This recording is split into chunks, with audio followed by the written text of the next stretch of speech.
Hello, everyone, and welcome to the game show where you survey and we play. It is LCK Feud. I'm still your host, Daniel Digon Gonzalez, and joining me are two other Daniels of sorts and types. Please welcome this week's competitors. They know each other well. You listen to them all the time. Here's competitor number one, also a Daniel, but not his first time on the show, trying to rectify the rights from last time's wrongs. It is Daniel Ox Harrison. Yeah, I'm still currently in a legal battle with Hooney over cheating allegations I put towards him, but we'll discuss that another time. I'm hoping to have a clean game, but my eye is on you, Brendan. Please. Play the game respectfully and properly. No. Unlike Hooney.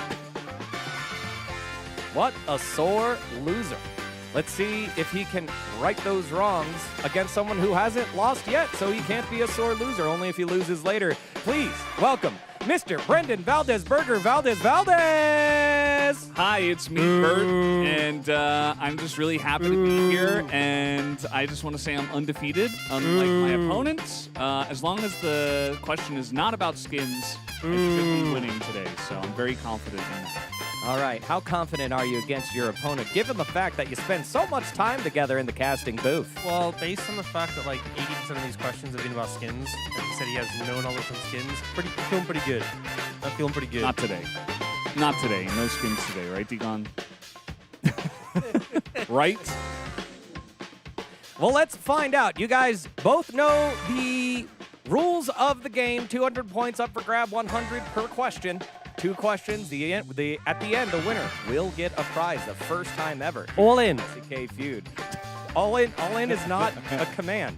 It's not. Royal flush. I call. Okay, yes, you have to do that. Please make your buzzer sound, Mr. Valdez. He sounds similar. Okay, whatever. All right. You have to make the sound every time we do it? Yes. Oh. Yes, you have to. The Okay. production value's really dropped on this show. All right. Can I make a different sound? Sounds like both of you are ready with all your sounds, so let's get into our first question. We've surveyed thousands of LCK fans on this question. What item do you wish to bring back to the Rift? Daniel Ox Harrison. Sword of the Divine. Sword of the Divine. Again, there are 8 items here. Sword of the Divine. Why Sword of the Divine? Because it's fire, and I remember just being able to have like 100% crit chance, but like, it's one item. I just thought, what would I want to bring back? Again, we were trying to guess what thousands of participants guessed. But Yeah, let's but see. I'm hoping there's some like-minded, intelligent individuals out there. There's a low pointer. It might be on the list, but there's a low pointer. Yeah, I think this is going to be a low pointer, but I don't know. Let's see. What's on there? What item do you wish to bring back to the 2026 Rift? Sword of the Divine. Is it on there? No, it is not. Yeah, once again, the no. people answering the questions are just wrong. No, okay. Deal with that before. Burger, All right. this floor is yours. Okay? Deathfire Grasp.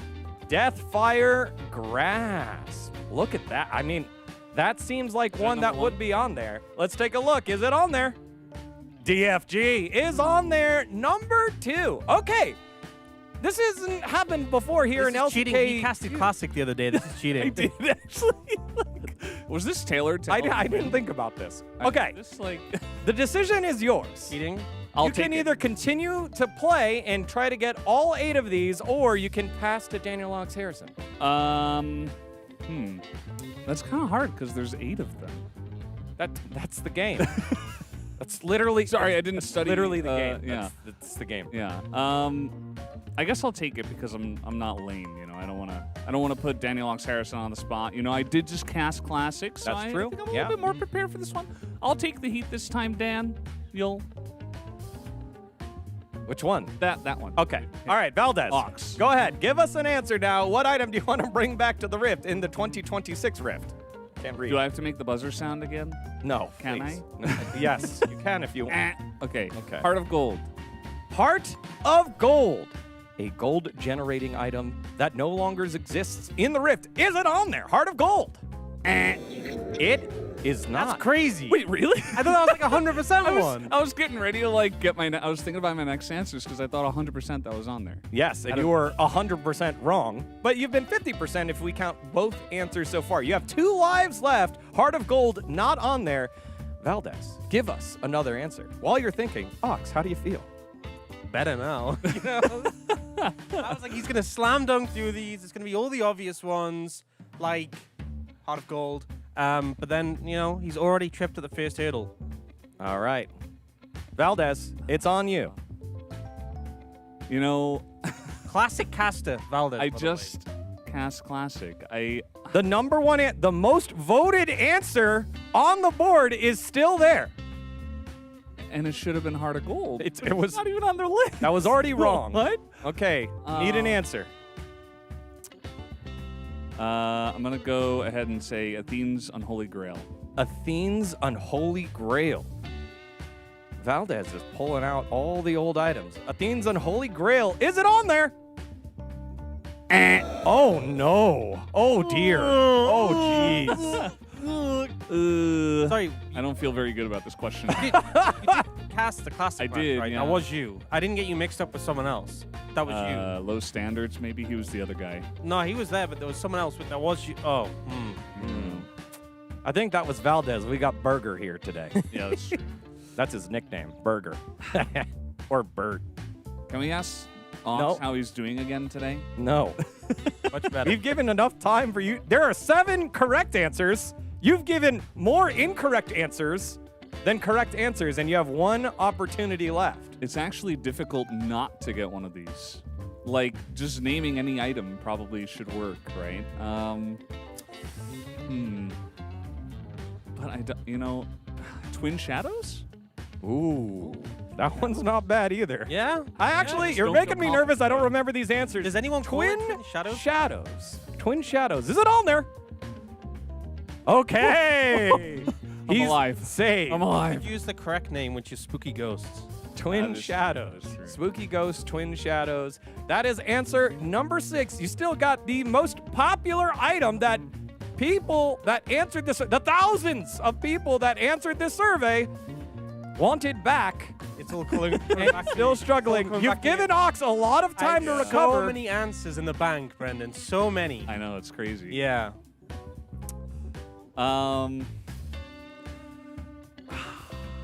This is so hard, actually. Say something bad so I can go. Remember, you only get 1 guess. I don't need one. all I've got right. plenty. Philosopher's Stone. Ooh. Philosopher's Stone. Heart of Gold wasn't on there. How is this one on there? But I've This kind of one's run out of. definitely Philosopher's Stone. Do we have that spiral colored red and yellow stone or red and blue stone? We do not.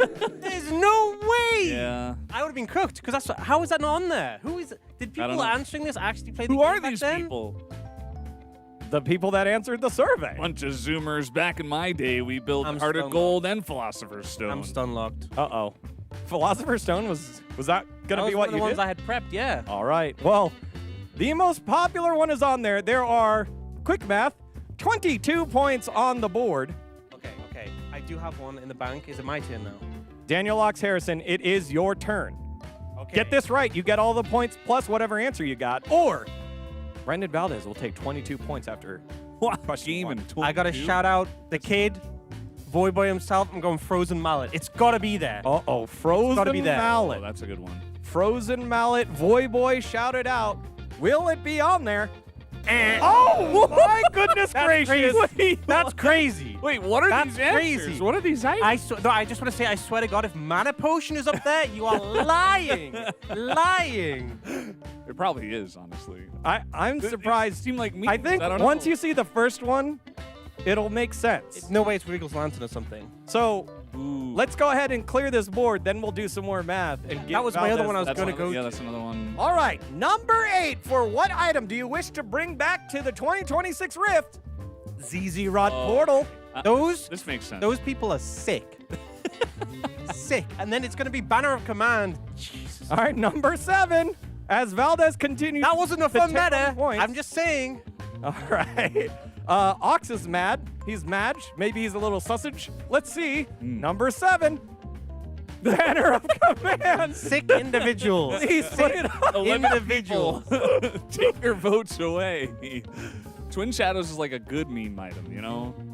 I guess that's why it's ahead of those two. Again, we've made the numbers fit 100, but thousands of people. There were more than 11 Millions, answers. even.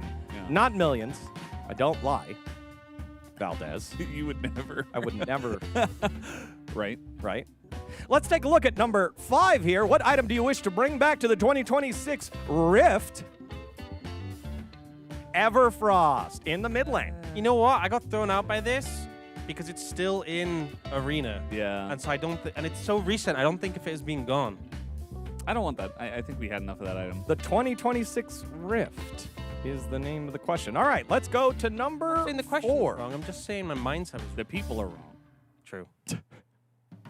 Gore Drinker. Drinker. No way. People loved Why the would you want immortal this item? Aatrox. Aatrox never died with Gore. Olaf never died with Gore We Drinker. can just get like a million clips up of like Aatrox full healing with one button press. Like that. That's, you know, that group of 11. I know it's not 11 people, but it's sick and twisted. I'm sorry. Let's go to number 3 before we get to our final number 1. Number 3, Divine Sunderer. Red.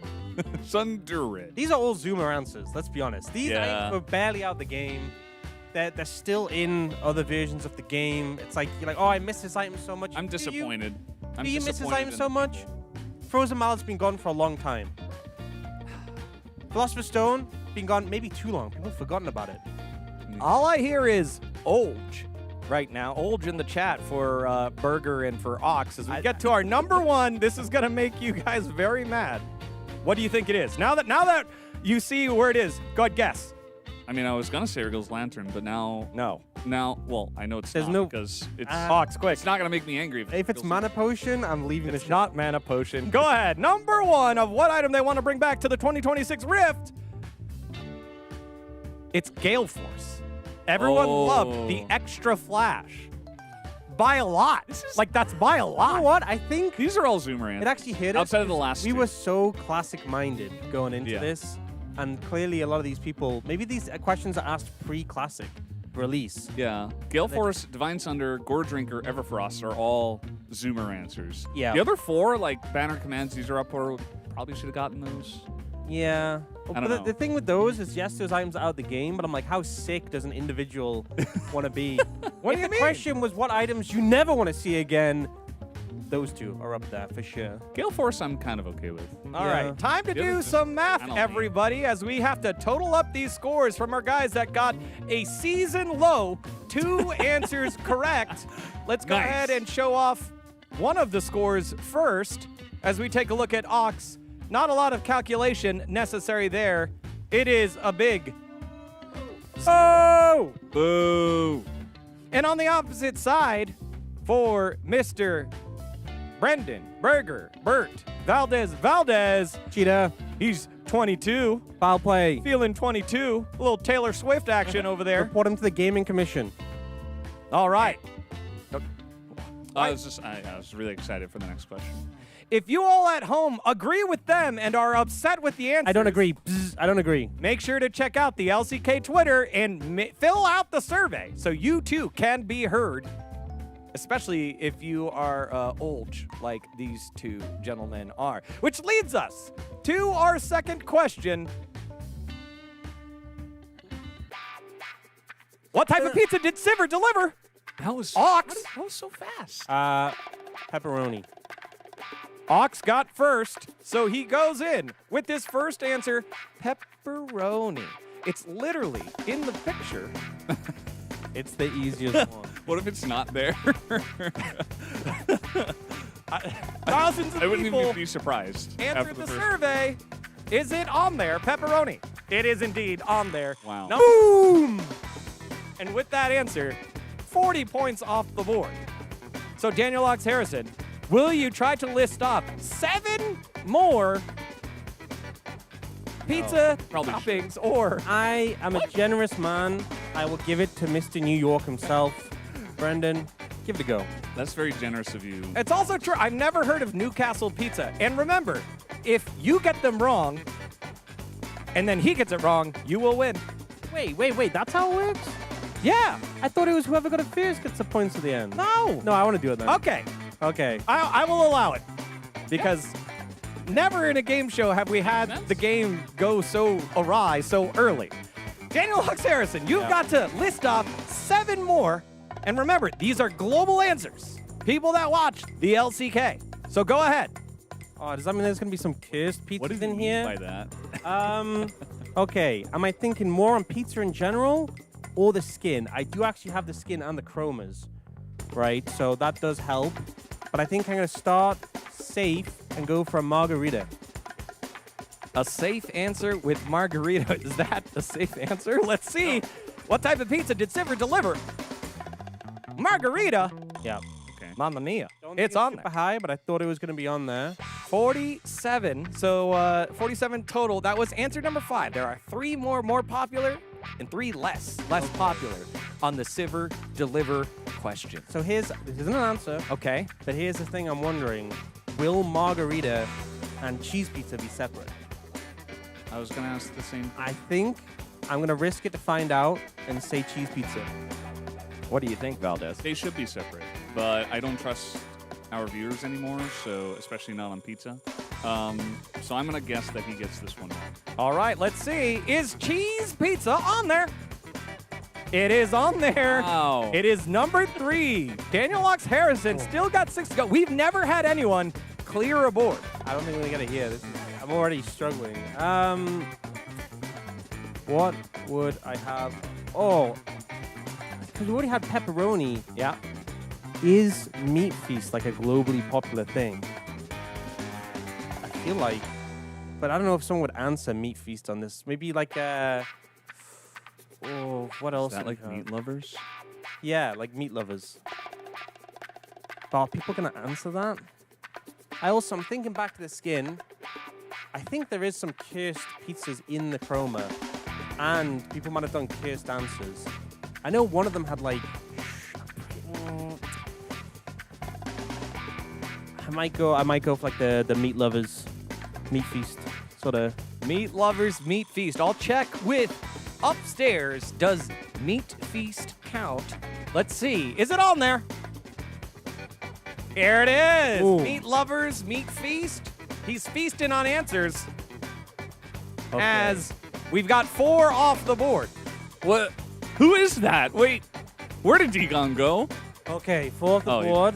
I think these are the more popular pizza options. Oh, mushroom. Mushroom. There's definitely one of the chromas that has mushrooms on it, and mushroom pizzas. Yeah, I'm going mushroom. All right, mushroom pizza. As we continue this journey, is it on there? Okay. 1 out of 3 lives gone. Mushroom pizza not on there, but half the board cleared. Okay, so no mushroom. What do you think of his answer so far, Valdez? I was going to go for mushroom too, actually. I'm surprised it's not there, and I also would have gotten that one wrong. I don't know if I would have gotten meat lovers. That's, yeah. Stay ready. So I think it's a good answer. You got to I think stay with ready. Meat lovers and Well, so far. pepperoni. I think going another meat one is a little dangerous. I'm trying to think. I don't think it's definitely not a calzone, right? It's clearly an open pizza. So if anyone answers that, they're trolling. So I'm not going to answer that. Need an answer. We just had pizza in France, in Paris. Yeah, we did. Does that help? You know what?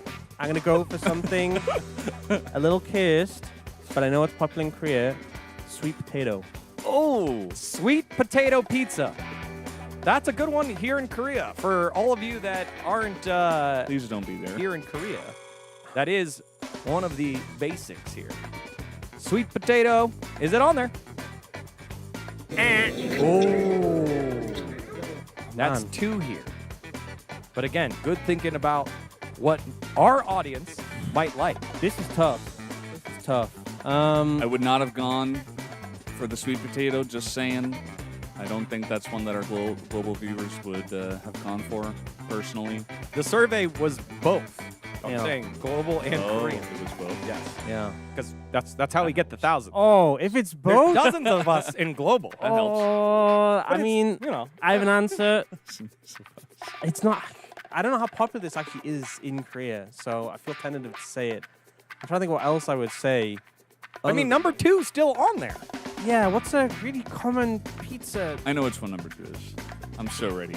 Got to make it tough. Got to make it tough here. Because if Valdez gets... If you get this wrong and then Valdez gets it right, he will win. Did you just see him have... Come on. What We need can to it call be? an Is he okay? Why am I just blanking? Why have I just not got anything to work with? Because the pressure's on. Yeah. Need an answer. Okay. This one was in the back pocket. It's kind of cursed. I don't think it's a good answer, but I'm gonna go for it because it is on one of the Civa Chromas. It's like shrimp, and I know that sounds cursed. It's on one of the Civa Chromas. Shrimp pizza, I think, is a thing here in Korea. Is it? I think so. It is. Yeah. All right, let's see.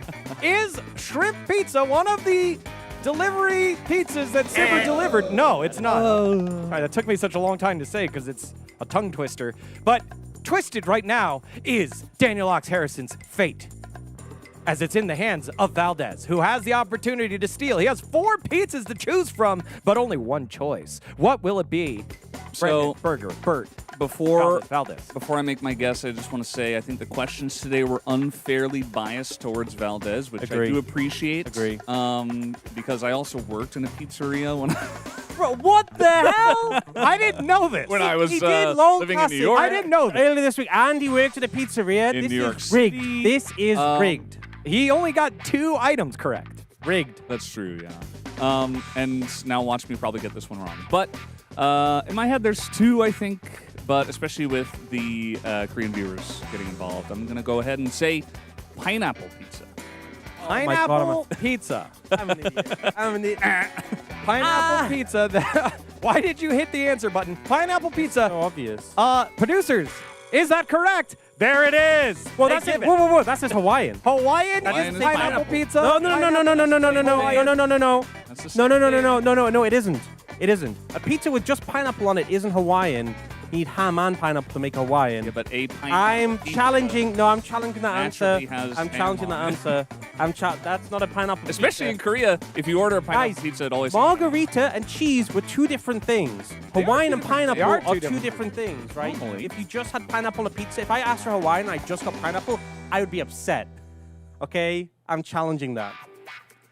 Hawaiian pizza is a pizza. Oh, sorry, you do this one, D. Hawaiian pizza, this is what the producers have written. Hawaiian pizza is a pizza in Canada topped with pineapple, tomato sauce, mozzarella cheese, and ham or bacon. Ham or bacon. Not just a pineapple pizza. Specifically, it says either ham or bacon. That's what makes it Hawaiian, not just pineapple. I think he's floundering. No, I am. Okay, producer has, I need this, has told me to present to you a yellow card. Me! A yellow card. Guys, this is so rigged, right? This is so If you rigged. search pineapple pizza, it's pineapple and ham pizza. So rigged. It's so A rigged. pineapple pizza is Guys, one that is Hawaiian. they tried. This is just like Argentina at the World Cup. Okay, trying to rig it in favor of Brendan here. That is Taking crazy. Questions biased. I mean, the questions were very biased. Yeah, and then giving But it. No, it's. I'm okay with it. Controversy will rage on. Let's go ahead and start totaling these rest of the pizzas. You were so close with one of them. 8, 6, Anchovy. and 4. Let's slowly reveal them. What is number 8? Bulgogi pizza. I was thinking You that were might so be one. close. Yeah. Oh, You were along the right path. Number 6, mushrooms and peppers? potato, which is different than Are sweet you Oh, potato. so potato and sweet potato are different, but Hawaiian and pineapple are the same. That is such. He needs a red card. He's out of line. No, that's guys. This No, sorry. contestant. Sweet potato, completely different. Pineapple, Hawaiian, the same. But where's the consistency? Okay, if they rule it one way on one thing, one way that this is biased. This is so rigged. I didn't say apple pizza.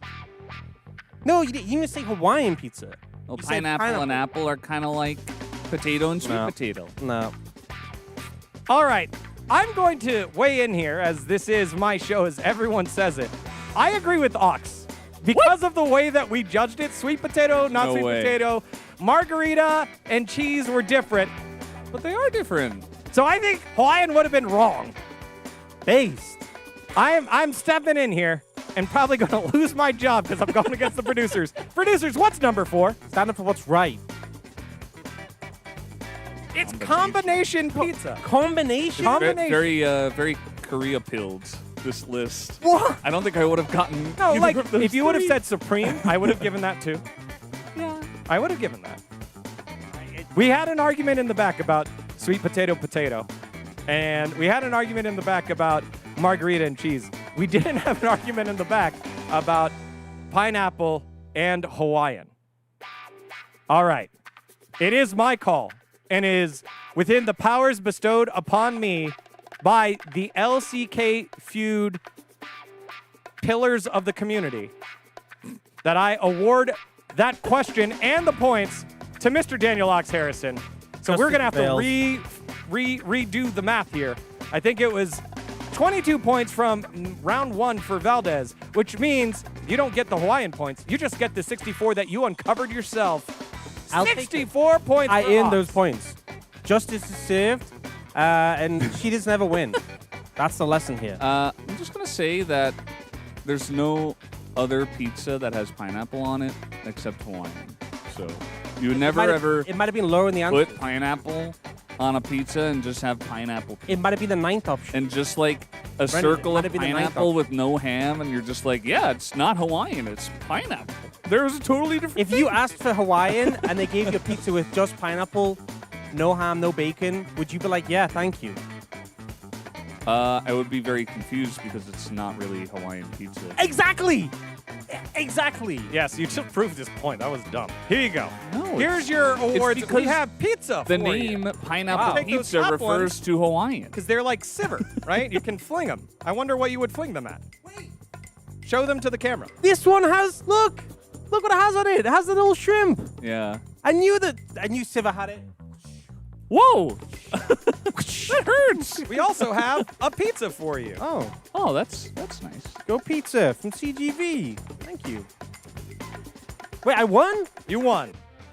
Let's go! Next time I Wow. know though to just Just hit hit the the bell. buzzer, even without listening to the question, because that's the way to get it. Because then as Degon is like, oh, it appears Ox has hit the button. What is your answer, sir? During that whole time, you can just think. Wow, he sounds as bitter as you sound when you lost as bitter. well. I'm just right. It's okay. It's okay if I lose according to your judgment, but I stand by my. I was correct about the pineapple Hawaiian. I'm just glad the ethics committee could get it right. So I want to shout out all members of the ethics Degon. And his mustache. I'm definitely Degon. This has been this week's LCK Feud. Remember, when you survey, we play. I need to get paid more. Let's eat some pizza. None for you, Brendan.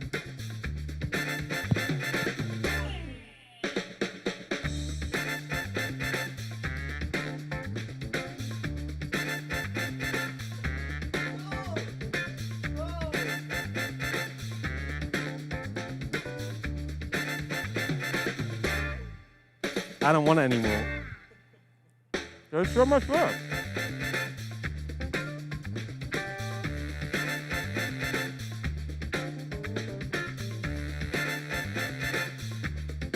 Pizza.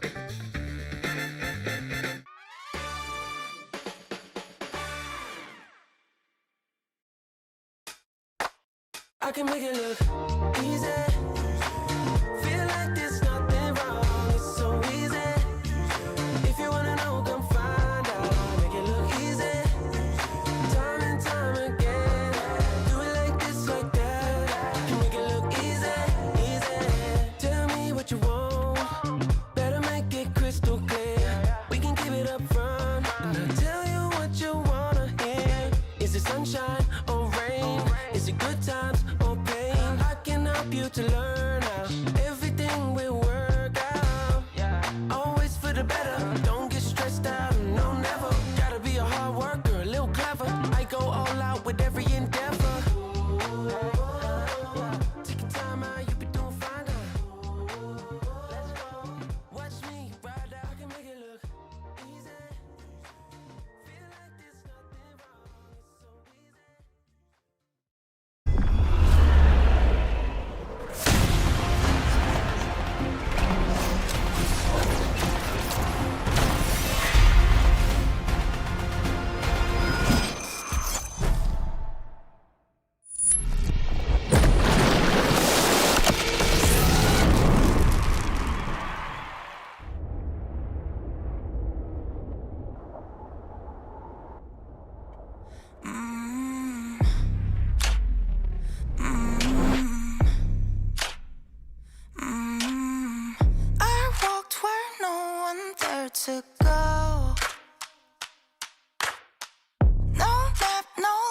just scar to show. Each fall curves something deep. The center of the world lead the way. Everyone was mine to make. Every scar is a line I've drawn. Every wound is a sign I've worn. I don't just win, I carve my name into the stone against a flame.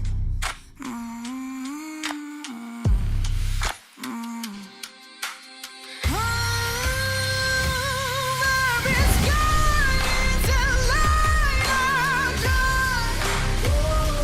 Every wound is a sign I've won. Cut by cut, mark by mark, my name forever in the stone.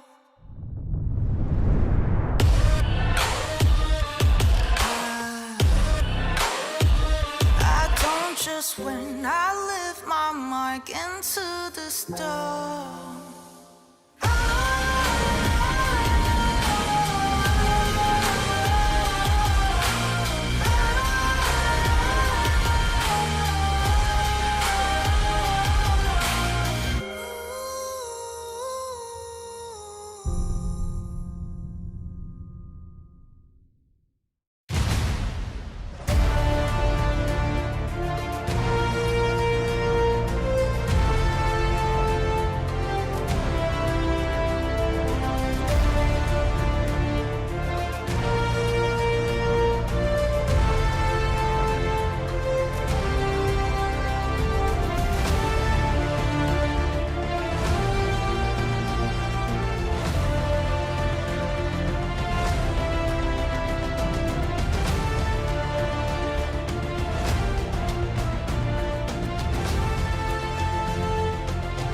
디플러스 기아 화이팅! 디플러스 기아 화이팅! 홈그라운드 화이팅! 도서관 소음 빌런 T1 스타즈 화이팅! Welcome, ladies and gentlemen, the LCK Team Roadshow. It is the T1 home ground at the K-Spo Dome. Very excited to get into this one. I'm Atlas, I'm joined by Wolf, and it's a rematch. T1 versus D plus Kia. And this one last time was quite short, Wolf. It was. Also, this is the venue that we will have for our finals as well. Yeah. So, could it be a preview of the finals? T1 against D plus like 2021 back old days? That's crazy talk. It is, but it also with how things have been going this season, you really just never know. I think that it could be. Yeah. But it also could be like that it's D plus against B&K Fear X. So it feels extremely the exact same amount of likelihood at this moment in time. Yeah, no, it's actually kind of ridiculous because it feels like our top five are kind of interchangeable. Maybe KT on a little bit of a slump at the moment with some of their experimentation in the bottom lane, but I digress. The KT are not a part of today. It is T1 versus DK. This is second and fourth, but like second and fourth doesn't mean a whole lot when the teams are separated by like one match. The game score difference here is pretty huge, and because T1, even a series behind Gen G in terms of series played, have such a good game score that if they win today with any scoreline, they'll move up at worst to 2 points ahead of Gen G and will take first place, will also end their loss streak. As this is the record here for T1 Homegrounds. They lost to KT in that telecom war that was pretty iconic back in 2024. It was a big loss. I think a lot of people remember that because it was the first time T1 ran one of these and they lost in their own home ground. But since then, have won every single match. Their toughest opponent of those was Gen G, which went to 3. It was a very good series, but ultimately they were able to win. 75% win rate here across games as well. They perform well in front of a crowd. Everybody knows this. They have the biggest crowds, right? And they perform well at Worlds. As a result, some people say, and against D Plus today, they are definitely coming in, I think, as big favorites. They have the Gen G matchup later on this week at KSPO as well. Yeah, and the Gen.G matchup going to be a very interesting one, given the fact that Gen.G just went 0-2 with their own LCK team roadshow. So that'll be an interesting idea. But D plus Kia now have a really, really tough time because we can see here that this race towards the playoffs and getting top spots is what we're talking about now as we get to the pointy end of the season. Now, so if they win today, both Gen.G and T1 will secure a playoff spot, and D Plus will be eliminated from top 2 contention to get that extra path to round 2. So this doesn't get T1 or Gen.G top 2 locked in, but it denies D Plus the possibility of that. So that's why it is so important. Now, Keria has gotten POM in every single home ground match since 2024, where they lost, of course, and didn't have a POM against KT. So a big deal here. And as we walk Doran out in front of this massive crowd here at KSPO. This is absolutely huge. Also, it's Owner crazy. is back, ladies and gentlemen. We are no longer artists in LOL Park. We are now owners in the KSPO Dome. He's back once again. We'll see whether T1 are going to look reinvigorated with their original jungler. He also kind of put on a clinic against D+ last time these two teams met, so I think it makes a lot of sense making sure that they have that same roster to try and do that same thing again. Yeah, and I think also considering that it is the home ground match as well, I think a lot of people really want to see Owner. You know, I think that may or may not, who knows, factor into this decision, but I think for Owner to play with the main squad here and what is a celebration of this org must feel great. And he's back here on this starting lineup. And he, I think, up against Luce, will have one of the tougher matchups today as we will now walk out D+. This is such a cool arena. I have to say it. I normally don't do this as a caster because it ruins the ambience of the whole thing, but this is a grander on scale than I could have even imagined. This almost feels like a finals. Yeah, I mean, look at the scale of this thing. It is kind of ridiculous. Showmaker making his way out. A man that does tend to like putting on a show here as well, but has his fair share of both successes and heartaches. But This Smash man, with a big smile on his face, that is a very good sign because he got brutalized last time they were in this matchup. Now, this man is the anti-crowd, right? Smash is the guy who wins against the crowd that cheers against him. An ex-T1 member himself, his career will round out the lineup against 4 back-to-back POMs from Keria on home grounds for T1. A tall ask for the support here of D+, who's still incredibly young in his career, to show up in a big way here. This looks like a grown-up LOL Park. Yeah, Don't you think the our vibes future? are a little bit like, it's like grown-up LOL Park. Yeah, and it is grown-up also, LOL Park. like, I could imagine this being in, like, you remember that movie Real Steel with Hugh Jackman? Yeah. I could imagine robots fighting while we've got our teams playing at the moment. Well, Faker I is can playing, see that. so we're about as close as it gets to. Is there proof yet?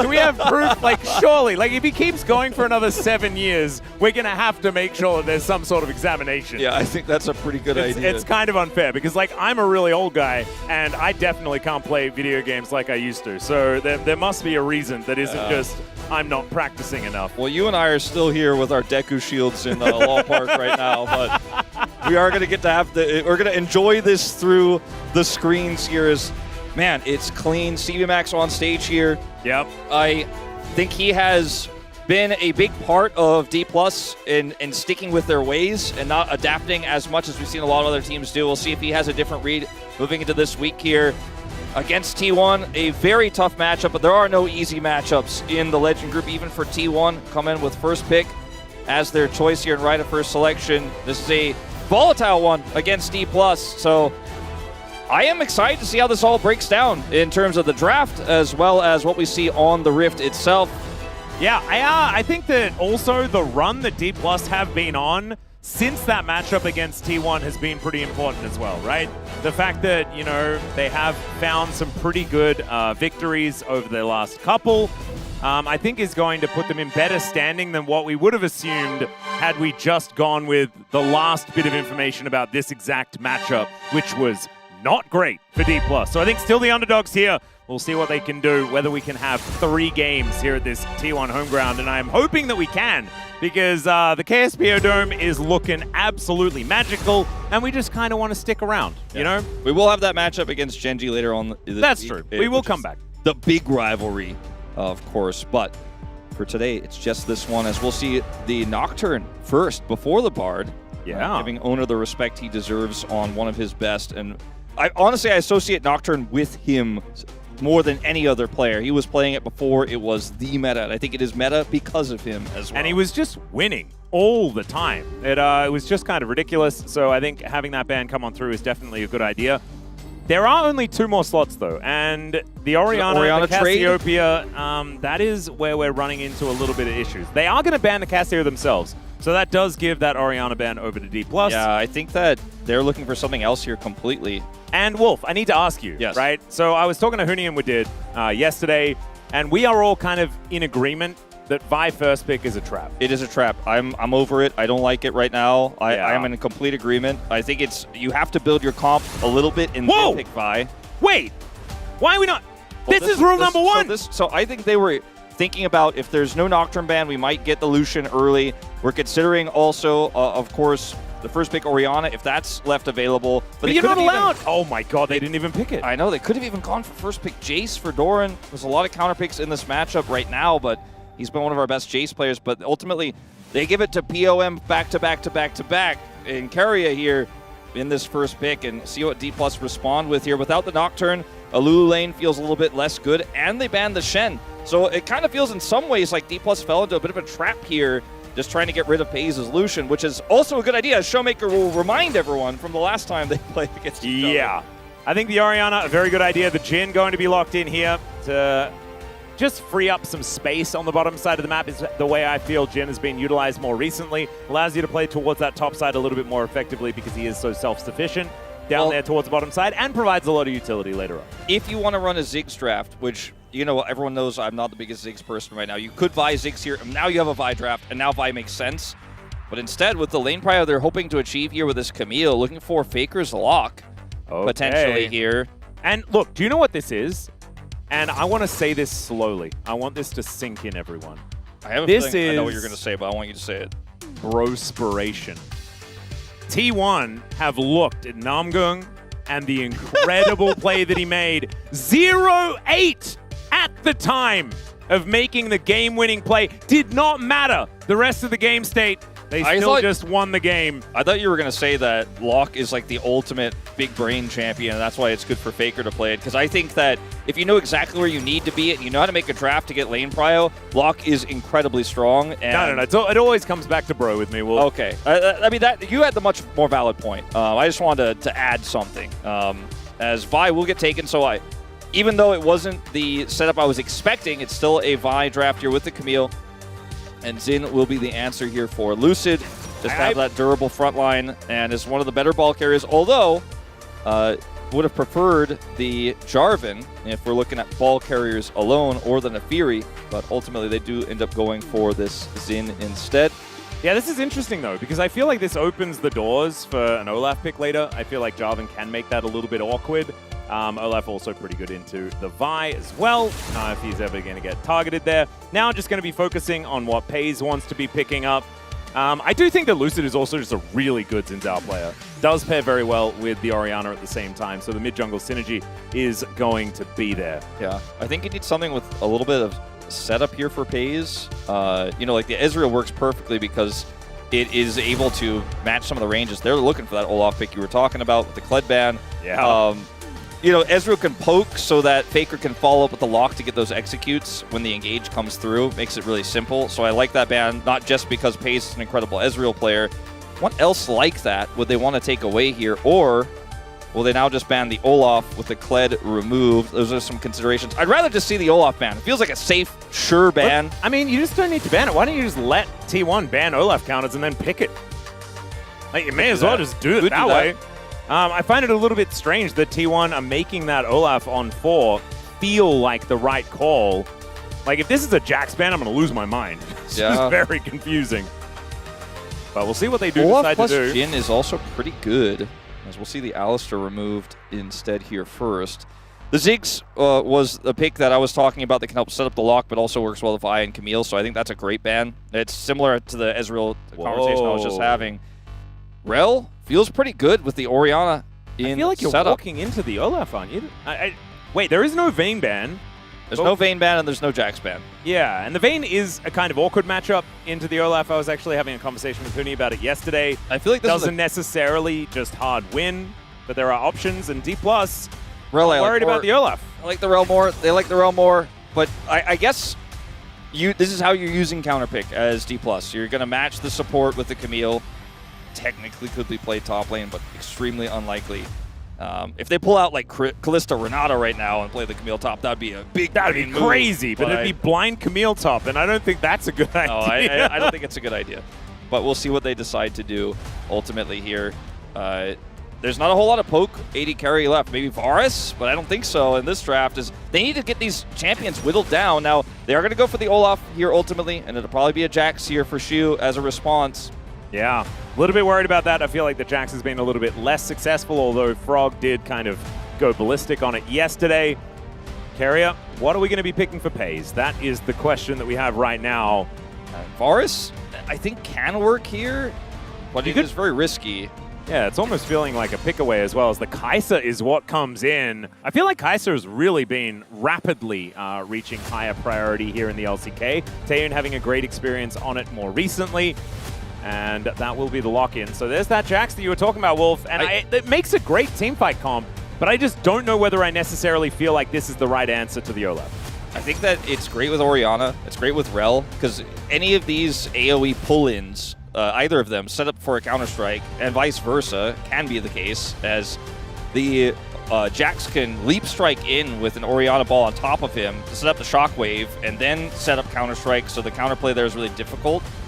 The Kai'Sa is the part of this draft here for T1 that I feel like you didn't need, because you already have so many ways to get on top of the backline, and now you're sacrificing a lot of lane with this. If it's like AP Kai'Sa for poke, that's also probably not good, but at least it would give you the opportunity to whittle those health bars down so that Faker can find that success. Because prio-wise here, you got a volatile matchup in topside, you've got a pretty Orianna-favored matchup in mid, and then you have a Kai'Sa lane in the bottom lane.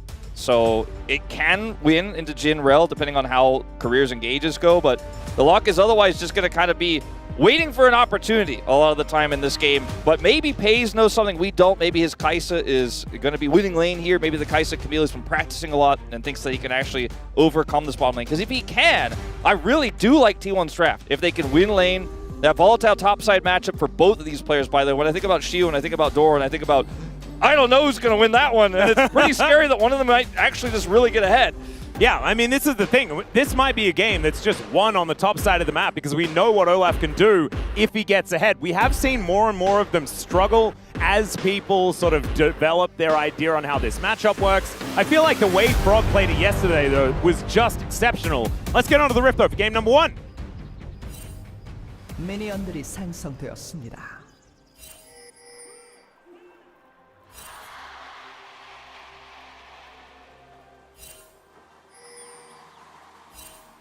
My goodness.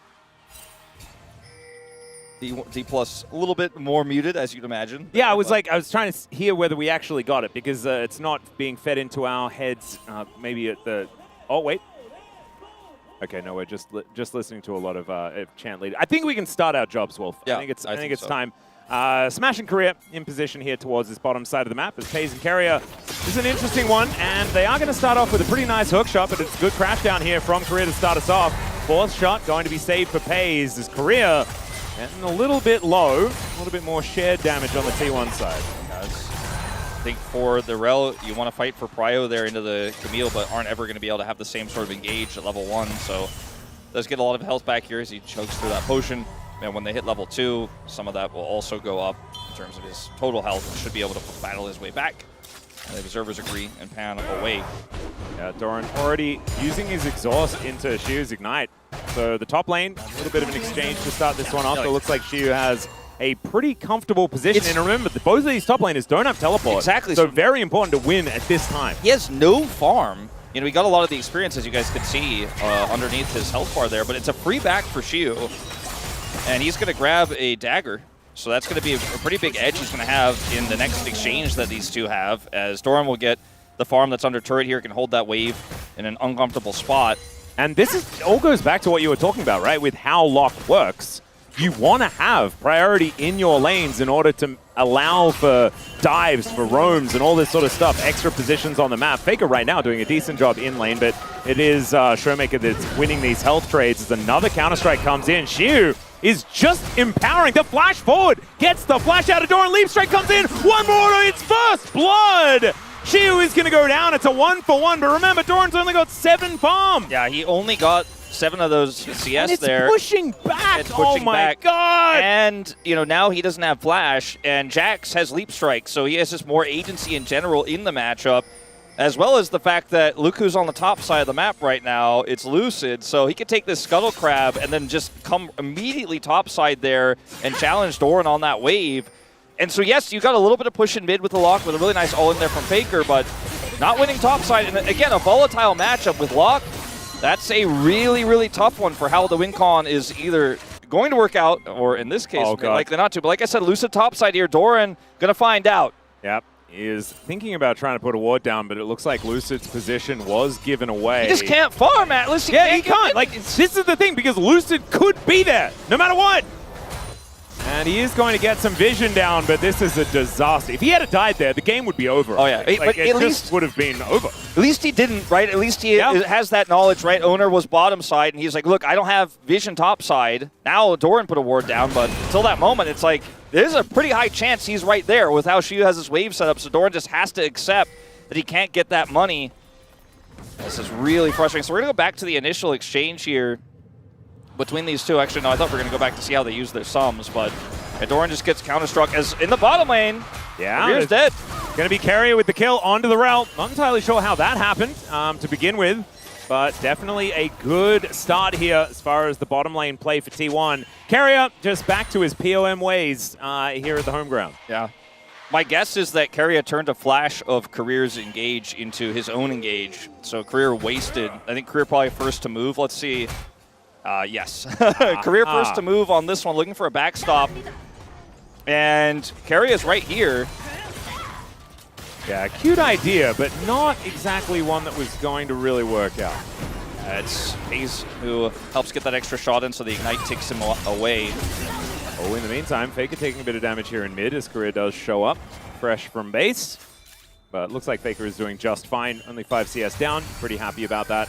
Into the ranged matchup. Pays 75% win rate here, 12-4. He was a LCK. big winner on Gen G during the Kai'Sa meta. And JDG as well. I feel like he did like to play this champion. But not as much success as when he was with Gen G. That's true. Kai'Sa was very meta during the year he spent at Gen G and fell off a little bit since then. So that's why you see some of those numbers there.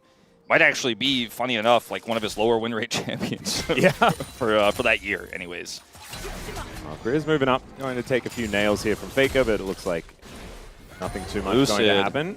Yeah, Lucid's moving in. They know exactly what they need to do, and that is kill Doran before 6. That would be the best thing, but also keep the Olaf down. That is going to be the most important part of this game. If you can start playing through topside and get these grubs and the Jax side lane win con is online, it sets the Jhin up so incredibly well, and it means your ball carrier is, if you can get an extra arm guard, for example, Xiu is just in such a good spot. Putting the Olaf down is a big win, but getting ahead as Jax for this draft is also amazing. And they won't commit to anything, and it will be a dragon taken by Owner on the other side as a result of this. So T1 still heavily winning on this bottom side of the map, despite a bit of a Jax problem top side. Yeah, it feels like things are a little bit skewed, but T1 are making the most of it. They have a 600 gold advantage, and they also pick up that first dragon. No tech as far as our souls are concerned, as the Chemtech does come up next. And we'll just have to see how things continue to develop as FaZe doesn't find the Void Seeker, but does avoid the Deadly Flourish quite nicely there with the Supercharger. Career still doesn't have flash, so very scary for him to be positioning aggressively like that, especially without knowing where Carrier was. Carrier was looking for a punish. FaZe hits level 6, but he doesn't get caught.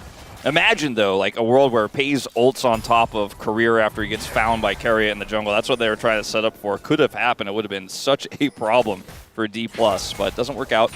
Nope, not quite yet. Carrier moving down towards this bottom side once again. Was on a little bit of a roam, but doesn't exactly find too much outside of that control ward that he decided not to destroy, which is interesting. Faker, though, you saw that trade earlier on in the mid lane. That was only a few stacks.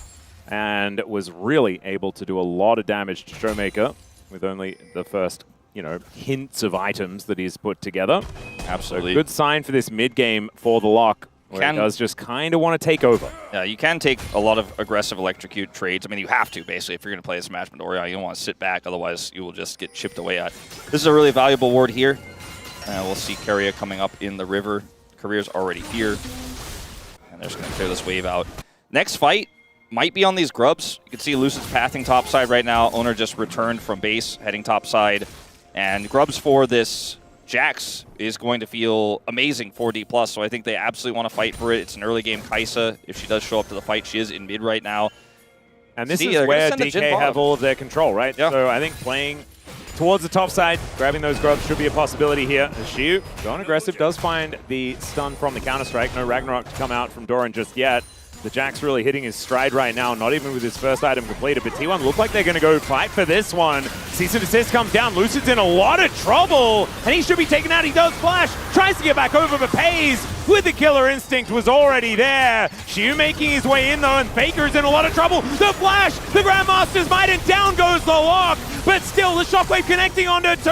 Shiu is dead, but D+ still looking good in the fight as Korea flashes away. 2 for 2 so far, but the Orb is still doing a lot of work, but Pays is doing more, picks up the double in the end. And is it curtains for T1, or is that just all they get? A Smash gonna be able to get at least one back, so a 3 for 3 as it stands. I think the big winner, though, in this fight is T1, because this is Pays with 3 kills. He's 800 gold ahead. He picks up a Kraken Slayer off the fight, and he is just now an incredibly high-power Kaisa in a game where that's not necessarily supposed to happen. And he's still got 64 stacks of his call to go through. So now T1 make the call here, even though it's a Xin, that they have enough burst damage, actually, with the Vi here. And it's the correct call. With Faker's ultimate there, they're going to be able to get the execute. But now they're super split, right? And she was able to find Faker here, has the amazing flash Counter-Strike, which also gets a second stun onto the Olaf. Olaf goes too low. Smash is able to get over the wall. Smash can't get over the wall here. This fight is a complete wash because he won't escape the sweep from Keria. Super high value as well as they commit flashes on the chase, and then Smash here is able to get some strays, but or just one stray, I should say there, but still a disaster for D+, I would say, but at least they got something out of it. They didn't get the full 3 grubs, they got the 2, and they did get that additional kill there with Smash, and this Jax is still a win con to play through. Yeah, this is the thing. I think the game state remains the same, but with T1, like, with a little bit more of an advantage, I guess. But it's still top side belongs to DK, bottom side belongs to T1. The problem is, T1 have been pretty good at playing around Pays. This guy kind of just wins games. He's real good at it. And this Kaisa, we saw Taeyoon on it just recently, really be able to carry in the later game as well. And I don't think the Jin is really going to be able to stand toe-to-toe with Pays on 3 items, for example. I just don't think it's going to happen. We've only seen a select few players play Kaisa to success this year. I think the one that comes to mind for most is Teddy, to be honest, but it's a pick that when you get ahead, which often doesn't happen because you lose lane because it's a Kaisa draft, it means that you have to make these really incredibly complex plays later on, or the enemy team has to make a mistake and gift you over some kills, or you make that crazy outplay like Teddy does and get a quadra kill. But Pays is just like, I'm playing easy mode on Kaisa. I already did, the hard part is gone. I don't even have to worry about all that stuff. I'm ready to play make right now, and my team is in a strong position to fight for Dragon. They have the first Dragon already. They're going to get double Dragon very likely off of the prio that Pays still holds down here, basically by himself. And look at all the deep vision they have. There's no contest opportunity. So yes, the Jax is a problem, but the rest of the 80% of the game is a larger one for D+. It certainly is. Well, Curtain Call is going to come in here as Ona gets to the back of the pit. The Dragon taking a lot of damage as Lucid comes in. Will he be able to get the steal? That's the question. Down to 630, and it is going to be Ona that locks it down. Magnustorm, though, for Korea is pretty good. Ona going low, but it's Lucid to go down first. Showmaker just a little late to the fight, and down goes the Jin. Korea going to try and canter away, and thanks to the dissonance, he will be able to escape. But a 1 for 2, and Drake goes to T1. That one, definitely T1 favored, and even more so now, perhaps, that the crash down is very good here from Korea to deny the play. Faker gets shockwaved by Showmaker, though, and he's taking a lot of damage.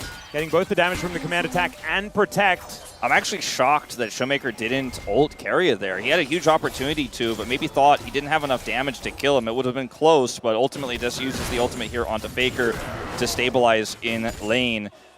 It's 1,000 gold the advantage for Shio on this Jax, and it's a volatile, game here where you can definitely come back with a really nice Counter-Strike play, but this is all that Smash can do in this fight, really, is try to keep them at arm's length here. It's a really easy smite here for the Vi, as initially, it's like, okay, maybe this fight's a little bit too messy, too broken up. Maybe Smash gets something done, but they just isolate him here. Showmaker can't really get access. He doesn't do consistent DPS. The most fed member in the entire game is this Kaisa, who has a Kraken Slayer, and she's free hitting, so it's not a good thing for D+ in that fight overall. And once again, T1, yes, they got zoned, but they made the aggressive call there. They punish, careers engage, and are able to come ahead the victors here. Almost 2,000 gold ahead, and half of it is Paze's. The other half now is Faker's with 3 kills on the log. Yeah, he's looking absolutely massive. Storm Surge already done.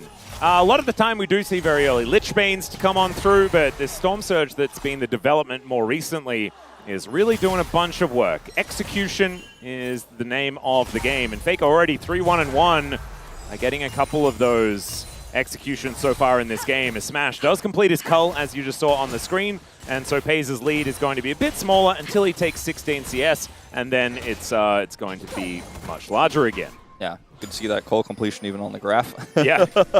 Which is kind of funny. I do think that the next fight over this Herald could be game-defining. It's the fight that I think at this point is still very winnable for D+, because it's on the top side of the map, where they have a lot of control. Both top laners do have teleport now. Yep. And so if they can win a fight here, they're just right back in it. As maybe Keria is caught. Yeah, there's a deadly flourish. He's taking a lot of damage. There's the Hextech ultimatum. Gets himself over the wall. Cease and desist comes on forward. Career in a lot of trouble. As now Smash is fighting Paze, but I don't think he likes those odds. As in come both of the top laners. Ona gets deadly flourish. Shiu not even able to take down the Vi just yet. The flash doesn't work. Keria outplays it. It's still a double. Leap strike denied. Paze gets even more, and Faker is picking up so many kills in these fights. 3-0-5 on the Kaisa, and Faker grabs another kill. This is a disaster for D+. It's not how they wanted it to go. It's a circus again, but the good kind for T1. As it turns out, it's not just Faker who is the come at the king you best not miss. It's Keria too. They get so much lockdown onto him, and look at this. Ults here and gets over the wall. So now you've used so many resources to try to kill a Camille, and then Owner's up here in the front line. Both top laners TP in. Doran's here first though, and he's the scarier one in a scrappy fight like this. Shiu needs a little bit more setup, and the attempt here from the Jhin to try to turn this fight around is feeble at best. But that's kind of how these fights have been looking for D+ every single time. T1's lead increases here. Oh dear.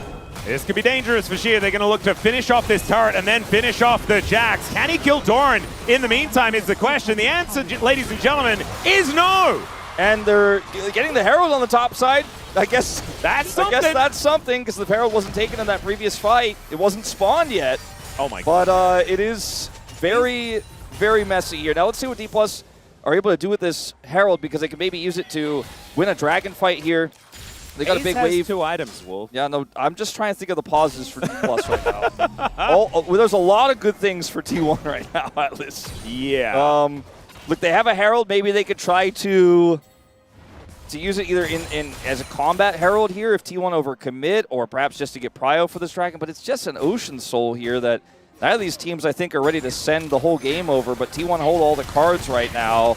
I do think Ocean Soul is incredibly good for an Olaf. So I think D+ probably want to deny this if they can. Soul Point is always just so powerful anyway.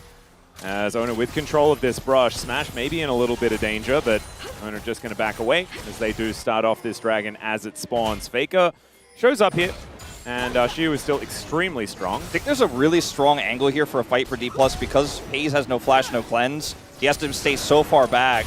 Information is pretty good here as well as they spot Carrier out, but he still goes in. Cease and desist into the backline as Showmaker is engaged on Shockwave. Is pretty decent, but down goes the Orianna. It's a solo kill for Faker in the top lane as well. Yeah, I'm understanding these, like, the question mark pings that were coming out. What the hell happened up there? But 2 are dead as well. from D+ on this bottom side, and that's soul point to T1. It's a disaster again as Lucid wants to come up here and get the Faker punish, and that's a lock. I think he's pretty quick. I think he's got a bit of mobility. I don't think you're going to get him. Faker's going to get out again.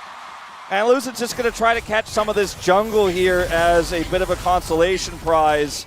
Oh my goodness! This is really fallen by the wayside quickly. Has it not? It's somewhat reminiscent of the last time we saw these teams match up, where D+ just fell a little bit too far behind early with some aggressive team fights, and then T1 run away with the game. T1 doesn't always scrap, but you don't want to scrap with T1 as Faker just avoids the counter-strike, and then he's like, you're dead. Yeah. Ults him in point-blank range, and he's like, I will hit that threshold. I've got my Storm Surge. And I think Xiu, he knew he had to try to do something there, but there wasn't much he could do. This engage is amazing, right? Keria and Owner collapsing it on top of Showmaker here. There's not enough damage because they have a Jhin as their secondary source of damage. Their Jax is dead, not able to join the fight. But the snap engage, this dive comp is incredibly powerful, especially from ahead. Yeah, and now Faker is actually building defensively. Pei's going aggressive onto Smash here, but the arm guard that Faker has is going to make life so much more difficult for D+, and he's getting closer and closer to just having a Zhonya, so he doesn't even need to worry about breaking it or anything like that at this stage. Smash has gone for the in 5 items I'm going to do damage build, and I don't think he's going to get there. I think this game is already kind of feeling on its last leg. 6,000 gold the lead for T1, and turrets has fallen all over the place. When Faker gets that extra bit of durability, plus the Zhonya, which is completed, by the way, now. Yeah. It's no longer an arm guard. He will be able to get a second set of combos off. One of the things about Locke, I've dubbed him the cheerleader when he's not doing well. He doesn't have agency. Is the ability to burst him down when he goes in for his initial ult drop and combo. You can kill him quickly. So often he just kind of waits for the rest of the team to do the work, and then he's the finisher, he's the closer. But when you actually have Azonias, you can be the starter and the ender of the team fight. You can go in first, layer all that damage in, drop your ultimate down, and then pop out Azonias and do it again. Oh, well, Lucid looking for an angle towards Faker here. Let's see whether he can outplay it as the Audacious Charge does come on through. There's the Purgatory, and Faker is going to then try and use that Ashen Pursuit to get himself out, but I don't think it's going to work. Eats the Grey Health, still goes down, and Lucid going to claim that kill. What are they getting on the cross map, though? That's the question, and the answer is Smash, as the cease and desist is going to come on in, and you didn't need to tell him twice. He is just dead. Gonna get Smash and the whole turret. And that's a huge prize, considering they did not lose their turret to Herald. Herald is still in inventory, by the way. The one thing that D+ got this game hasn't even been used yet. They still have their turret up. They get the mid-turret Heraldless on the cross map. And it's just a whole disaster here again. I mean, I keep using that word, but like, nothing is going right. It's pretty disastrous, Wolf. I can completely understand. I mean, this is, Keria tries to rotate up and Faker calls off the play. You can see the moment on the minimap where Keria's like, okay. Yeah, he's like, I'm dead, just take mid. Yeah, and they all just swarm Smash, who thinks he's safe between two turrets. What he doesn't know is a Camille in his jungle flying through a Vi. Vi Camille, this is the Vi draft angle we were talking about with this amount of burst, with the Kai'Sa follow-up, with the Kai'Sa not supposed to be as fed as she is, but when she's really fed. She's got 3 items, I guess man. Vi is good, man. I guess it works. Yeah, and she's a very good win more champion, always has been. And I also think, like, remember, the Vi was picked 3rd here. They already had a bit of a draft identity to understand how this was going to work, as Lucid goes in onto Pei's, and then goes in onto Shelly and starts doing donuts and decides that's how they use the Rift Herald. Yeah, this Herald is just going to do nothing at all. That's the state of the game. Yeah, that's the state of D+ right now. Not really understanding what they're supposed to be going for, not able to use their resources all that effectively. And when you're this far behind, I mean, we're not going to give them too much beef for it, but it is a bit problematic. Showmaker's also pretending to be Ryze and Cassiopeia, but is instead a Clockwork Lady.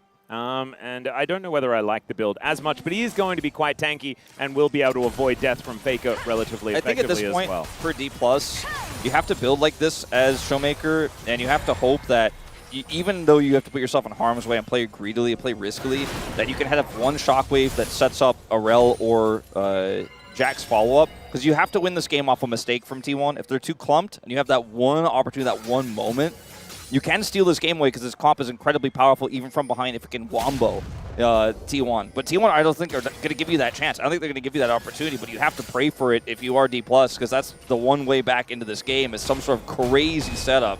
Yeah, but I just don't think they have the damage, right? Especially if this Ocean Soul comes in for T1. The opening salvo needs to kill Pays before he can press ult. The problem is he's got Cleanse. He's got so many other options here. Thankfully, I mean, Carrier's playing Camille, so he doesn't have a Mikhails or anything like that. So there's only one Cleanse they need to worry about. But I don't know. I think Pays probably got enough money in his hordes of cash in order to buy a QSS as well. And I mean, look at all this really hard. This posturing for D+, but the Dragon is being taken. Shu can't even get access to the fight. Yeah, Shu is just going to have to walk away. The curtains are being called, but Faker is just going to look for Smash. Doran taking a lot of damage, does pull the trigger as now the exhaust onto Faker is decent. Purgatory comes down and they all just explode. Smash gets encircled completely, and Shu's just wondering where the heck his teammates went. There's a counter-strike. It should be a quadra here for Faker, as Pays will be taken out.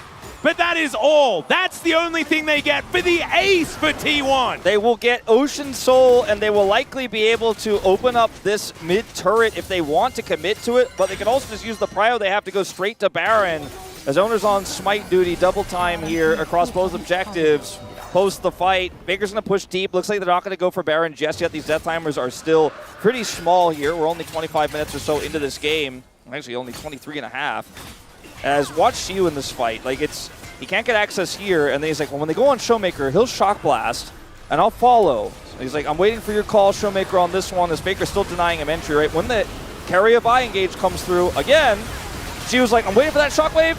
I thought there was an Orianna on my team. I didn't see any Shockwaves. He just leaves right away. He's like, no, there's nothing I can do. At least is able to get a kill back here, and it is a shutdown. 1,000 gold, almost 1,100 gold goes over to him on that play. So that's something. You know, he's only 79 gold behind. There you go. He got that arm guard that I was talking about, that, you know, as soon as you get a bunch of money, you can pick that one up. He has that. And again, we're going back to square one here where D+ have to go for some sort of Hail Mary and look for a Wombo. Maybe even starting the Baron if T1 back here away and looking for that kind of crazy turn could be the way to steal this game away, as Shu has top damage in the game. Just hasn't really seemed to matter, as he spent a lot of the game just smacking Doran around. Doran's 6-2-8. Like, the scoreline looks great. Unintentional rhyme, I apologize. But it hasn't really... It's funny because Shu is still just so massive here in this game. Just quietly in the team fights, Doran's making it happen. Ona finding an angle towards Korea, though. There's a great Shattering Strike to try and get rid of the vibe, but he's still taking so much damage. Crashes away, and there is Faker with the execute. There's Lucid also throwing out his ulti, but I just don't know whether it's going to be enough to save Shiu, who's on the other side of the fight, just dying. Ona going to Volt Break him, and down goes the Jax once again. You almost killed the Olaf, but he had flash and you didn't. And so, didn't even get anything on that side of the fight. And it's a 9,000 gold lead. Yeah, it's a 9,100 gold lead. I don't know, I had to follow up with something. Yeah. As they get the Baron, they push it to 10K, they're going to get this inner. And now we're just reading gold leads, and we're reading the obituary of D+, so there's no way back in this game anymore. Even if you get a Wombo combo, I don't think you can win a fight. Like you said, the damage is so minuscule. And this is one of my favorite things as well, because I feel like this has been a plan from T1s from the very beginning of the draft, right? With their ban strategy, it is bait the Orianna pick, and then use it to give Locke a lane that Faker is very comfortable playing. I don't necessarily feel like this is like Locke favored or anything, but it's very obvious that Faker is super confident in this matchup specifically, and man, have they really gone to town on it. Yeah, Shu doesn't have flash to follow Doran there. Doran just heals back up. Now they've got Ocean Soul. I've had it for a little while here. Faker shouldn't have been given the nail gun, Wolf, as Lucid is in a lot of trouble. Shockwave does come on through, though, and Faker will be shut down. Clockwork Windup going to be helping out there as Showmaker does get that kill. Can they punish Doran? I don't think so. He doesn't have flash, but he has his ult. He's level 17 and Shu's level 15. Shu is winning by like 2,000 gold in this game. It's insane. Doran really has just become a behemoth in the later stages of this one. 11,000 gold. A lot of it is thanks to his teammates, but Doran has been a huge benefactor here as 2 Siege Minions looking to take down this bottom inhibitor turret, and everyone else on T1 is looking to push through mid. And I don't know whether D+ are going to be able to do anything about it. Doran does take a lot of damage from Showmaker here. She was so mad. He's so ready to just fight whatever's in front of him. Yeah, he really is, but unfortunately for him, I don't think he's going to ever have another chance in this game. And T1, I mean, they haven't been able to end the game. There's an Orianna on the other side, so the wave clear is pretty intense, but this was a bit overzealous from Faker. Look at how far away Keria is. I think if Keria is a little bit closer here, this is so easy. But he just gets Crescent Guard denied, or the follow-up is Crescent Guard denied as Showmaker shows up here. To me, it's pretty close by, but it just doesn't matter. You know, like, if this was a game-losing play, people would criticize Faker for, oh, maybe he should have realized, but like, it's just not. Yeah, he's not even. He's laughing probably in the death chamber. He probably doesn't care at all. It's a 3,000 gold lead for just Faker. Over Showmaker right now, this Orianna is so far behind here in this game as they are going to look for an engage onto Pays. He's going to go golden, but I don't know whether that's going to be enough to save him. As Downey will go, Dissonance is going to be there to finish him off. I mean, if a few more of these mistakes happen, then we could start talking about it. Is there an elephant on a ball balancing somewhere in backstage? Like, I'm a little bit interested in how this one's sort of moving right now. Well, I think in this moment, Pays might not have been able to correctly breathe fire. Oh, no. Well, Doran is just going to look to dive on top of Showmaker, and that is going to be a mistake. And he just runs his way out of there. Successful escape, but he is going to have to avoid a few of these shots. Ona just gets in front of the Olaf and is able to defend him. That would have been very comical if that still somehow killed him. But bounty gold, you know? Elder's up in 40 seconds. Yeah, this is problematic. Pays is going to be up in 5, so they will be able to get together. But based on what we've just been seeing, maybe we're on more even footing than we thought, because this was a shellacking, right? Yeah, so, I mean, unfortunately, there's just too many buttons for Pays to outplay there. Like, he has Cleanse and Flash. His Flash was amazing, but if it was just the one engage, then D+ wouldn't have gone for it, right? They had all the follow-up there, and he didn't have any friends nearby. And it was a good play from D+. I would say if you're Pays, you're just trying to maximize your advantage in that moment, and got a bit overzealous just like Faker moments before. They still get prio for this Elder. Doran is showing up here. He does have TP, but won't even need it, it looks like here. Now let's see who they kill this time with the Vi Camille engage. That's the same, you know, rinse and repeat we've been seeing for every single objective fight is Keria and Owner. Support jungle, kill the carry. And the carry, it's not really been the Jhin. It's been Showmaker they keep killing because he's the bigger threat in this game. I think she was also pretty dangerous, but Ona on the biggest wraparound of his life is looking to get in behind D+. So far it's working. They do have decent defensive vision. They are going to find him out right now as he makes his way in. As Shio is just looking to push this wave forward, put the pressure on as the Elder is getting started by T1. D+ in a really good spot. Yeah, decent vision here for D+ right now. But you can see Faker and Keria making their way over. The Purgatory combo alongside that Hextech ultimatum is so dangerous as there's the cease and desist. They do try and flash their way out. There's the combo! He's going to be the target. The combo in the backline, though, is massive. But still down go the carries. Lucid is pushed away. She was still at full health, but he's missing all of his teammates. Lucid going to try and escape, but there's a counter-strike and a dream here for this Jax. And unfortunately, it's going to turn into a nightmare as Lucid's going to escape. But, I mean, where are you going to go, my friend? Maybe we'll to see him game in number game 2. 2. Yeah, I think you and I are on the same page on that one. The only person more upset than CV Max about that team fight is Valdez as the blast cone gets Pays away. Gio made the play. They had the combo, but they were just too far behind. The fact that at 10,000 gold behind, D+ got that fight in the first place is, I think, what the T1 coaching staff might be taking a look at after this game, but ultimately they still win it. They're so far ahead. No cooldown on that Zhonya's for Faker. They win in dominant fashion 31 minutes here at the home ground. And if we did POGs, I think Keria would still get it, but he and Owner ran that game together. Even though Pays did the boom boom, he had some flashy plays on the Kaisei, was given those kills early and took over the game. It would not have been possible without the synergy from Keria and Owner this entire game. And I think for those wondering if we'd see Owner as mainstay after the Painter sub, this is the kind of game you want to see. Yeah, I also think that it might have been a bit personal as well from Owner. You know, he's just like, coming back like, this is my rightful place. I am sorry, everyone, but you're going to have to get used to be sitting in this chair.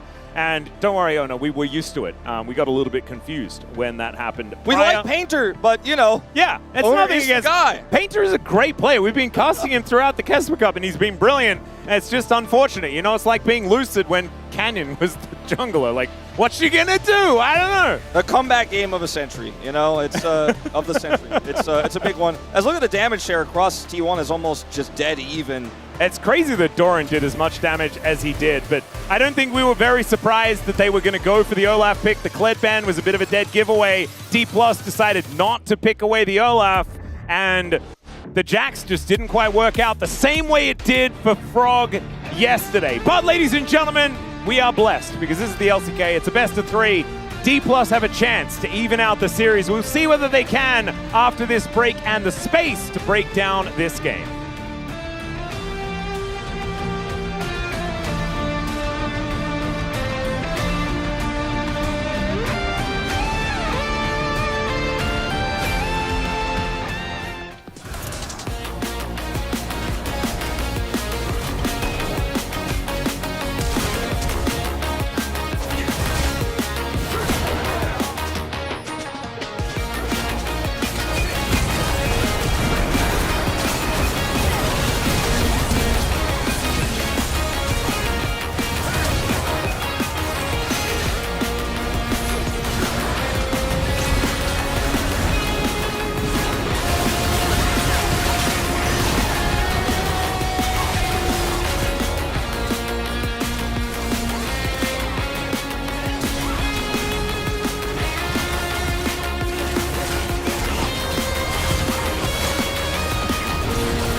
나 치워야 나와 얘네.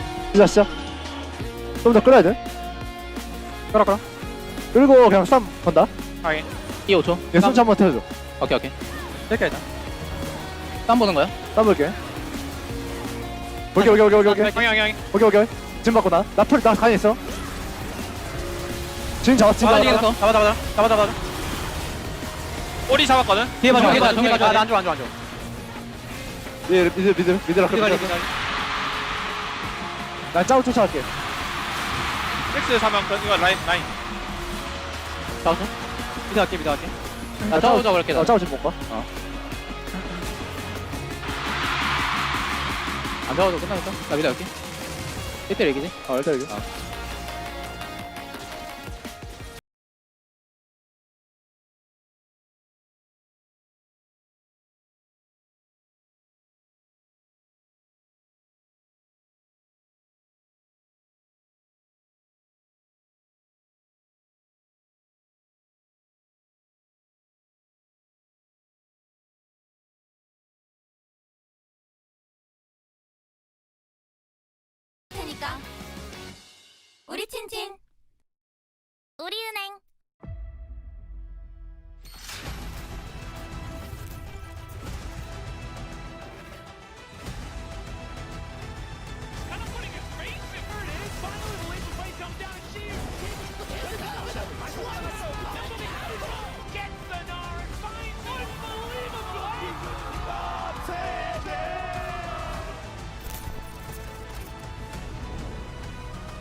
Red Bull gives you wings.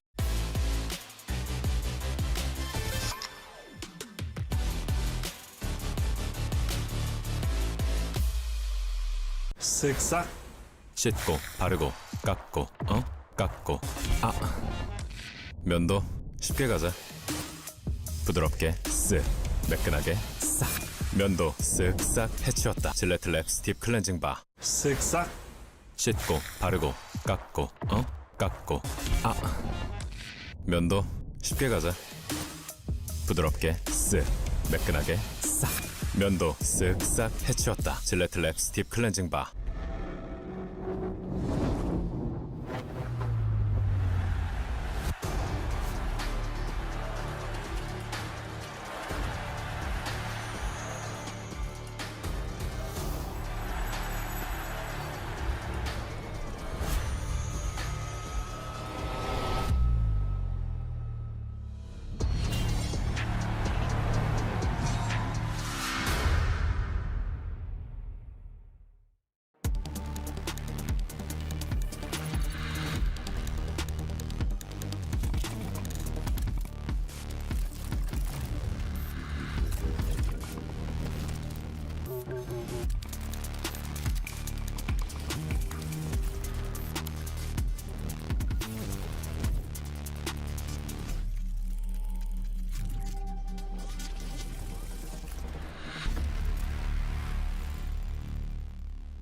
When I was a player, if I was to like make a misplay, maybe it's my mouse, maybe it's my armrest, something feels wrong. If you were at home, you wouldn't do that. The Infinite Precision Armrest is part of the larger Secret Lab on Stage standard initiative, aimed to bring your home or training room settings to the tournament stage. 이제 저뿐만 아니라 다른 선수들도 세팅을 더 원활하게 할 것 같고 가장 편안할 때 더 강력한 플레이가 자연스럽게 나옵니다. Every sky's a line I'm drawn. Cut by cut, mark by mark, my name forever in the stone.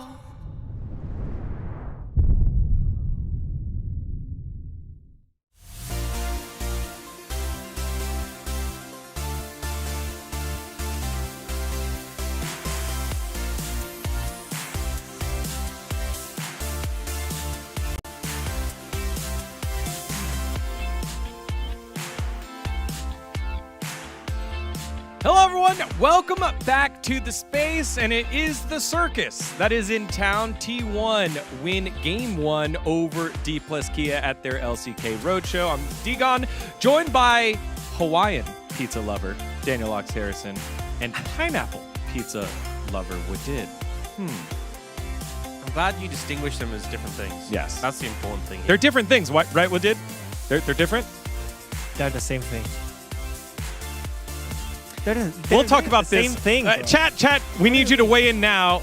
Is it different or is it the same? As we dive into the draft from this last one, because it was a very interesting draft, it differed away from the normal bans and the priorities that we expected to see here. Yeah, so when Camille sort of came out, Shen was one of the really popular matches into it, but also Leona did super well when we had, EWC and MSI. Leona was having a lot of success in the Camille. So I find it interesting they went for the Rel instead here.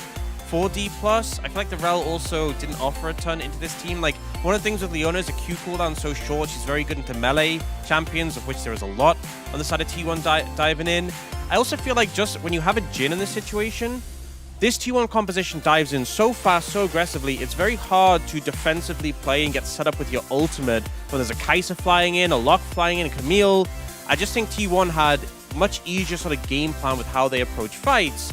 And really, I feel like D+, even though their comp seems more like that traditional front to back, I just think they didn't have the front line of the space to make it work. I just really like the Kai'Sa pick here from T1, not only because it fits with the team composition, but also I think it's really good into Jhin. When Jhin is not playing with the enchanters, it's really hard to punish Kai'Sa in lane. Maybe you guys remember when Kai'Sa was picked into Ziggs. I think it's really the same idea that they had. And I think like against Jhin, it's even better for Kai'Sa. You have more space to do something. You're better team fighter, and you're better late game scaling. So it was such a great pick by Pace right there. Yeah, a lot of information for teams to glean from this one in terms of the priority that T1 showed in this unique draft that D+ showed off. But in terms of gameplay, we had two fights on the top side of the map that really dictated the outcome of this one. So I think a big reason T1 did so well here is if you look at Faker, he actually predicts the flash with his ultimate, immediately takes Lucid out, and having already cleared the jungler out of this fight makes a big difference.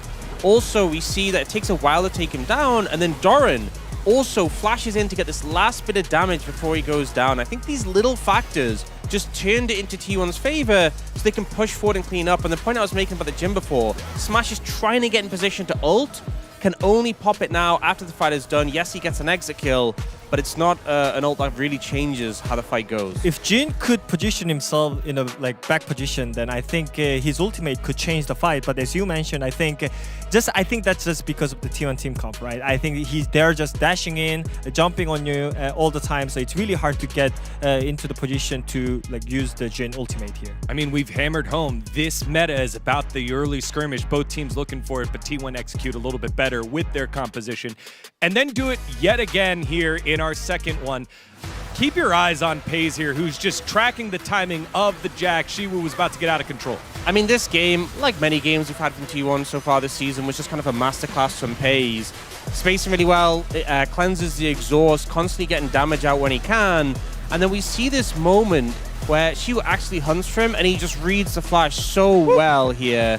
Completely breaks his ankles. We also have Kerry, who's blocking a couple of the Jin shots, and then he ults just outside the Jin ult cone, so you can clean up the Jax. This was just flawless play. I want to show this Kai'Sa clip to everyone who plays Kai'Sa in solo queue. He was holding his ultimate till the end.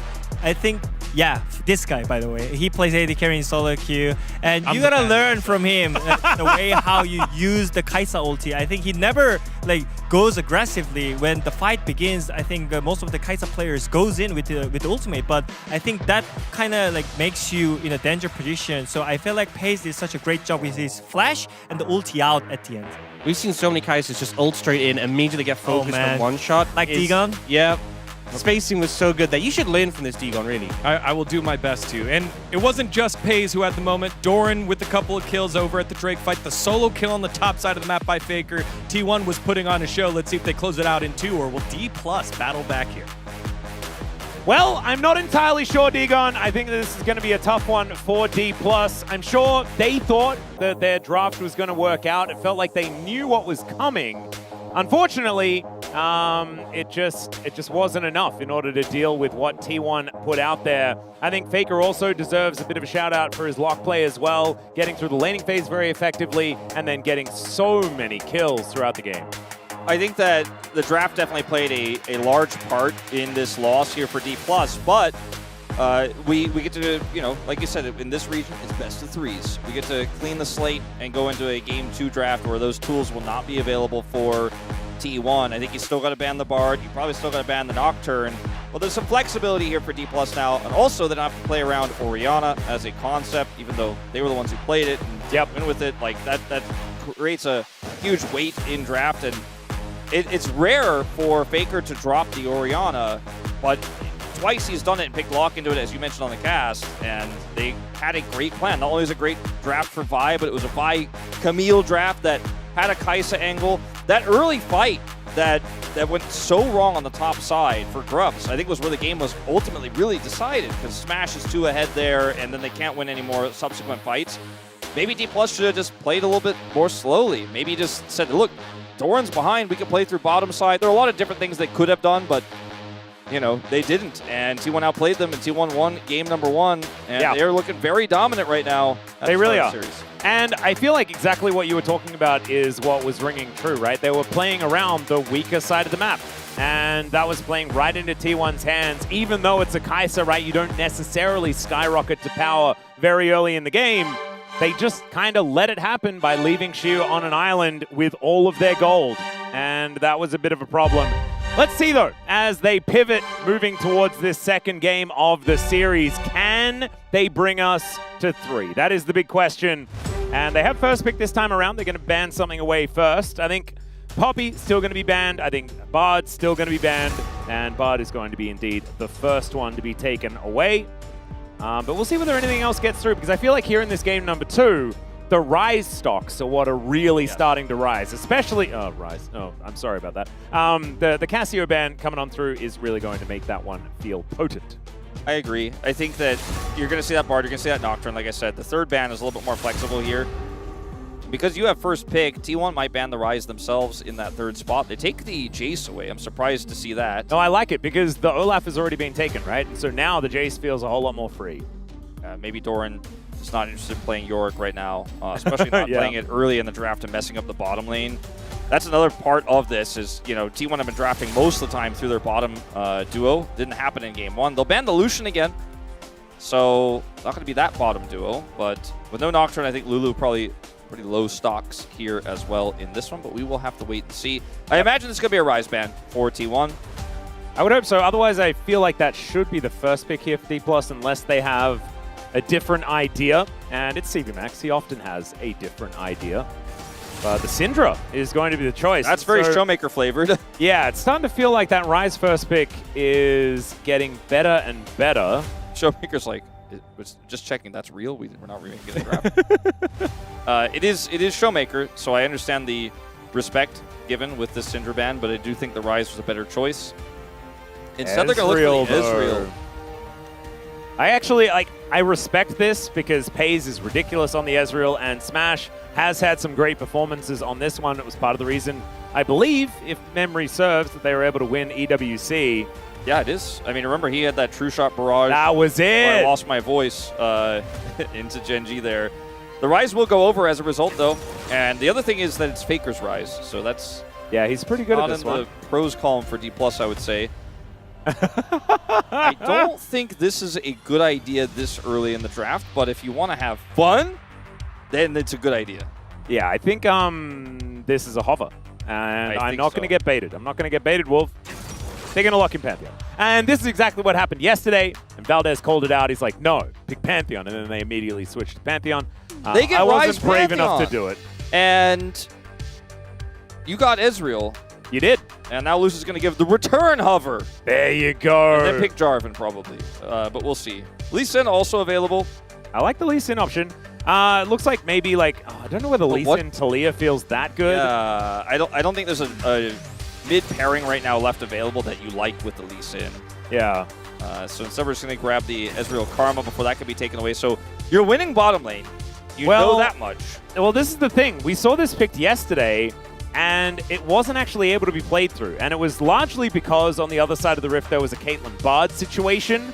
This was game 1, KMDRX versus BNK Fearx, and it didn't work, but we'll see whether D+ can play to it a little bit better than what we saw yesterday. Is Carry okay, we had Carry on camera. I was like, is he pulling something out weird here as a counter pick before the second phase? I don't think so. It'll be Doran's most played champion of the tournament in Ambessa. And now they get to protect both of these picks with a ban each, or they could go all in to protecting one of them. I'm starting to wonder, though, you know, what is Showmaker going to play here? We saw Lissandra yesterday. I think that works well with the Jarvan, but I don't think you... I don't think it works as well in an Ezreal comp either. Yeah. I feel like you kind of want to have a hyper carry. Like, I think Showmaker could play Ahri here, but like you said, then you don't have the hyper carry. If they're planning on just picking Victor here for Showmaker or something like that, I know he's been great on the Victor, I just don't think it's going to come together the way they want, because they're playing a double globals here. You need something that's powerful, something that can control the lane. He's going to play Talia. He's going to play Talia. That's what I have in my brain. That's what the voices are telling me, because it can sort of match the globals. So the ban on the Nautilus prevents a Nautilus Misfortune lane, which is one of the only lanes that can kind of you know, fight its way out, I think, of what's left available here. Maybe they ban Nautilus and Lulu, and they're scared of the Lulu in this draft with the Ambessa there, but... I wouldn't mind it. I feel like the Lulu could certainly work. I don't think you have to ban Vayne here to protect the Ambessa, but they probably will. I feel like a Vayne ban feels like the tax that should be paid. Oh! But the Talia is coming out. They knew it. They had the voices too, Wolf. They knew it. I feel so much less alone. It's beautiful. Okay. I feel like you could look at it two ways. You could be like, oh, I guess I'm not the smartest one. I'm not the only one who knew. But I think also you just look more smart now. Hey! They also knew. Well, I mean, I'm not smart. It's the voices, Wolf. Oh, okay, the voices were smart. So is it a Lulu ban, or is there another play here? Is there another plan? Maybe Caitlyn? Because Caitlyn Lux is scary, we don't want to deal with that? I wouldn't mind the Caitlyn ban, actually. But Yunara going to be taken away instead. Not even going to worry about the whole Lulu angle. They're just going to ban that Yunara away. Now we're going to reveal half of T1's Taze bottom is lane. like, you know, it's not that meta, but I once beat this very team playing a lot of Zeri. I don't think he's going to play Zeri Yumi? Zeri Lulu? Lucian Nami? Oh, God, no. Lucian's banned, and they already picked Ezreal, but Valdez is safe. However, I don't think that's necessarily going to see. I think they should have banned Caitlyn here. I mean, Caitlyn It's Lux. Keria. Like, Caitlyn Lux feels pretty good. It's Keria. They have point-and-click CC with the Pantheon to set bindings. And they don't even need to set up bindings. It's Keria. He just hits him. That's He's true. ridiculous. But let's see what D+ are going to have as the answer. Vayne feels pretty good, but you don't have great engage. You only have the Jarvan. If you want to just play Vayne into this, it's risky. You could pick Gnar if Vayne, you're confident Victor? into it. Like, ooh, the Aatrox actually goes pretty hard. I kind of like that pick the most. I didn't really have it in mind, but it's a pick that allows you to brawl with this, Karma setup. I like this pick a lot here in this draft. I'm kind of into it, especially with the fact that you have the Karma there as well to speed him up, get him into position. Showmaker does like the Anivia matchup into the Rise, but I personally like the Twisted Fate. Allows you to play the globals. to the globals, exactly right. And it gives you the ability to have one more piece of engage in a draft that's running a Karma. I think that D+ really fixed this draft. Like, I didn't think they were necessarily going to be able to figure it out once that Talia was banned, but they were able to do it. And I shouldn't have been surprised, because it's Showmaker, one of the most iconic Twisted Fate players of all time. I don't think Caitlyn needs to shoot more far, but Keria disagrees. You do shoot ridiculously far, and that's kind of good, but you also have the ultimate. So when Showmaker does show up and throws out the gold card, there's an option, but instead Keria is going to provide and the you fans can tell, what they want. That's what the crowd wanted. Oh, yeah. That's what we wanted. That's what we expected. As the draft comes together, I think with T1, they made all the obvious choices in this draft. Like, not one pick from their side was surprising. And for us, I think we were somewhat surprised by the Aatrox to come out for Shiu and then Showmaker pulling out Twisted Fate because they're less meta, they're less common. But with these players and their mastery on them, it makes perfect sense. And D+, I think, not only ended up getting a really nice draft here, but a draft that works incredibly well for these 5 players. I mean, Smash on Ezreal, Career's Karma has been very good. It is a volatile bottom lane, but it's a tough one for them now. They put so many resources in that Karma and still walked into the Caitlyn Lux. And see if they can win it anyways. This is the thing that's really interesting to me. Like, I just hope that we're glued to the bottom lane for like the first 10 minutes, because I think that is going to show so much about how this game is going to go, because D+ put so much into the bottom lane winning. And Caitlyn Lux really does struggle to lose in the early stages of the game, and I feel like Ezreal Karma are really going to have to play perfectly in order to make this one work. And I find that weird to say, right? Because it's such a powerful lane. You thought you had the free win. And, and Paze and Keria said no.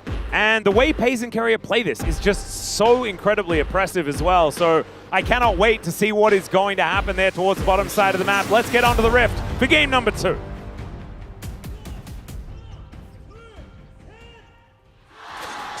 미니언들이 생성되었습니다.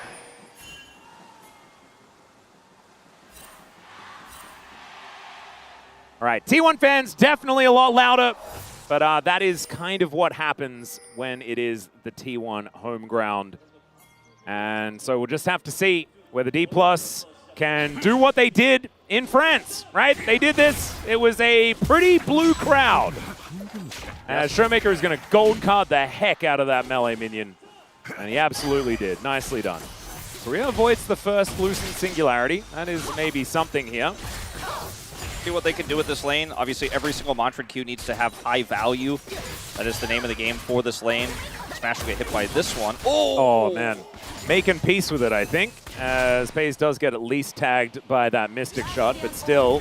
So Smash has to take, in this matchup, Cleanse because of the bindings. And because of the Pantheon as well. Pantheon, and you are laning into Caitlyn, who has a barrier. So, Caitlyn's not really worried about Karma's minuscule CC. So as a result, this matchup actually also gets a little bit weird here for Smash and Career, who again drafted this thinking they win by default. So they'll even have to use a heal to avoid that binding. Yeah, at least they are able to punish a little bit, but the Snap Trap in position, Smash able to collect that minion. And FaZe still with a pretty big advantage as he stacks this wave up. Shu and Doran fighting this one quite a lot this stage, both of them taking grasp in this particular matchup. Seen a lot of the Electrocute Ambessa more recently, but not in a matchup like this. As the binding going to connect. There is a great Peacemaker as Korea takes a lot of damage. Heal going to be exchanged a little bit late as Carrier does throw that one out. At least D+ is still alive. The problem is, I don't know whether that's the state of the lane that you want when it's Ezreal Karma, right? I feel like you are wanting to have that pressure. I think there's Korea still, hasn't lost on this champion. What? Yeah, there's still a lot of power outside of this lane for Smash, right? He's going to be at his strongest when FaZe is at his weakest, assuming no accidents happen, no incidents here on the bottom side of the map. So we'll see if he can end up getting that 2-item spike comfortably, because he's behind in this lane, doesn't have prio, but he's even in farm practically. As Lucid's coming for a gank here on the Faker. Yeah, there's the gold card as Showmaker throws out those wild cards as well. Faker in a bit of trouble, but does have the ghost. And Lucid, I mean, a flash flag and drag might do it, but Faker's running real fast and will escape. You know, I was talking about the Ahri pick for potential to set up to get them into a position where they can find picks, but this Twisted Fate ends up doing it just so much easier, as you can't really miss the gold card. Faker is going to hold his ground, though. Didn't take enough damage to feel like he needed to back, so he's going to feel good about that because he doesn't have TP since he went for Ghost on the rise. Had to expend it, and we are seeing a potential follow-up here from Lucid. Yeah, maybe a wraparound, but you can see Faker still has flash as Shu. Oh my goodness.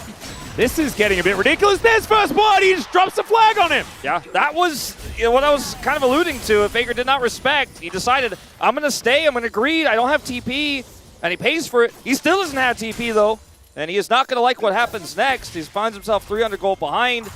Twisted Fate prints money, and this is going to be a potential strong point here for D+ moving to the mid game. As look, he TPs back in. Faker will be able to get back to the lane pretty quickly here, though, so it's not like the old days where if you die like that, you just lose the game. Kind of patch that out, but still feeling much better if you are Showmaker right now. Absolutely. So he's just lurking here, and Faker thinks he's positioned safely enough, but Showmaker just flash gold cards him, and there's just no time to react. Beautifully played here by D+, and you'd expect that from the man who has the pretty cool skin on this Twisted Fate. Got those Damwon logos flying around. Oh yeah, there's a lot of Damwon logos. As Faker with this wave in a pretty awkward spot for Showmaker. And Showmaker without his flash does have to play respectfully. And Faker having not used it, even though he did just die for first blood, does mean that he, for some reason, has control of this lane. Feels a little bit counterintuitive, but does make a lot of sense when you think about the summoner spells. Yeah. And the fact that there's a missing Lux on the bottom side of the map. Yep, and a Pantheon in the game. Doesn't have level 6 yet, but yeah, like you say, it's still an issue. And once he has level 6, that's when things get a lot tougher here for D+. Level 6 is being hit across the board. Showmaker with that Destiny Gate now up and available. We'll see whether the first one is going to be successful. This is the problem. They have one global, and the bad guys have two, right? And so if you're a D+ fan, I think it's going to be how well Showmaker uses this in order to guarantee a very fast kill before the rest of the cavalry from T1 arrives. Smash, you know, obviously going for a different build path because he's Ezreal, but has a little bit of extra combat power here with these long swords in his inventory, and they've turned this lane around a little bit, so getting back a lot of control here. FaZe has the Greaves, so it makes it a little bit easier for him to dodge these, but he's not dodging them. Yeah, that's a lot of damage, as now you got a Jarvan here to deal with on this bottom side. Yeah, they expect the Pantheon to come down. He's playing defensively rather than looking for an aggressive play. He's down flash as well. It's going to turn to a bit of a scuttle contest here. Even though Showmaker doesn't have prio, he does have that ultimate you mentioned, so if we have an extended fight here, it's going to be a close one as Owner goes in first. Yep, should be the 2v2 as they look for Faker. Gold card comes out once again, but Lucy's in a bit of trouble. The flash gets Faker away, and now Lucy's going to be taking down Faker. Grabs the kill! Carrier trying to take the Pantheon for a walk and will save Showmaker with it, but that is still a big win for T1. And it's the flash advantage you talked about earlier. That's the big difference maker. The whole time I'm watching that fight, I'm just thinking, but Faker has flash, so what are you doing? They spent so much resources trying to kill this Rise. So many resources are expended, but he just flashes the wall, and the fight is lost for D+ in that instant, as it's a fast rotation up from Carrier. And the kill does go over to Faker himself, over the wall. So initially here, it's like, okay, I'm trying to set up this play where Owner used his stun. Now we turn on the Faker, and Owner can't peel for a second. But Faker has flash, gets over the wall. Owner just holds his shield up. You can't punish Owner in this situation when Faker flashes over the wall because he's got Aegis. Yeah. And I think T1 just calculated this way better. And it's the thing. It's the fact that that flash wasn't on cooldown as Korea taking a full combo. Oh my goodness. Headshots just raining from the sky. And Korea does have to go home. Did at least have the heal to keep himself alive. But FaZe actually taking a lot of damage. True Shot Barrage. It's not quite the same as the EWC one there from Smash. But FaZe still taking a lot of damage here in this lane. Smash played that so well. Made it look like he was going to go for the minion auto there, or the minion Q rather, and he goes for the damage. It kind of blows my mind that, like, if you think about it, Smash and Ezreal are, like, almost the same age. And he's just so good at piloting this champion. I don't even know how old Ezreal is, but he seems Smash age. Well, he was out in the release of League of Legends. That was what I was going for. Oh, okay. I thought you just meant the character's age. A little bit older than that, but only a little bit. Only a little bit. All right, T1 with a slight gold lead, and that is a big deal against the Twisted Fate. I guess you could say the same thing about FaZe and Caitlyn, though, right? Yeah, that's probably a good point. FaZe getting a little bit older now, but still quite young.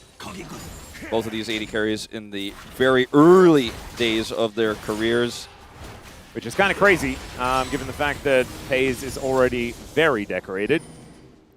He still has one of the most ridiculous records in International League of Legends with the most kills in a single game. And the most pentakills of all time, which is just ludicrous. Yep, he's that guy. He is. As we are going to have a bit of a gank up here topside. Shiu has flash and his ultimate, but won't do him too much good if he gets hit by the binding first. Keria has flash if he wants to try to employ it. Doesn't need to, though. And even Rise coming up. Yeah, Worldender coming on in here from Shiu as he does look to lock down Owner. That is going to be an easy kill there as Shiu looks to turn it, but it's not going to quite be enough. Pei's able to lock him down as Showmaker does cause the 1-for-1, but he does have to use his Destiny Gate in order to get up here. Doran not in as much trouble as it's only Korea and Smash down here, but Lucid's going to show up. Let's see whether this dive is going to work. This could get D+ into a good position. The ulti comes down, but it's not a great spot. Cataclysm comes in. Lucid looking for the kill, and he will find it. True Shot Barrage might have actually been enough for Lucid wanting to make sure. Yeah, that was a very, very close call there. On the top side, T1 are able to avoid the crazy play from Shiu there. He had so much gusto, I would say. I love the word gusto. Yeah, I think that was absolutely a gusto moment. Like, that's where gusto needs to be used, where he flashes, gets the lifesteal there from his passive. So, Shiu here, I mentioned if they lock him down with a binding first, he doesn't actually have any outplay. It's Owner goes in first place under turret, and then Shiu flashes here and almost two-shots Keria as Showmaker shows up. The turret's ramping.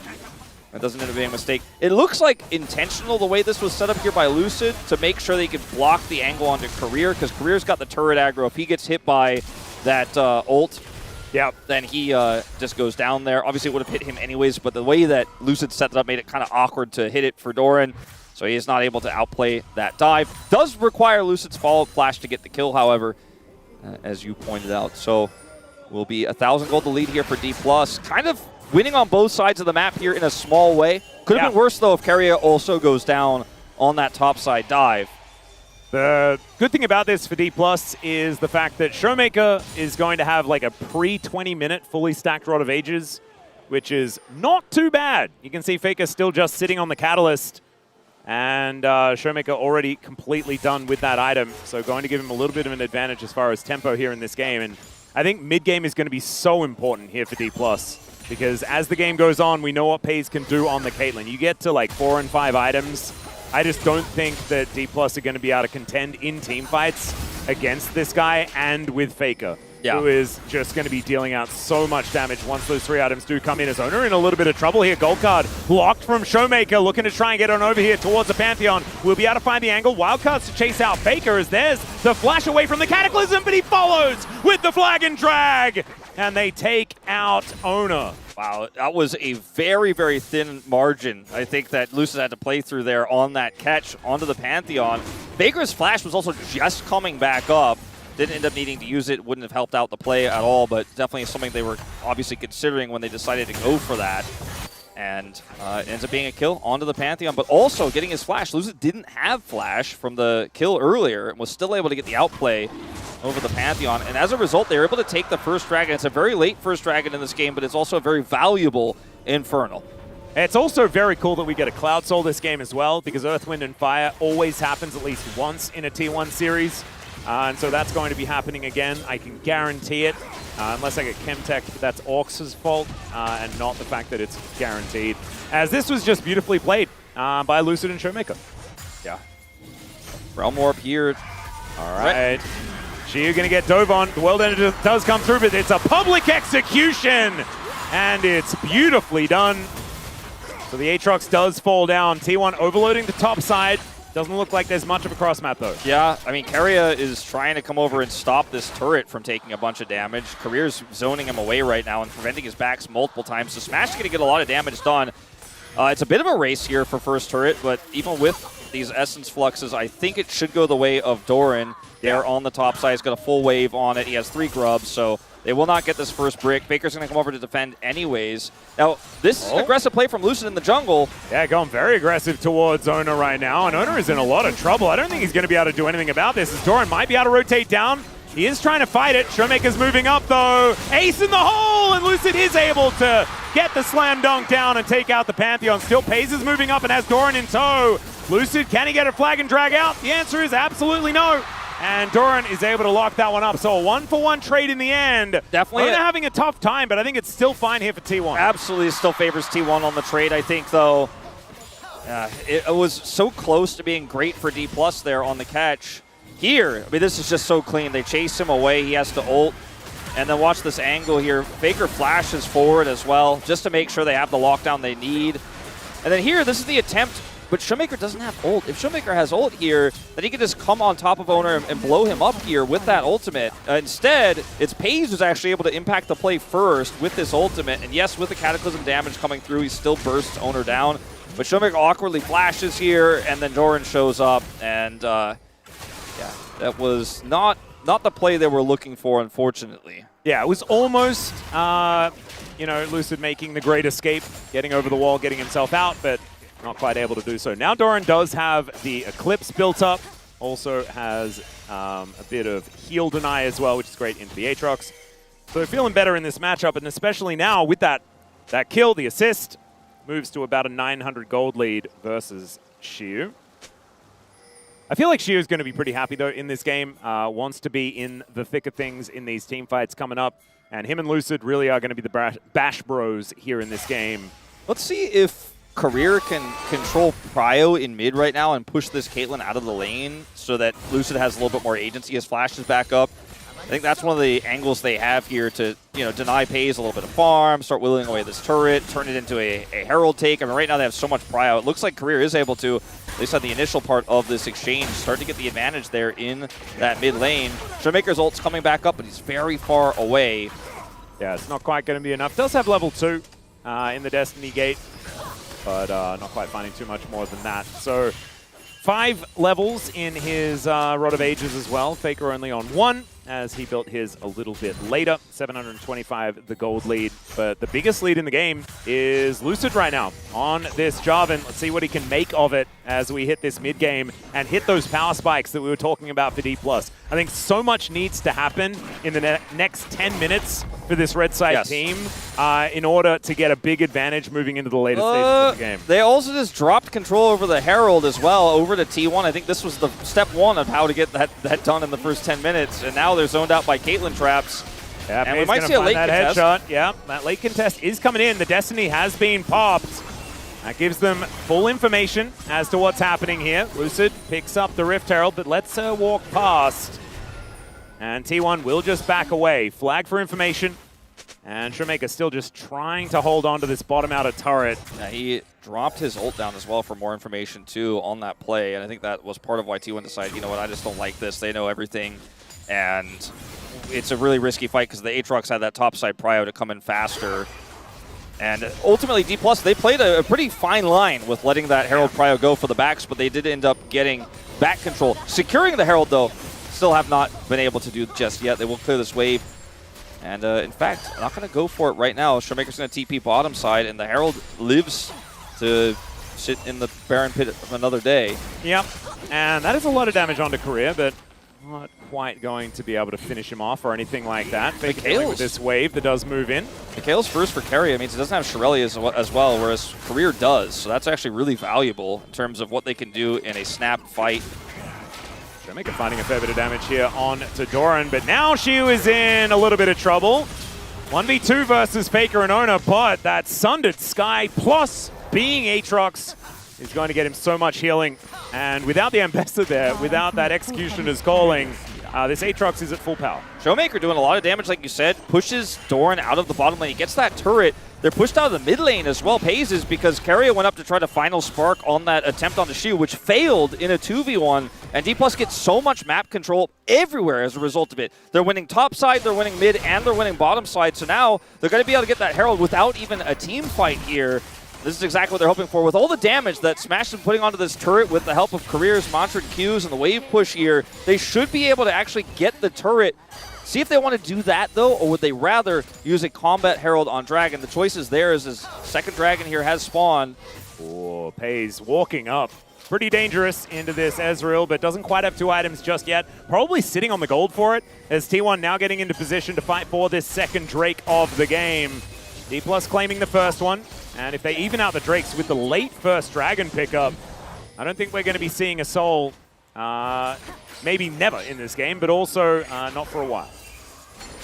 Okay, that's... Yeah, Destiny Gate to come on through here, as Pays does get himself out of the way. Carry on with the heal for the movement speed. That binding doesn't hit, and they just didn't like it. They did not like it. They backed away with Showmaker having a level 2 ultimate. They decide it's way too much control that D+ are holding right there. They decide to leave, which is the correct call. Faker is 5 minutes behind on the Rod. You can see he's down a level on this top laner, has his role quest completed. And so as a result, he's just not really... He's clearing the waves and he's not under kill pressure, for example, but he can't really control that side of the map very well, as Shiu's just having a great game. Yeah. On this Aatrox. He's 0-2 because he was the focus of many of the dives from T1 in this game, but it allowed the Ezreal on the bottom side to kind of freely have control. And this Caitlyn, who won lane technically early on, isn't necessarily really at the point she'd like to be at. 300 gold lead, has second item IE, but this is the scary part of the game for the Caitlyn when you have 2 Sundered Sky. Oh, Ox, man. It is what it is. It was my Earth, Wind, and Fire. That's all right. It's not a good omen for T1 if it's not the Cloud Soul here. I mean, Chemtech Soul on an Aatrox, that's what I'm scared of. Not to mention the fact that this Karma will be all buffed up by that one. I think it's a kind of cool Chemtech angle. But we'll just have to see whether we actually get to it, as it is still relatively late. 4.5 minutes until that soul point would be available. There's so much damage at this moment for D+. Like, they're at their strongest right now. 2 item spike on the Ezreal, about to have 2 items on Aatrox. The Sundered Sky double here for brawling in team fights. They want to fight wherever they can all the time. And I think with Showmaker having this lead, he's going to be the one who wants to set up. They're going to start pinching sides. They're going to start playing through, okay, Faker thinks he can just free farm. I don't think so. That's not allowed anymore. They're going to try to punish Doran if he's trying to push up too far on the wrong side of the map. They're on the top side right now, and T1 are scrambling to try to defend against a potential gank onto Faker. Yeah, Showmaker in a bit of trouble, though, as Faker and Ona are looking for him, but he does just walk it off. Lucid making his way in. Showmaker very, very low as the Realm Warp looking to try and deny. Gold card in hand. Lucid in a lot of trouble as well. The members of T1 are just everywhere as Lucid's able to escape. Showmaker taking a long time to die, but ladies and gentlemen, he will, and down he will go. But in the meantime, Shiu is taking the bottom out of turret. We've got Smash in mid, and now T1 are looking for this Baron in full vision of D+. Yeah, D+ don't have anyone over here. I mean, Career is coming over. There's a trap wall set already. Smash is going to be able to walk his way through. Public execution is a little private this time around for Doran, as Ona taking so much damage from this Baron. We need Orcs to tell us which Baron it is. Yeah, I don't think it's the Huni. I think it's Terry. I think it's Terry, and Terry isn't that scary. He's not scary, Terry. He's just Terry. I haven't fully embraced the Baron jargon yet, so I don't even know what that means. No, neither have I. I just like the naming. I think it's any Baron is scary enough right now to push T1 off of it in this case. So they do leave And I think D Plus actually went on the exchange, right? They got yeah. that bottom turret, they got most of this inner, they had that huge push with Smash. They still have Rift Herald, and T1 got a kill onto Showmaker eventually, as well as a flash, I suppose. But that was the D Plus were better set up on the top side of the map, and they instantly make the call when these ults get dropped. Like, okay, we can't save this. Let's just push. And then Doran also TPs, so she was like, all right. I think T1 really expected D Plus to full send on the defense for Showmaker, but they exactly did the opposite of that. As well, except Lucid, he full sent it. He probably wasn't supposed to. Yeah. But everybody else just did the opposite of that and played the map instead, which was the right choice. Faker does get a shutdown. It's a lot of gold. Yeah. And he now has his Seraphs completed, looking towards that actualizer, and that is when the Rise gets extraordinarily scary. I just keep thinking back to Zeka versus Chovy yesterday. Zeka had such a good early lane, but it didn't matter. Chovy was Rise in the end and did about a quadrillion damage, utilized Realm Warp incredibly effectively, and it led to a pretty comfortable win for Gen G in the end. And Faker, I think he's got the brain to make these Realm Warps work. I'm just going to use this Herald here to set up a dive, I think. And there's Pantheon ult available here, but he can't get access. Yeah, you can see Doran going to have to try and dash out of that Cataclysm, but Ona's just going to make his way up, just going to dive into Shelly as Doran gets knocked up as well. Lucid looking for an angle as they get on top of Ona. True shot barrage, but it's actually Lucid that grabs the kill onto the Pantheon. Doran left alive, but the turret is in ruins, and they've lost their jungler. Not entirely sure what the objective for T1 was there, because I know the T1 motto, which is it's written right underneath the circus banner every time, is every fight is winnable. But they could have just let the turret go, and Doran might have been able to get away, and even if he dies, it's okay, but you don't want to give more. They end up giving the Pantheon. I thought you were going to say together as one. And I mean, that would have also kind of worked. Yeah. Hashtag brotherhood. or in the past, for some reason, being. We still don't really know what that was. That was a bit above me, I think. I think it's kind of like the whole 6-7 jargon. I'm just not quite there. They were ing, I guess. I mean, maybe being ing means the winning worlds. Maybe it's a reference to the Australian bank. We have an ING bank. Yeah. Is that an Australian one? I've only seen it in Australia. I don't know, actually. It might also be New Zealand. I have no idea. I should probably not talk about things that I barely know about. I haven't been in Australia for quite a while. Anyway, I don't know why I'm talking about banks. Game State post the Herald play is better for D+, right? They end up getting that money. Yeah. They are going to have a lot of bottom side control for this Dragon. It looks like T1 want to threaten another Baron play, though, instead. Showmaker has ult and TP, though, so she been spending a lot of this game just free farming, which I guess if your T1 makes you feel pretty good because he's not fighting you in a brawl where he's going to be at his strongest now that he's got Hysterics online. But he eventually, I mean, if you're not getting anything topside, eventually he's just going to get too much money. And T1 don't really have a strong play right now to be made. Doran looking for this flank wraparound here to maybe catch somebody, but nobody's in the jungle for him to get. And now the Dragon is just kind of free pickings here for Lucid to take, even maybe solo. And the cross map was ambitious at best for T1. Yeah, you've got Smash coming on over, so this Drake is going to be taken very, very quickly. Showmaker may be in trouble, though, as Public Execution are going to come from across the wall, perhaps. As there's the Pantheon making his way in, but immediately stops. There is the ultimate, but it's just barely out of range. And Showmaker will go down, but the Drake is going to be the trade. And now Korea is taking Ona for a walk. Shiu is going to show up this time. And I think Ona is going to die for the 5th time. Down he goes. The Umbral Dash through the wall there, as now Doran is getting enclosed here in this top lane. And I do not think he's escaping this one. Flag and drag to deny. And it's going to be Lucid with his 6th kill of the game in trade for an outer turret bottom lane. Faker does get that turret. Pace is getting some additional farm here in the mid lane. It's not a completely D+ sided play, in fact, so this ends up getting T1 at least something in exchange for the Dragon, right? But the D+ were so ready for it. Now they actually say, with a man advantage and a jungler, we're looking to take Baron, and let's see if they can actually get over here. Faker does have Realm Warp to come in here. He just got his Actualizer. This is a risky call from D+. This could be very dangerous. No ultimate from Ona, though, so he can't actually join. Doran can. He can get back here very, very quickly. The teleport does come through from Showmaker as Career's in a bit of trouble. Has to flash away. It couldn't be a 50-50, though, because there's no Pantheon in the pit. Down goes the Baron, and DK look to escape and trade only Career for it. And T Plus are playing such a good map game. Like, I don't even want to call it macro. They just know what's going on the map at all times, judge the situation incredibly well, know they have the damage. Would you say that they know what they're destined for, Wolf? Yeah, I would say that. They have a gate, perhaps, that they are able to open and see the future? I think I would absolutely say that, yeah. Beautiful. I mean, for me, the whole point, I hope we get, this moment here, watch how quickly, Showmaker, by the way, he's 100% aware.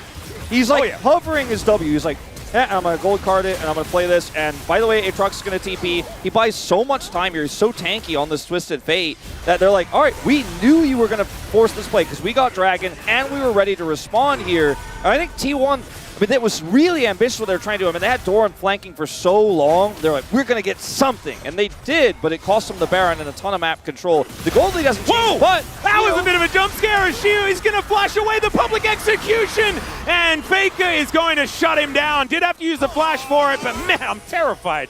I need to be really careful getting out of these replays. But yeah, they do have a Baron. They are going to push down this mid lane. But with that pick, it might help subdue, perhaps. I mean, it helps them from, prevents them from having 3 pushing lanes here during this Baron, but I think they're going to get 2 turrets off of this. Yeah, this bottom situation is a bit of a problem as Lucid going to get chased away. I mean, you don't have many options as T1. Doran's getting a lot of money here. I mean, T1 have gotten a lot of gold, but they haven't gotten map control. Let's see if the world's shortest gate comes down for Showmaker, looking to hold Doran in position. He's going to try and teleport away, and you know what? He's going to be successful. Out he goes. Showmaker is going to lock a red card, unfortunately. Didn't have time to wait for a gold. And so out goes the Ambessa. All right, so that's a win on the escape, but what I was trying to say before they went for that big play is the gold has stayed really small here, the lead for D+. In fact, it's shrunk even down to sub 1,000. And T1 have been getting the money everywhere, but they haven't been getting the map control over these important objectives. So you can see the power play here is negative, actually, for D+ right now. But they continue to push these waves, right? There's a lot of gold to be picked up on that bottom turret if it does go down here, as Showmaker is very far forward. Yeah, public execution going to catch him here as Doran looks to get on top of him. It might have been a bait, though, as Final Spark is a support Lux, so it is not going to be Showmaker taking too much damage here. Still, had to use the flash in the play. And 1 minute and 20 seconds. That is the timer that we're looking at here. As the kills are even, the gold lead is basically just TF. And the Rebel Baron power play is nothing. One day, you know, Aatrox will get the team fight. He's ready. Yeah, surely. 30 minutes in, he's like, yep, I'm going to team fight. He's on the bottom side of the map where this Drake is spawning. Maybe this is the moment. Maybe this is his time. No, he's going to back and go top side. I mean, if he has Death's Dance on this back, though, that is kind of huge. He might. I think he probably does. TA is done. There are some items coming in. The problem is there's an actualizer here for Faker. He's got an arm guard to break as well. And Pays is so close to those 4 items that I was warning everyone. There it is. All right, so Owner doesn't have his ult. Doran's ult's going to come back very quickly here. It's 40 seconds to go. He can't make a play. They can't make a play to get Prio before the Dragon spawns, really. But if they can group here and get Faker into position, maybe be able to reposition the team fight, it's hard for D+ to actually fight for this Dragon. Are D+ willing to give this up is the real question, as T1 just kind of fight their way through this bottom side of the river here to get that control away. And this is the first time T1 have really strong control over the objective itself, and now D+ have to kind of play it blind here. Showmaker could ult for vision. Well, there's that teleport in. Death Dance in hand. Pays gets his HP bar halved by that True Shot barrage, and look at Shiu. There's a mega cone He's ready to team fight. Let's see whether he does make his way forward. Destiny does come through. Doran looking for a bit of an engage. Is into the back line. Goes Shiu. Lucid gets the knock up onto Carrier's Pace, trying to kite this Aatrox, but he's not in the team fight. The trap does go down, though. He might even be able to find this, but instead he is taken out. Doran tries to escape and gets gold carded into the grave, and Smash should be able to help Showmaker grab the kill. There it is. 2 of the carries on T1 are now down, but the Drake was denied by T1. T1 do get the Dragon, but they lose the fight, and the gold lead is actually the biggest it's ever been here for D+, and it might get even bigger with this turret going down here in the bottom lane. Carrier desperately trying to Final Spark to buy time, but this turret is going down.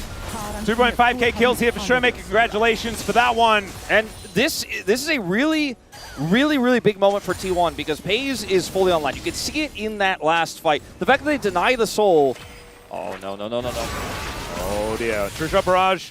Fair bit of damage onto Faker, but a little bit less than I was expecting, to be honest. I don't think I accounted for that arm guard quite as well as I could have. Yeah, there's no Jarvan ult, there's no flash for Lucid, so Faker was actually in a pretty safe spot there, but decides to Ghost just the same. This is a really intense game. Like, it really is. It's not over till it's over on this one because they get the secure here. Pays plays this so well. Like, he's out of the trough. Watch him play this. He drops one trap that she was able to avoid, but here on the corner during his Q animation, he's not able to avoid the next one. Pays gets a few more autos in there, and maybe it's actually I mean, if this was a team fight, though, like, if anyone's able to CC Xiu at all, right, like, he's dead, 100%. And, like, DK need to be, like, I guess, congratulated for being able to make that separation happen. Exactly. That was the whole point of that fight, is they had no eyes on the Aatrox. He was able to wrap around and get that backside angle. If he doesn't, I think T1 smashed that fight. So D+, they're not necessarily in a winning position just yet, but they do have control over this Baron pit. Yeah, Showmaker does press the R button. Let's see what actually happens from it, though, as now Showmaker going to turn up, looks for Faker. Owner taking some damage. The Aegis now on cooldown as Xiu trying to press some buttons, but they're trying to hold him off. Owner sacrifices himself for the good of the colony. And Doran is looking to try and push away this Aatrox, but the Baron is live, and D+ have just killed the jungler. Yeah, and TP back from Showmaker. He's at full health. I think they could have just gone for it there, but they want to play it a little bit more safely. Looking for pretty that cool damage. with his new hat as well. Showmaker now pretty powerful. Now they can do it now that he's here, and it's not realistic for a contest here for T1. Control vision on this Baron as well, and Doran's going to go give his teammates the bad news. And with no Pantheon here, it is a free one. As Doran is still coming over here, but I just don't see any world. The desperation ult from Keria. Yeah, it's on a low cooldown, so you go for those, but they won't get it. You miss every shot you don't take, so you may as well go for the final spark. We'll see whether this Rebel Baron power play is going to be better. Right now, sitting at about 1100, Xiu is going to look to try and get himself out of the way, but Faker was not actually in. That one, public execution comes down, and Xiu is just going to die right at the beginning of the Baron. Yeah, that's a huge pick. A lot had to be used for it, but I think it's worth it. Oh, 100%. They used 2 ultimates to secure this one. So when you look at this fight here for T1, they don't have any ability to get Pays in the position to do consistent damage because their jungler went in so early. Like, Owner's so far up there that D+ is just like, nah, Pays can't get in, and we're just going to wait. And then eventually everyone from T1 backs away, but the Pantheon is just not lucky enough to do so. So Owner dies. That leads to a Baron, but the next play, which catches Xiu, really puts a dampener on how much damage D+ want to get with this Baron, which is opening up these inhibitor turrets and opening up the base. GA done for Owner now. This game is still so incredibly close. And there is a more of Malmortius now on Lucid as well. I mean, this Jarvan actually does a lot of damage. It will be hard to kill him. His GA is still on cooldown for the next little while, though, so does need to be a little careful. Imagine to have that advantage. Imagine if D+ had a Chemtech Soul and this was Elder about to spawn while they had Baron. That Secure of the Dragon for T1 is doing them so much work in this game. Oh, yeah. And Showmaker now splitting towards that bottom side. This is a composition that runs 1-3-1 pretty effectively. But once again, I mean, it's a negative Rebel Baron power play. T1 playing into this Baron over and over again. It's just putting, like, Isaac Zale Cummings Bentley's voice in my mind. Baron just isn't that good. And it's kind of proving to be true here, as even with 2 of them, D+ haven't been able to extend that lead all that far. With a Rise and a Caitlyn, you have so much wave clear, especially against that mid wave, which is what D+ have been mostly playing through, especially after losing their top laner, that it is not that powerful of a Baron here. Dragon's up in 25 seconds here. Pays will have his flash soon, but doesn't have it yet. I think he'll have it just as this is spawning, which is huge for him, because this time they don't actually have that flanking Aatrox necessarily. He is looking for it, though, and now Doran trying to escape. Showmaker with that gold card locked, and T1 moving so far away. My God, that True Shot Barrage is so much damage. Doran is out of here, can teleport back. D+ just have to rush this down. They have to just rush this Dragon down as fast as possible. It is a Chemtech Dragon. It's not that tanky. I think they should be able to get it. Xiu's still holding this flank. Showmaker looks for the flank himself. Xiu's like the big bad wolf, man. He's just lurking in the jungle, in the forest, waiting to grab them. That is going to be the Chemtech Soul, only further buffing this massive Aatrox in this game. That was such a great way to set up for that Dragon control as all. Oh no, Doran's just dead. He was trying to walk through that T1 door, and unfortunately just wasn't able to this time around. They could have TP'd him back into the fight, but he stayed, and Showmaker zoned him away, and there was just no way to get to the Dragon for T1. D+ didn't look for a fight, they just looked for control, as Lucid's just going to do some trap clearing here and potentially set a bait, but I don't think there's really any follow-up to this. Yeah, it was just kind of wandering away from a few of the abilities that were coming in. playing some defense. The Showmaker here towards his top side with his Magi's now completed. Only 5 stacks. Oh yeah, and Twisted Fate, there is one thing that he does really well, and that is destroy turrets extremely quickly, especially with this build. You go Death Cap, you got a Lich Bane, man, you have all that turrets AP, do not last. But you were designed as an AD champion. It feels like in so many ways. With just auto. Why do cards hurt structures that much? I don't know. But that is just kind of canonically true here in League of Legends. Yeah, I'm sure everyone's seen some YouTube guy like throw a card into a watermelon. It's kind of like that. I've seen a lot of those. They're great. They're pretty crazy. D+ they've been doing such a good job of controlling objectives and not losing the game. They're 5 items, Wolf. 5 items for pace. I'm scared. They're not doing the risky team fight thing. They're not doing the forced team fight. They're doing the I'm near Pays as Aatrox. You can't fight, and we win the objective. This gold lead has gone up substantially as they get more and more of these structures off the map, but they haven't done the lethal blow to T1 just yet. And T1 have such an incredibly strong team fighting composition. If they can just keep Owner grouped with the squad and use them as more of a frontline than an engaged tool, I believe the longer fight is almost always won by T1 if they can get map control for an objective as well. This is not the time I want to see a pause. No. At least it's not mid-team fight. That would be the only time it would be worse. But hoping we can get a little bit of information as to why this is happening. Hopefully, like someone's mouse just ran out of battery or something like that. So it is, can confirm, peripheral problem. So maybe it is exactly that. Maybe we just didn't charge our mice before we came to work today. As it's Korea, something happened. Cannot confirm just yet. But yeah, it's just a peripheral issue of some kind. So probably I'm just trying to work out whether it is the mouse running out of battery or not, because that would be pretty cool if it was just a guess. It does look like it's mouse related. Have you tried turning it off and on again? I cannot confirm that his mouse isn't plugged in wired, but most players, well, I would say actually in modern times, it's more common than you think to play with a wireless mouse. Yeah, I mean, a lot of our pros moved over to it, yeah. I actually thought that, all of the purists were like, no, the polling rate is just nowhere near high enough. But I think that it's kind of been a thing of the past. Not having a weird cable attached to the mouse is kind of better. Looks, as you guys can see him, and it looks like the issue seems revolved. It looks, yeah, it's wireless. It's wireless. It might have actually been a battery issue, no joke. I really hope it was, because that would have been very, very funny. But I believe we are about to pop back into the game in a couple of moments. And in fact, you can see there are some buttons being pressed. And here we are. So a brief interlude. I think D+ have one more job to do, which is to secure either this Baron. I thought you were going to say kill the Nexus. Well, that's like what they do. They get to do that for free once they do the job. That's the reward for the job. So either get this Baron or get this Elder, right? And I think the Baron's spawning first will likely be what they get. If they lose the Baron and just defend, I think they're still in the strong spot. Owner taking a lot of damage. He does have a GA, so he's not going to die from this, but True Shot Barrage through the base gate, not going to hit him. Good prediction of where I probably would have True Shot the same way, expecting Owner to walk down there, but he does not. As could have gotten a GA there, but you cannot be losing your jungler. That's what happened last time around, although it was, again, not necessarily his fault. It was set up there for D+. And D+ are just playing this oppressive style where they have Destiny Gate to play through. They have this Jarvan with Flash and ult. He's incredibly powerful, has GA himself now. And he just seems to be a lot more potent in these fights. I mean, he's 4,000 gold up on his opposition. Speaking of, there it is. Dash Cannon does get Showmaker closer to that gold card. Doran taking a lot of damage. True Shot Barrage is going to snipe him, but he is able to get himself out of the way. But Flash now down on the Ambassador, and the ulti's already used. I mean, that might just be like Baron Prio. That might just be enough. Shiu has TPs pushing bottom wave right now, but could just TP in, and they could just take this. If they get this Baron Siege, I don't know if T1 will be able to recover, because that leads to Elder. And D+ don't have to win a team fight to win this game. They just need to get these objectives. And they decide to pull off of it right now as Owner's walking forward on the Vision. They might punish him. Showmaker's got that gold card. Yeah, he's lining it up. And it is the final spark just to spot what's happening in that Baron pit. They do get the good news.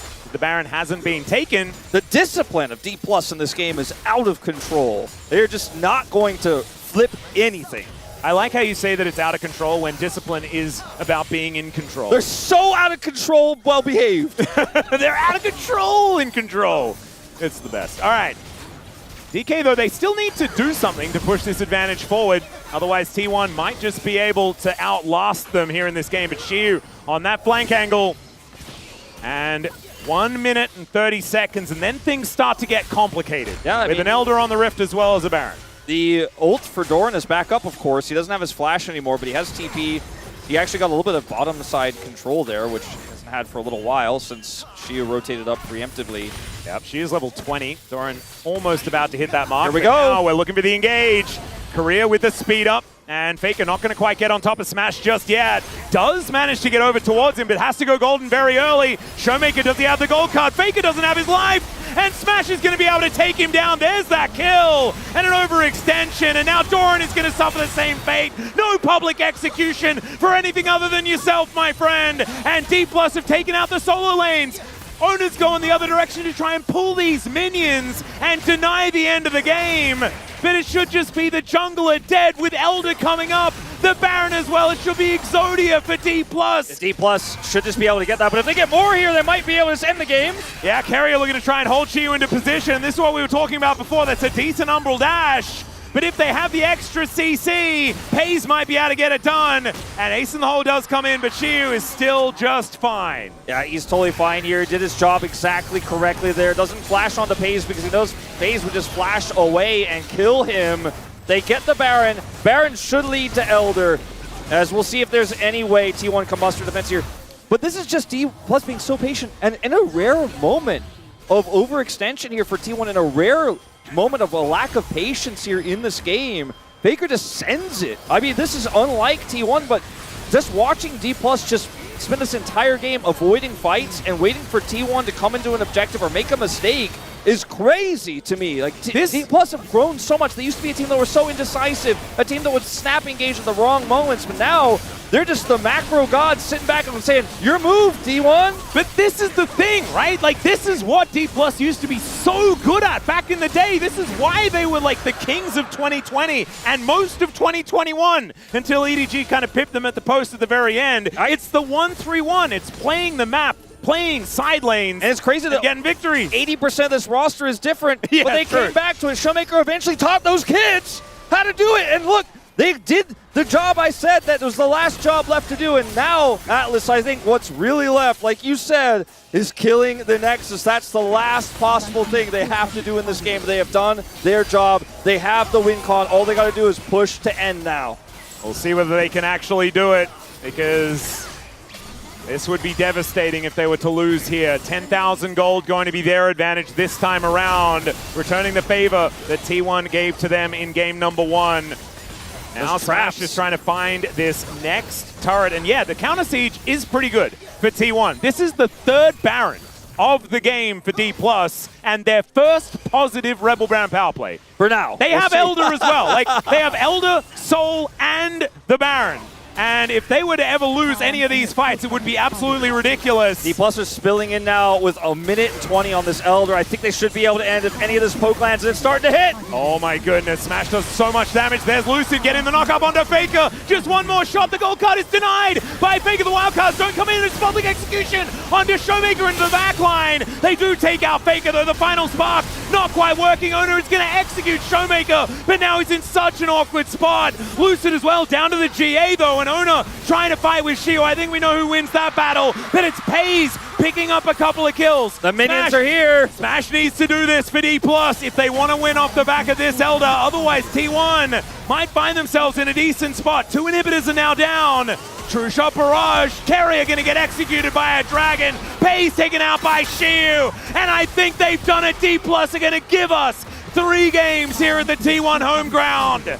Very close here until the very end, but D+ end the game the way they played the entire mid to late game. They were hiding, they were setting up objectives, and on the final objective, the Nexus, they were hiding behind the minions and shooting through with some mystic shots there on the True Shot Barrage that executes Carrier. But they played such an impressive game of League of Legends. Some of these plays, these calls from T1 look like mistakes, but eventually they just were like, eventually they're going to kill our base if we don't do something aggressive. And that call from Faker to go in to try to set up the play on the rise just didn't hit. Doran TP's in, following up there to try to get into the back line and hold the wave, gets first down. Owner goes in a 3rd time. And D Plus knew that this composition with Pays was just going to be too difficult to deal with in straight-up fights. I mean, even when they had all of those buffs, Pays was still half-healthing everyone he was shooting, man. It was still so scary for They D Plus. solved the Pays problem. Just don't team fight into him. Put an Aatrox on top of him, or otherwise just run away and not fight. And they played such a great game. It's 44 minutes here, but this is one of the best games of D Plus since the 2021 era, right, that we've seen from them on the map. Brilliant stuff. Absolutely amazing. As well, vintage Showmaker on his Twisted Fate. So good to see it. Holding the gold card against Faker and instead kills Doran with it. Gorgeously played. Let's go to a short break. When we get back, the space is going to break that one down, and then we'll have the final game of this amazing series.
야, 절반 남았어. 천천히. 미드라인. 라이즈 한번. 라이즈 한번. 야, 라이즈 받아놨어. 천천히. 금자 빛깔 없다. 야, 캔 라이즈 노플. 얘들아, 라이즈 노플. 천천히 해, 천천히. 잡았어. 안 배사. 야, 맞죠. 야, 금지야, 캐트. 나 판테 볼게. 나 판테. 아, 빨리 좀. 빨렸다. 판테 보자. 아, 나도 죽은데? 야, 라인. 럭스 럭스. 잘해야 돼. 라인 해봐. 빨리 좀 봐봐. 타워. 얘가 박아야 돼. 어차피. 얘들아, 캐치 노플, 안 배사 노플. 캐트랑 배사 노플이야. 노플이야. 천천히 하면 끝났어. 럭스 땡겨온다. 해도 돼. 금지야, 캐트 노플. 캐트. 지르자. 야, 나머지. 나이스. 와, 진짜 너무 힘들다. 고생했다. 야, 잘했다. 레전드 못하겠다, 이거. 오늘은 T1 시그니처 에디션을 언박싱을 해보겠습니다. 상자가 고급스러운데요. 불이 들어오는데요, 이거? 이렇게 세워둘 수도 있네요. 2025장 한정카드에 제 사인까지 더해지니 더 특별한 것 같아요. 이거 한정판인데요?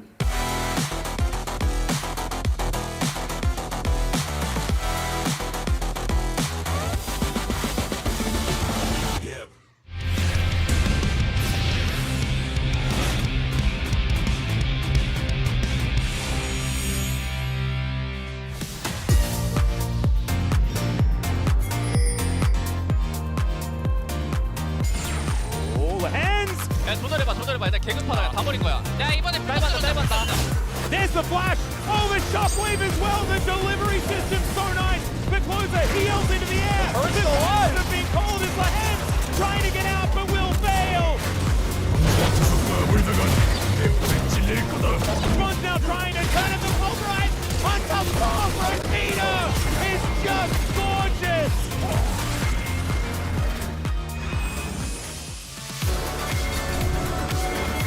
See what Duro can do. If he manages to get a good ulti here, they could just guarantee Infernal Soul. The train comes down, it's missed as Cataclysm comes in, but there's the Keep Verdict and Genji! They cut them off! Kanavi taken out! Delight nowhere to go! Zeus comes in, it's a decent equalizer, but not good enough! Deadly flourish and another shot will do it! One big fight on this dragon.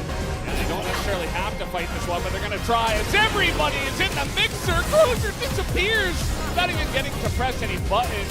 And now Charvel here alone. Only 2 members left of TNS. One of them is going to take a hex gate. 얘들아, 너 정신 차렸다! I think their influence is weak, right? Their ability to control this map is getting tougher and tougher.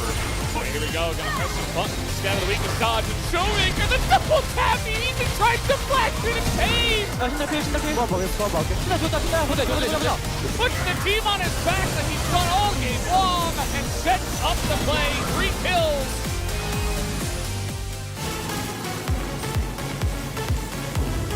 Release safe inventory. You can actually no, you don't have the same maybe. Well, Gideon's still gonna go in and then explode. He's down to the G8, possibly. 너무 오래 숨지는 말라고 결말이 좋지 않을 Another 10. He's still gets up to 7. Triple kill for Roma. Flag in the tie as well. And this was dead as the 10th kill. Bruce may have just stolen the game. 와, 나이스! 멘타킬! 제발, 제발, 제발. 끝날 것 같아.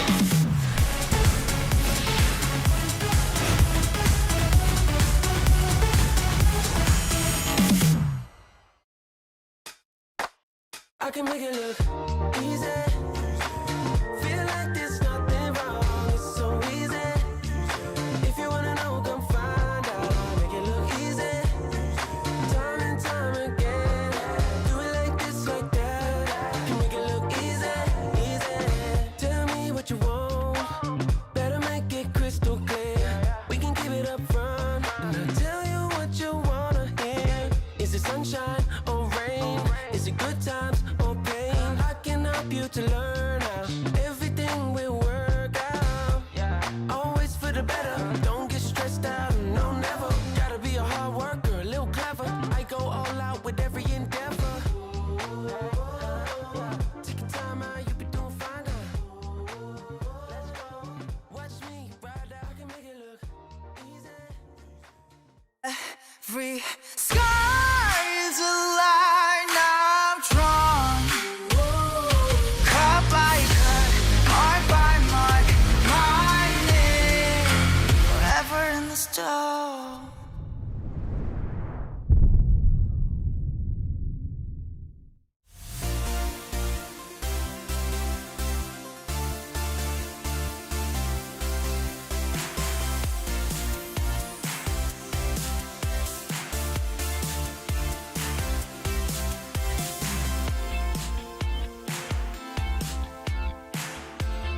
And the show will continue over at the LCK Roadshow. The T1 home ground goes all 3 games as D plus Kia take themselves a very controlled game number 2 over T1 to force us to that ultimate 3rd game here, Ox. Yeah, and we hit the voice comms at the end and saying, "Oh, that was so difficult. Like, it was a really big challenge," but they managed to take them down.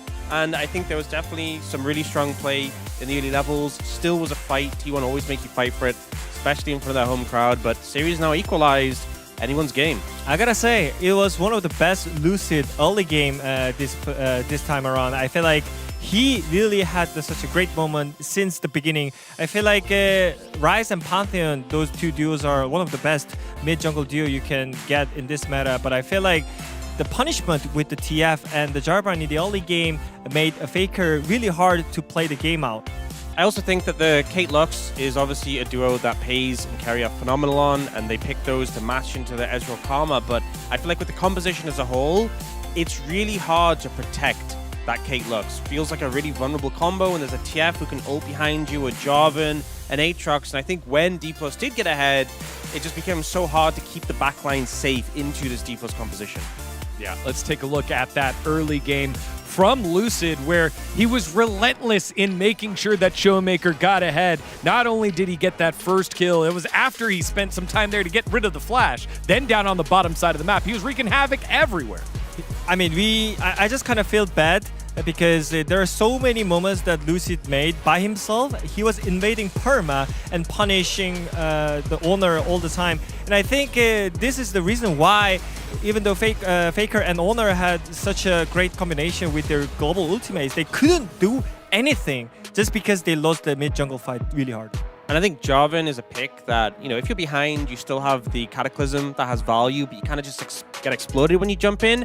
But when you're ahead, you saw Lucy could just run rampant, too tanky to kill quickly, able to just play around the flag and drag the Cataclysm and have such an impact. And this was the difference at 15 minutes You can see got 1,000 gold lead, solid CS lead, able to get 4 kills for him specifically.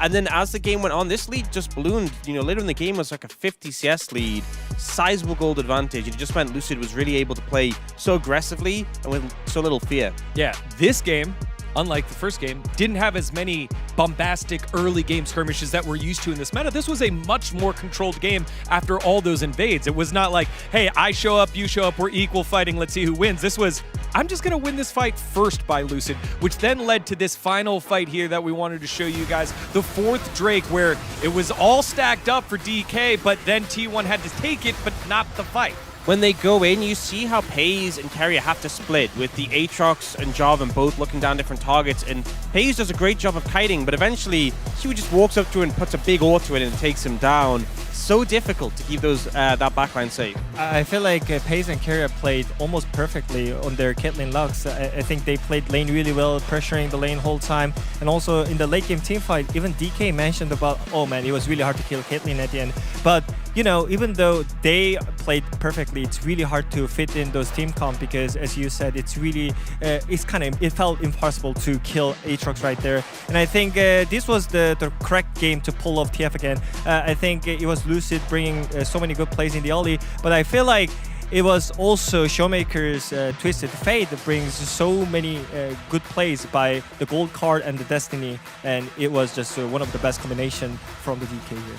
And I remember Showmaker saying when he was in Paris, when they were against the home crowd, how he loves playing against the home crowd and doing such a fantastic job. That same situation here. And against the Pratt as well, because we think T1 is going to win in their home ground mostly. Right? They have won both of them so far this season against Bro and against BNK FearX earlier in, I think, round 2 it was.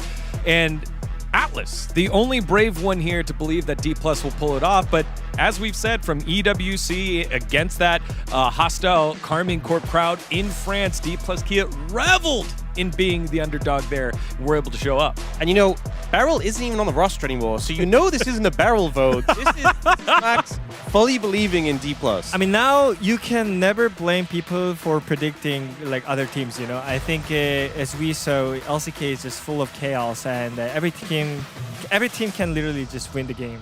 I mean, I understand why there's a lot of T1 votes. I obviously voted for T1, but I'm kind of surprised there's just that one D+ vote, because they have this recent run of form, really gotten some big upsets, some big wins. So I mean, it's the home ground advantage, I remember Carrier is picking up all the POMs. They said that in Paris as well, though, when all the fans were against D+, and, D+ rose to the challenge. But it wasn't just that. It was the fact that when these two teams met last time, T1 mollywop, dismantled, destroyed. Exactly. Kia, the hottest team in the LCK at that 7 series winning streak.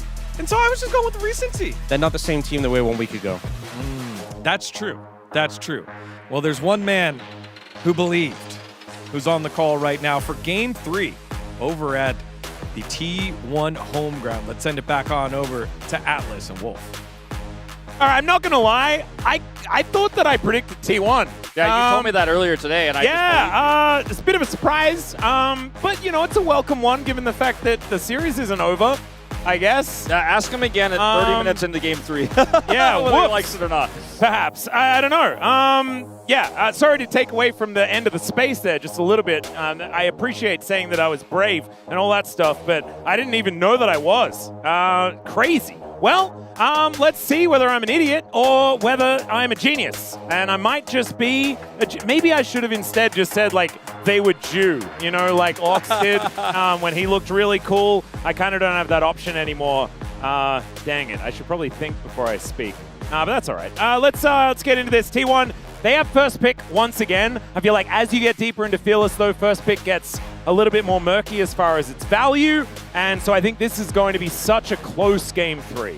Absolutely. And Game 1 felt like such a T1 draft, and Owner and Carrier ran the entire game, right? With the Camille set up there with the Vi.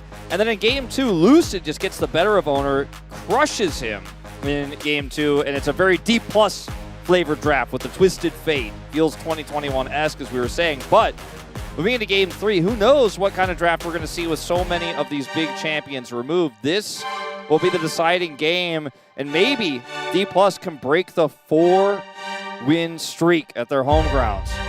We'll see whether they can do it. And the draft is going to come first. And I think this is going to show us a lot about how this meta has formed in the eyes of these two squads. Because I think these are interesting ones when it comes to takes on the meta. I think yesterday, Gen G and Homolife Esports had a different idea about what good looks like. And this time around, D+ with their own unique flavor, with that 1-3-1 composition, played it out very controlled in game number 2. T1 with a lot more skirmishes, scrappiness, the circus was in town, and that was working out for them in that first game. But now, Poppy going to be banned. The Nocturne as well will be taken away. I think and Bard Lulu, again. going to be answered. Lulu and Bard probably traded here, and then it gets a little bit murky. Maybe just another Cassiopeia ban from T1. Take that away from Showmaker. Yep. Unless they want to leave it for a first pick, because I think it's pretty first pickable now.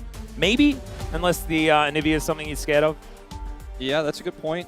It is going to be T1 having first pick this time around, like you say. It could be the angle here. Trying to think of what else you don't want to deal with. The Caitlyn even was taken already, so that's not a factor here. I think the Yunara compositions and things like that were the ones at the forefront of people's minds, but the Lucian still needs to be banned, so that Cassiopeia is still likely to be picked up. I wonder if Smash and Career do have a lane prepared for it. Okay, the answer is no. And also, don't take the risk. I think that like Pays and Carrier are just too good at Lucian Milio. Don't give them the option. But it's a snake for Faker. I think he's almost definitely going to be playing the Cassio here. Yeah, I think it's a no-brainer. Works with so many different picks. I mean, that's Cassiopeia is the new Azir, right? Where it's strong in lane, scales really well, has some engage, just does too many things too well. So much consistent damage as well, so you can play all sorts of things on the bottom side of the map and still feel like you can do that DPS late game. The Jace, though, will be the first pick for Doran, and that outranges the Cassio. I actually kind of think this is a really interesting choice for T1, looking at what was still available. Yeah, just puts a lot of faith in Doran in this draft. And I'm not to say that that's misplaced. It's just not what I expected. I mentioned it in game 1 that they could have also done this, but they didn't opt for it then. This time around, with a lot more banned away, they do. But, you know, picks like the Yorick is still there. The Cassante is still available. There's a lot of ways to respond to this. They could just go Cassiopeia, Cassante, because you have a front line for that scaling Cassiopeia. It's a good matchup into the Jace. And we'll see what Faker's answer is going to be. I think they have a plan. They expect the Cassiopeia. Yeah. And so let's see. Is it just Faker's Anivia? That would be a little disappointing to me, to be honest, but I think maybe he's cooking something else. Well, the Cassante will be the lock-in here. We've seen that work actually decently well into the Jace. But I think it is highly, I guess, hinges on what you're going to be playing in the jungle alongside it. And I think Rammus is the perfect answer to whatever you want to play because it's Rammus. But no, Owner's going to hover some weird stuff first, and then we're going to see what's going to be locked in here as the Ziggs angle. No Camille and no Vi. I'm not a big It's fan got of. Shen, though, so Ziggs Shen could be the answer. Or Ziggs Leona, I suppose, could be a thing. Nautilus, maybe? I would not prefer the Nautilus, but we'll see. I mean, you're going to lose those supports, or at least 2/3 of them if you don't lock it in right now. Possibly even all 3 if D+ take the support on 3 themselves and then ban both away. Well, there's just so much outrange. You have to go Shen if you want Shen right now. You have to lock it in. Instead, it's just going to be Trundle into the Cassante. Man, this is really interesting, though. I actually kind of love it from T1 because they've seen these strong picks, arguably, out of D+ Kia, right? In the Cassante matchup into the Jace, that's actually worked out quite well for the Cassante. Cassiopeia has been one of the most banned mid laners all patch long, but Trundle is a keep-away champion, and they outrange with everything else that they have. I think it's a really, really cute idea, especially with all that subjugate value that you get into this Cassante. I agree. It's not something I saw coming, but it makes 1,000% sense here for Owner to be given this pick. Not great into the Nefiri in isolation, but everything else will come together. I think the Nefiri is a great counter pick here. Now, this engage is going to be taken away. T1 chose first pick, so they won't be able to pick first after the banning phase. So if T1 now find themselves losing the Leona and the Shen, they want the Nautilus might just go. So that's pretty scary considering how fragile this bottom lane can be. I think they also need to, ban the Nautilus, right? D Plus need a lot of engage Surprised they banned if they that. want to get on top of this Jason Ziggs. They banned the Anivia instead. So let's see what they decide to go for here, T1, because I think you can try to put the focus on that bottom duo. Nautilus goes first, you mentioned it. And consistent damage is not a thing that this T1 draft has right now. And if they end up getting a carry for Smash here that has that, that is a big problem. Alistair taken away. All right, so no Alistair to come through either. What is the engage support that D Plus is going to look for? Leona is there, Shen is still there. So there are some options. Should T1 ban Varus? You know, if you end up with a Varus lane against you and your Ziggs just gets dove because the prio is so hard that the Fury comes down, it could be a huge problem for FaZe. We'll have teleport in this game, but only get one of those. The Trundle can help deter dive, but isn't necessarily great at it. Instead, we're looking at pulling a bit of a Peter here and dropping the Rakan. I don't know whether I like this that much, though, because they can still go for a Talia in theory. And so Rakan really struggles into all of those rocks, and it's even more keep away, right? Like, you have the seismic shove to just say, get out of my face. I don't want to deal with this. I agree with you. I think this is a pretty risky choice. And there isn't really a pick in this draft that makes me feel like it's going to fix it. Even if you go Xayah here, you're so low range into all of this poke. So is the Cassiopeia. Shen left available because they banned the Alistair, they banned the Anivia. I'm just surprised that Keria gets his hands on this after everything that's happened. Does feel like something that probably shouldn't have been up and available. What if Faker just plays this here? I'm serious. He he did do it recently, right? Yeah, it's a good pick here. It also helps further keep away. He might just pick the Talia that you're expecting, but I think the Azir kind of works here. Helps the Trundle for setup. Strong mid jungle. Give me the Xerath. That's what I want. Instead, it's the Victor. Victor feels, you know, a little bit more standard. It's consistent damage, though. That was the one thing I think this draft was missing. Akali where? I'd rather not see an Akali in this game. Wait, is it Cassio into Ziggs? This was a counter pick. Oh my God. Atlas. Showmaker on the Akali, and we've got Smash on the Cassio. Okay, well, this is a matchup-specific pick. Mages in the bottom lane do well against other mages in the bottom lane, and so that is where we are headed.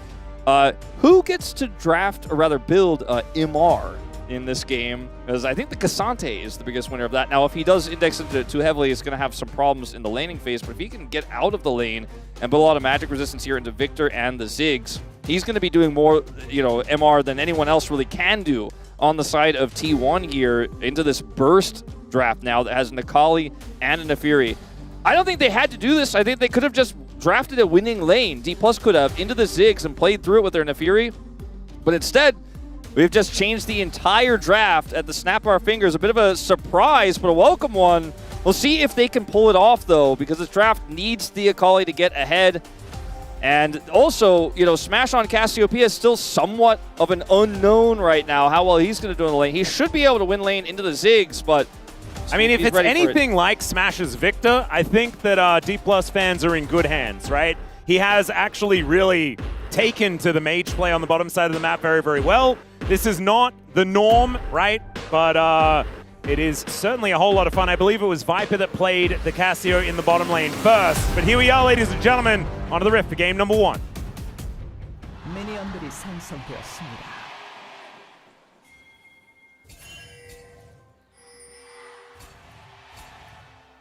All right, here we are, ready for game number 3 of this series between T1 and D Plus here at the T1 home ground. The KSPO arena dome is extraordinarily full. There's an arena inside the dome, it's fine. All right, yeah, I guess you can call it arena. Maybe it's just like, you know, it's a simple... The dome is the shell for the arena, you know? Yeah. You think of it that way. Just like a UI is just a dome, and even if it's different, it's still the same. All right, Xiu and Doran. This is a fun matchup. I actually quite like this one. I know that Cassante used to be one of those grown type champions, but I feel like you do have a lot of play potential as Smash. So try and get some more of these noxious blasts down.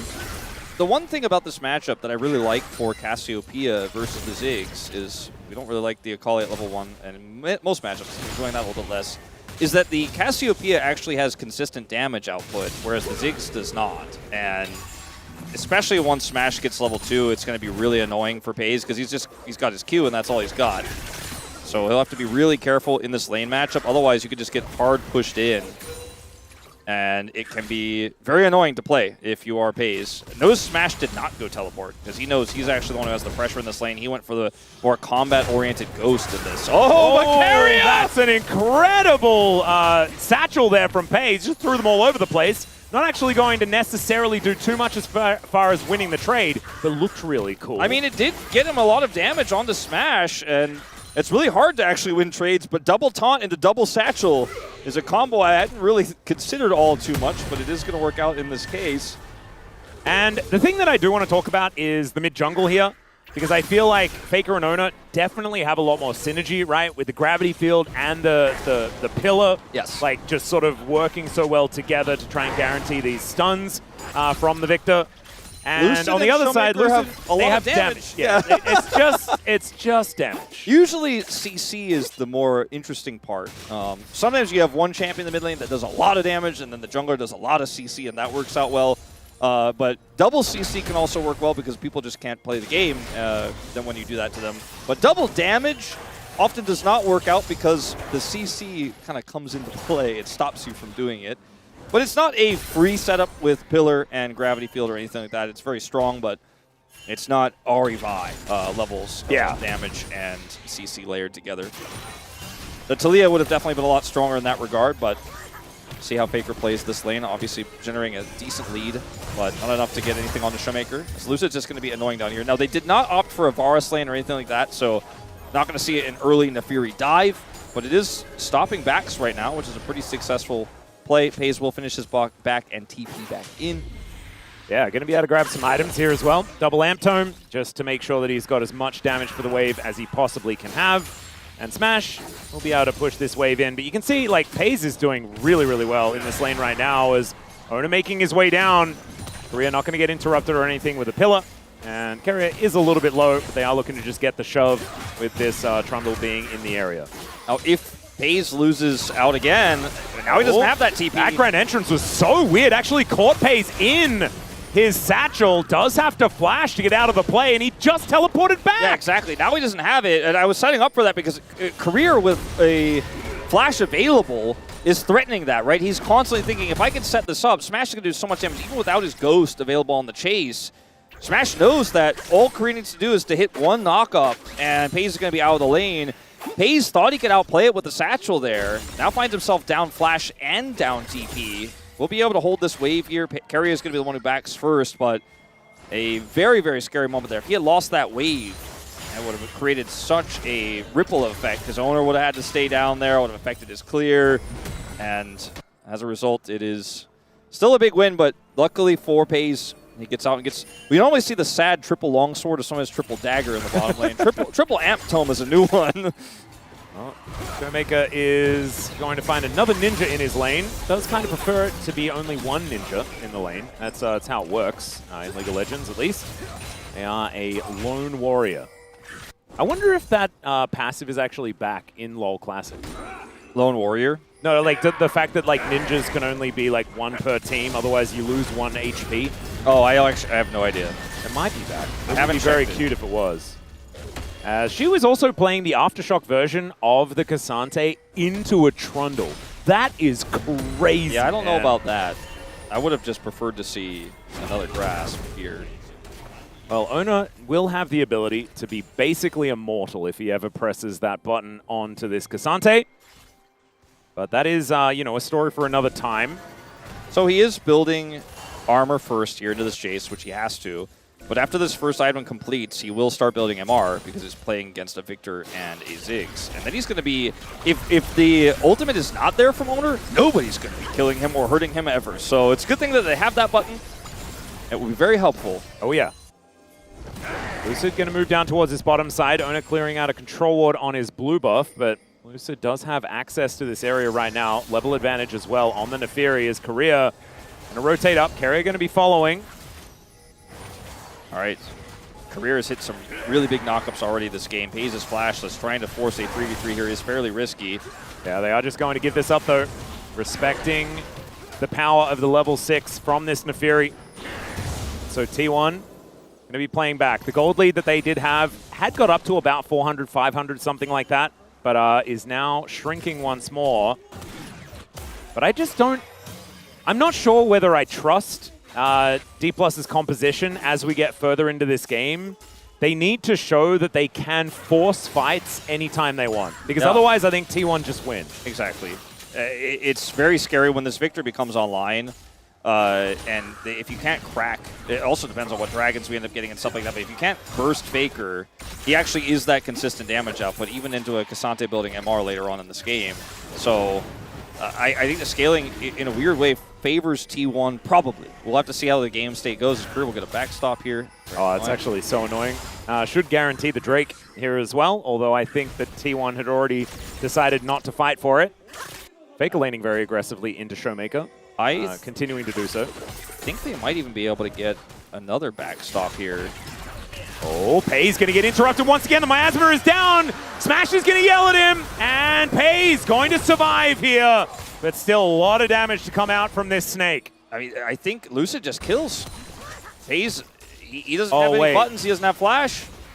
Yeah, Satchel, when is it going to be back up and available? There it is. As Korea does get this wave knocked up, they are looking to try and shove this as fast as they can.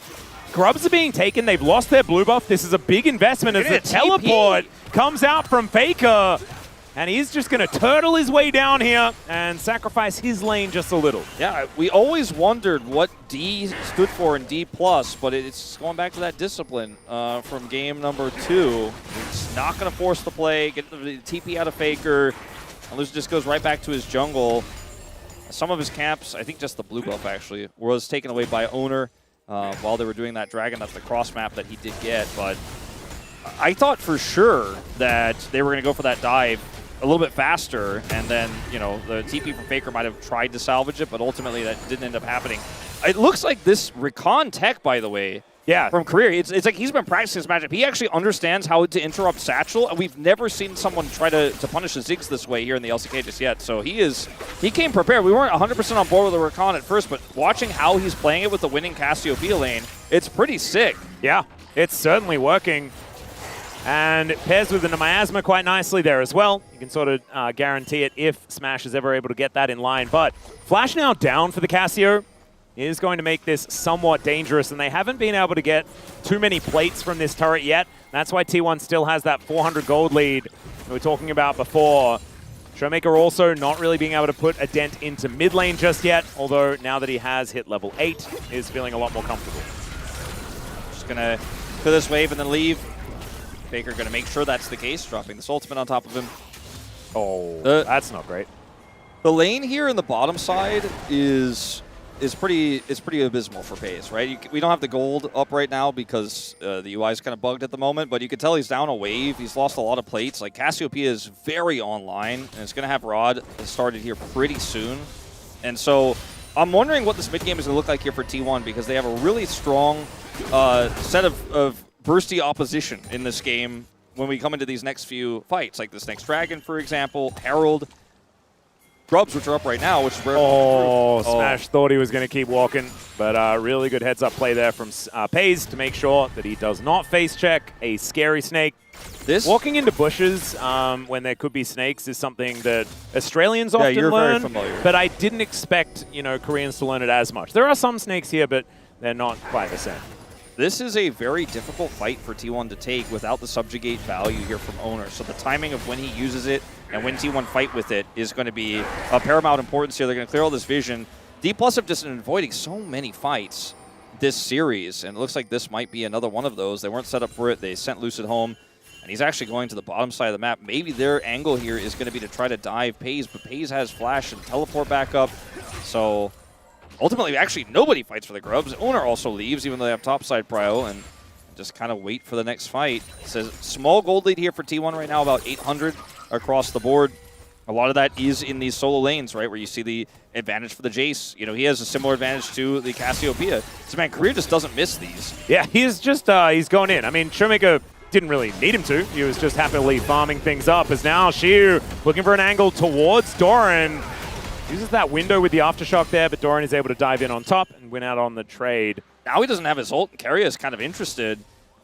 As they even committed the Ziggs up here. This is going to commit for the Satchel turret destruction here, as FaZe will just wipe this out with a short fuse. Yeah. 2 grubs they picked up earlier on. And this is going to be about 1,000 gold in the lead as well, maybe even more. Probably a 1.5k advantage for T1. So not exactly the best of plays here for D+. As, yeah, FaZe even destroys the whole wave. The problem is that D+ avoided that fight, but I think there's a fight they really wanted to take, but they didn't like the angle on it. But you can't play this comp like that. You know, it's not like the Game 2 composition where you have Aatrox that could just walk on top of the enemy AD carry. They're going to keep you at arm's length. They have so much range, and they have zoning now with this Victor in the draft, as well as the Trundle you mentioned earlier on. So if you just say, well, I don't like that a few more times, then the Akali is just going to be irrelevant in this game, and you're going to be building MR to try to survive and elongate a game that isn't favoring you the longer it goes. So you're going to need to find something somewhere. Well, Doran is also not going to get yelled at. Does take a bit of damage, but not really too much more. So that is 0 for 2 on Smash's Petrifying Gazes. Unfortunate for him, 2 attempts, 2 fails. And Drake T1, up and available. I mean, they're starting to really run away with this game. The D+, they are at their strongest in the mid game, but the Akali hasn't been accelerated. I mean, it's a late first blood in this game, just period, which favors T1. As Owner is just not even afraid of this Cassante right now. It will be an Akali coming over to push him out of the jungle, but that's kind of what they wanted. Yeah, and it should be the Drake going on over to D+ Kia. Owner not looking like he's very interested in going for that one. They see it with that ward that is down. And it's a Mountain Soul. My God, Owner's value if it is going to be DK the stack and Drakes. I feel like this is just, it's a win for T1 either way. You know, they become tankier and more difficult to kill if they get the Soul and they stack it up. And for D+, it's not even a big benefit is Doran. Yeah, Lucid looking to chase after him. There is the quickness. The knock-up is there as well, but Keria makes his way in with the Stand United. Keep Doran alive and holds onto his flash. And Xiu is just getting collapsed on here. We're going to see that Subjugate now. Yeah, he does just Pathmaker and Flash to get himself out of the way. And there's that Subjugate that you were talking about. And this first blood lasting a long time. Yeah. And this is definitely going to be our longest. That was since round 2. Oh, Flash out there from Owner. Didn't want to be all outed. Even the stun going to go over there from Faker. So T1 win on both sides of the map. They're able to escape with Doran there and get Keria there for the defense and deny that turret while also pushing Xiu in here, and more plate gold is going over to Faker. And this gold lead here for T1 stayed about, 1,500 or so. This game hasn't changed that much, but that's right where they want to be. That first blood stat is right where they want to be. And it's weird because it's feeling to me like D+ are playing as if they're very happy to go late into T1 with this composition. I think it could work. If the Akali is relevant, I agree. I think it could work. Could be a very strong situation for them where, it's an even game state and we're 6-6 kills right now, but a lot of that money is onto this Akali and Smash is scaling. Maybe he didn't get a big lead, but he's Cassiopeia. He's going to have more damage throughput than a lot of these other champions on the side of T1. But I think when the Victor is building the way that Faker is, right? He's got Rod of Ages here, which is rare. We don't always see this, actually, on Victor in this meta. It's exactly the right choice because T1 know eventually Showmaker's not going to be able to kill a whole lot of anybody in this game. Well, looks like T1 are looking to kill a whole lot of Xiu in this bottom lane. See whether Keria can show up in time. This turret is not going to die before they have to kill Xiu, though, so let's see whether he can use it. Pathmaker does come on through, finds the Q there as well, goes all out onto Keria as he brings him back onto the turret. And a potential angle here as Showmaker has found pays. Satchel looking to get himself out as there is the flash in. And it looks like First Blood's going down at 15:37. And it's Pays that falls. And it might be Second Blood soon to follow as D+ look to wipe them out. The Petrifying Gaze is so scary in this massive stadium. As Faker is now in an awkward spot. Keria finds another grand entrance. It's a triple kill, and Wolf, you were saying, is this Akali going to get fed? The answer is hell yes! Quadra kill for Showmaker! This is the exact nightmare scenario T1 were trying to avoid, but they set it up themselves! They look for a play onto the Cassante under turret, and Shiu turns it around on them. They give up so much map control to try to kill a Cassante, and we all knew, Paze knew, he was there trying to intercept, that D+ was going to be collapsing on the plate because they've been fishing for a fight this entire game, but they've never been able to find one that they liked. But when T1 were the ones to make the first move, D+ were all over that. So Paze here trying to collapse in and add some extra damage. Smash and Showmaker were here to intercept. They kill him as that play is happening bottom side, where it's turned around by Shiu. And now all 5 members of T1 are down here, and they're just trapped. That turret is not enough into this much burst damage. And suddenly, D+ Key are exactly where this composition needs to be. The Doran tried to teleport away! And Career does not miss those today.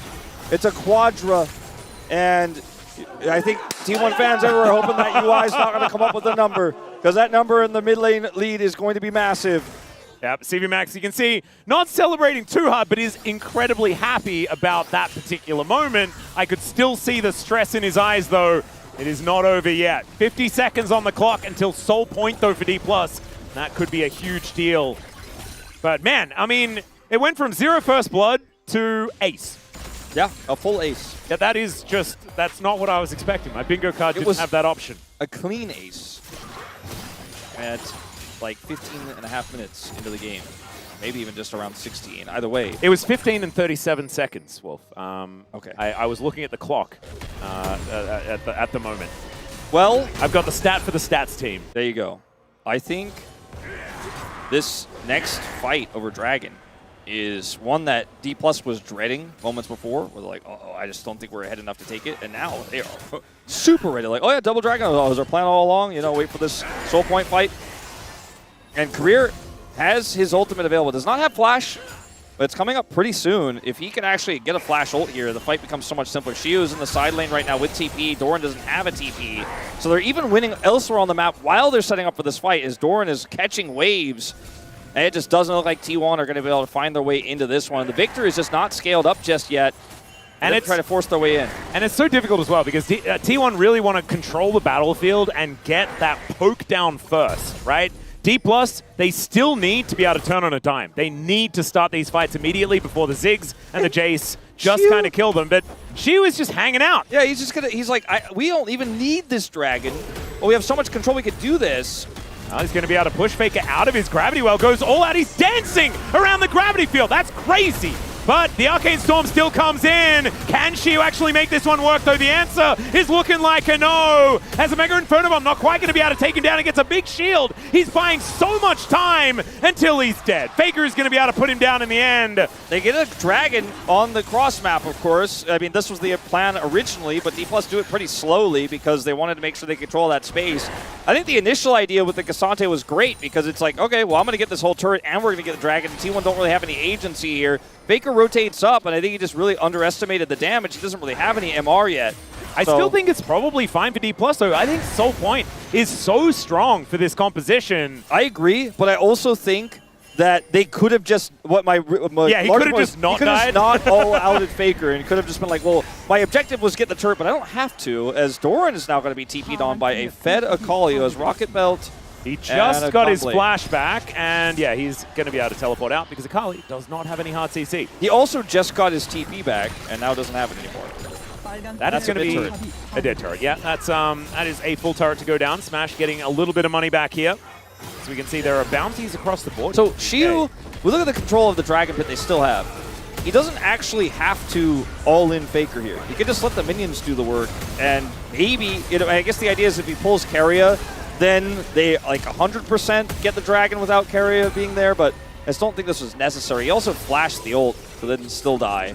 This was a nice kill from Smash, or sorry, from Paze, I suppose. Yeah, gets out of the Mega Inferno Bomb and keeps Paze on 0-1-0. And I guess there is a positive to be made from that one. Also, I think made sure that the minions took an extra bit of damage out of that outer turret by wasting some time. I don't know whether the flash was all that necessary, but he's a Cassante. Maybe he just doesn't care. Yeah, I mean, I don't think he cares that much, but we'll see if it ends up being a defining point in this game. Dash for Showmaker. I'm being a little bit picky about the whole situation about, he didn't have to do that, but it means that T1 gets something back, right? The gold lead is tiny. It's 900 here. Obviously, a lot of the money on this Akali, which is exactly where you want it to be because the Cassiopeia is scaling. This is where I was talking earlier about the question you asked was like, do D+ kind of scale? Are they comfortable with this? Well, with the Fed Akali, I think the answer is yes, but they still want to keep putting that pressure on over and over and over again. This next Dragon is where they want to basically end this game. They're bullying poor Xiu. Yeah, he doesn't like it. Yeah, he's going to be able to pull Faker away, though. Let's see whether this is actually going to work, because Owner is down here, and it's just so hard to be this Cassante when an Owner can take away all of your stuff. Like, your stats just disappear. Yeah, and even though he is building some of that MR now to get his Jack shows, it just doesn't show up when he presses R on you. This is a situation where if he had Flash, he might have been able to live there. But at the end of the day, it's just a good play from T1, who, again, keep this gold very even. Yeah, 700 gold. Exactly. And this was with like a 15-minute ace. That's the crazy part. D+ should be feeling very strong right now, but T1 just keeping it together, playing it slow. And yeah, as soon as Subjugate gets pressed, like, look, he's made of paper. I know when you go all out, you do lose a bunch of your stats, but this does mean that they can get the top turret. You know, look at where Doran is on the minimap right now. He's like, yep, I'm not going to let them cross-map this. They're not going to cross-map me. They will cross-map the turret. They're still looking for it, by the way. D+ here on the top side. Still trying to make something happen. Because they know that, you know, they need to keep... They have the tempo and they're exactly where they want to be, but where they want to be is killing the champions over and over and over again. So they got to find those. They got to kill those. And maybe getting him for a Baron? Getting a Mountain Soul will also be a huge deal for D+ if they can actually get there. That extra shield, I think, will really help into the poke. Not the same as an Ocean Soul, but still does do a similar job. Yeah, notice that Pays did just use his ultimate there because he thought there was a chance that D+ were, in fact, on that Baron. He used his ult to check, so doesn't have it. I don't know if you guys caught that on the minimap, but... It's actually really smart. It's Cassio. She does a lot of damage. They were on the same page as me. They're like, they're trying to kill us, but they might also be killing the Baron. We don't have enough vision to know. So it was a nice check there. D+ were not taking that risk because they're kind of risk averse this series, which I think is a good idea. But this comp does again need to, you got to have your foot on the gas. Well, Carrier going to take a lot of damage there as the daggers do fly forward, and we have a minute on this Dragon. And fighting for Dragon Vision is where D+ are. They need a lot of that if they want to make sure that they can get out of the way of the poke. Showmaker doesn't have Prio in the bottom lane, so getting access to the fight is going to be a little bit tricky for him. It's still 40 seconds to go, and so they're doing the Xiu strategy again. They're like, maybe Faker will go up and answer him, and then we'll just do the whole dance again.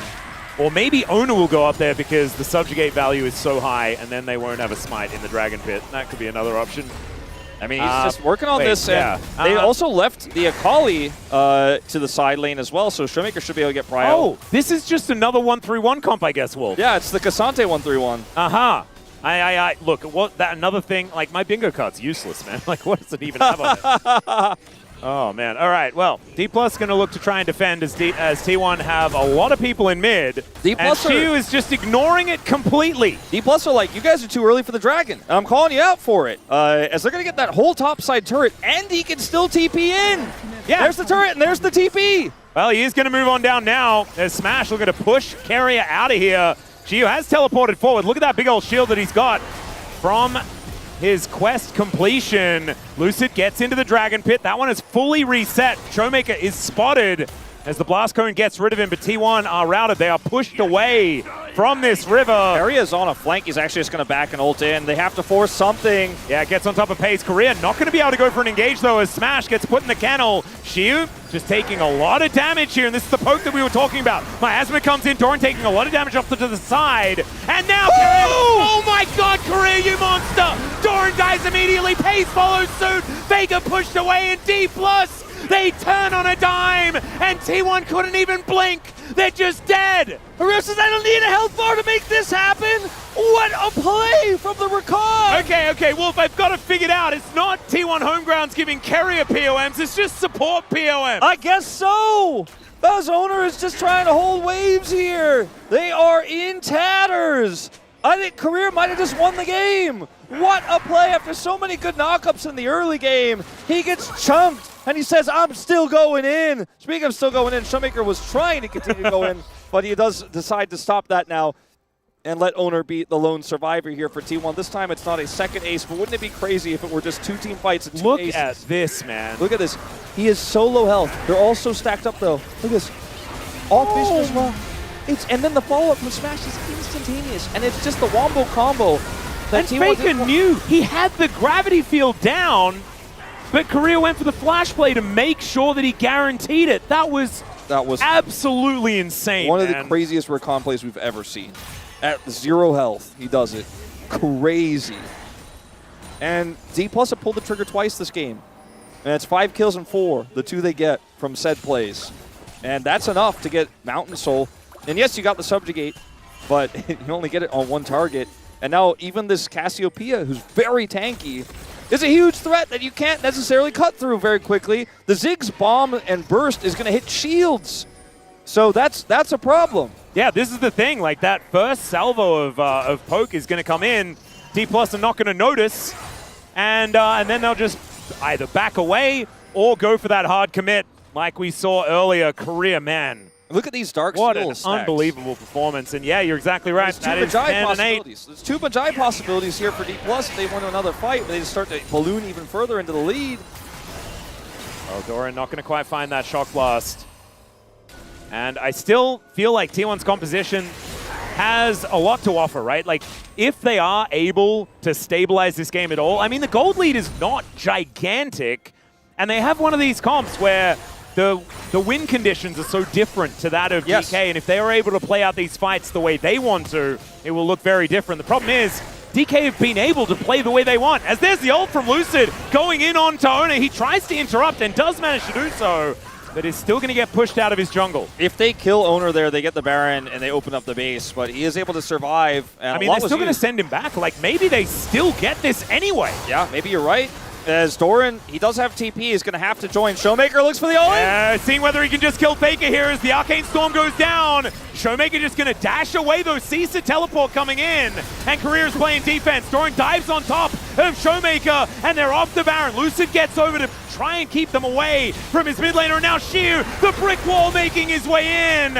Pathmaker comes on down, and there's the all-out. Gets on top of Carrier to remove him from the fight, and T1's health bars are getting flattened once again. Faker in the back of the red pit. He'll be taken out. Both solo laners down. Carrier survives, but Ona may not be so lucky, and she was getting his revenge as he takes out the troll. And there's another ulti from Lucid to finish them off. D+, man, they are thriving once again when the crowd is against them. It's been over 2 years since T1 have lost a home ground. And when they lost the telecom war, his career will lose his life. Yeah, it's going to be taken down. Pace still does a lot of damage, buddy. The base is open, and I think it's just not going to matter. Pace trying his best. The flashing from Showmaker, and he's going to put him down. Does not care about the minefield. He'll take out the Nexus turrets as well. And D+ Key, after getting flattened in game 1, just say no. And T1's winning streak at their home grounds will be stopped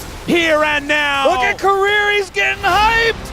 He just beat the most. Have you written it down? You've written it down, I wrote it down, but that's it's not, my boy. It's not what you expect. Oh. A Career getting hyped like this team has done many times in a row, beating the home crowd. They did it first in Paris, and now all the way into August, halfway there, they're the first team to beat T1 in front of the biggest home ground crowd we have had in LCK history, and they do it off the back of patient play, and only you knew! Well, I mean, apparently I knew. I think I woke up from a fever dream and did my predictions because I could have sworn I typed in T1, but I actually saw there was a screenshot of what I put in the chat, and it was definitely a D+ there.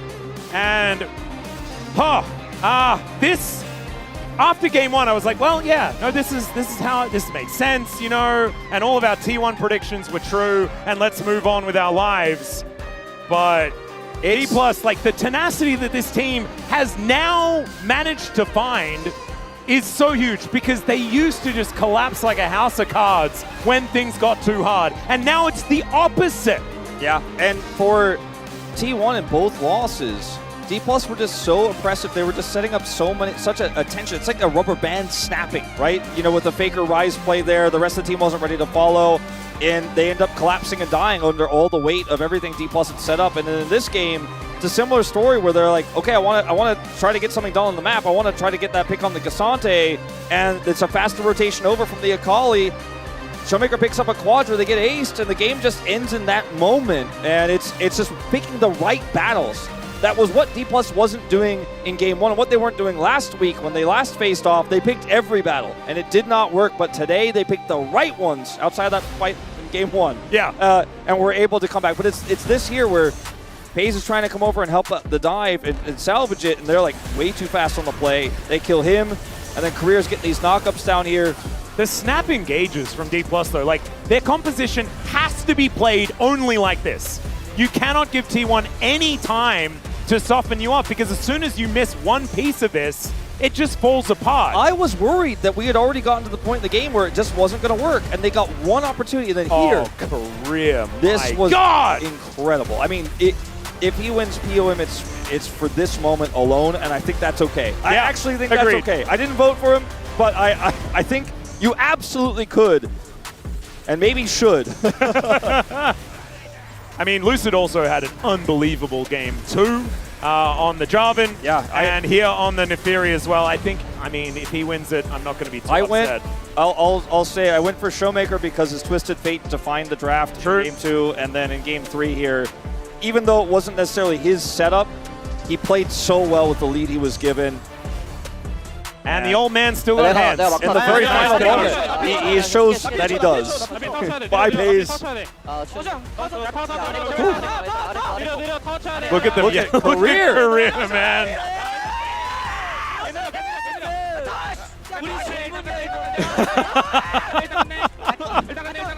Absolute chaos. I like how we were like celebrating D Plus's ability to play clean, controlled League of Legends. But that's the comms. Showmaker's going to pick up player of the match here, moving to 600 points. Still a little bit to go to catch up to Chovy, but second place is 700 right now, and that one is certainly achievable. I mean, I think this is like the Showmaker greatest hits, by the way, as far as these picks as well. I wonder apart from the LeBlanc. LeBlanc should have been the Orianna, I think. I wonder if that Career play goes down as like play of the year, though. Like that one is going to show up at LCK Awards. You know what I mean? That's sick, man. Yeah. That was crazy. You best believe Orcs voted for Career. Oh, I already knew he did. I think he will not be alone. I really considered it. I really did. And I want to see, like, I'm sure the space has something planned, but I hope that it's just that moment in ultra slow-mo, because that was just so beautifully done by Career to make sure that they could get these snap engages. So much of that game was resting on him, right? He is the engage. He has to engage with his body. When he got poked out, that was like T1 had done their job, right? They got rid of the engage tool, and then everything was fine. As Faker does a lot of damage, but it doesn't matter, right? It's about what happens in those 4 seconds of team fight. 2 team fights. That's all D Plus needed. Sure, they killed people at the end, but those 2 fights were the most decisive moments of the game, and they picked their battles well. They certainly did. What an absolute crazy series, and the ridiculous part is we're only halfway through the day, ladies and gentlemen. That was just the appetizer. Exactly. It's Notion, bro. We've got the Rise group coming up after this, and if you thought this was chaos, you are not ready for what Nongshim and Bro are going to be bringing to us. But first, we will have an interview with Showmaker, I'm pretty sure, coming up, which is going to be some phenomenal insight into how they managed to prepare so that they could come back against the team that just obliterated them. So let's hear from that now. Thank you very much, guys. This is Dear, the POM interview translation, joined by Showmaker on the side of D plus Kia. Congratulations! Showmaker, once again, you have won at another roadshow. Just took down T1. How do you feel? No, we're at the T1 home ground on such a big stage, which is such an honor already. But taking that win makes me even happier. And in the last round 3 match against T1, it was a 0-2 defeat. But it was a victory at the end of a 3-game series today. So how are you able to do so well on big stages? I think in the last match, it was such a lackluster, helpless loss, but I think even in game 1, the enemy did so well, and I knew that it wouldn't be an easy match today. I think my teammates were able to do so well today. And in game 1, yeah, you guys fell flat against the enemy's rush comp. So what was the takeaway for games 2 and 3? Yeah, we did fall flat, but Stevie Max actually told us that, you know, despite the loss, we did well. So honestly, we didn't have any fixes in terms of our strategy. We just wanted to play out our own game. And in game 2, just looking at both comps, the mid-jungle skirmish looked crucial. What was your read on the enemy's Ryze and Theon? You know, yeah, we actually focused a lot on the mid-gold matchup. So that's what we focused on during the draft. And at the very end, just taking that Casio. Just, I think in the last game, just trying to utilize the Casio, we actually were able to take a lot of advantage from that. And yeah, in game 3, in game 2, Shiro was able to split push with Aatrox. So how did you feel watching his play? Honestly, Shiro did so well. I think he was really good with just his given role, and I think he was actually absolute beast on Aatrox. And in game 3, there were no kills again until 15 minutes, and it was a game with the latest first blood of 2026 LCK. But meanwhile, DK just focused on taking Drakes. So what was your early strategy? I just feel like the enemy wasn't giving us a lot of will for us to actually engage or do anything. So I think And then you picked up a quarter kill on Akali. How did you feel with that quarter kill? It's been a while since I played Akali, and I got super excited after I picked up the Quadra. And then recently I've been only playing, AP mage champions, and you don't really get to do flank TPs on that. And then I was able to find that flank angle as an Akali. It felt amazing. Today, you not only picked up the win, but also gotta hit the 2,500 kills milestone in the LCK. How do you feel? I'm very, very happy and really honored to be able to reach that milestone, and I want to make sure that I can even hit 3K in the future. With this win, D+Kia is now on a 3-match winning streak, and your next opponent will be Hana Life Esports, and you gotta win up against them in round 3. We only have 2 more matches to play in the regular split. Hopefully we can beat both Hana Life and Gen.G and reach higher in the standing. And that was Showmaker on the side of D+Kia, and back to the space. Thank you.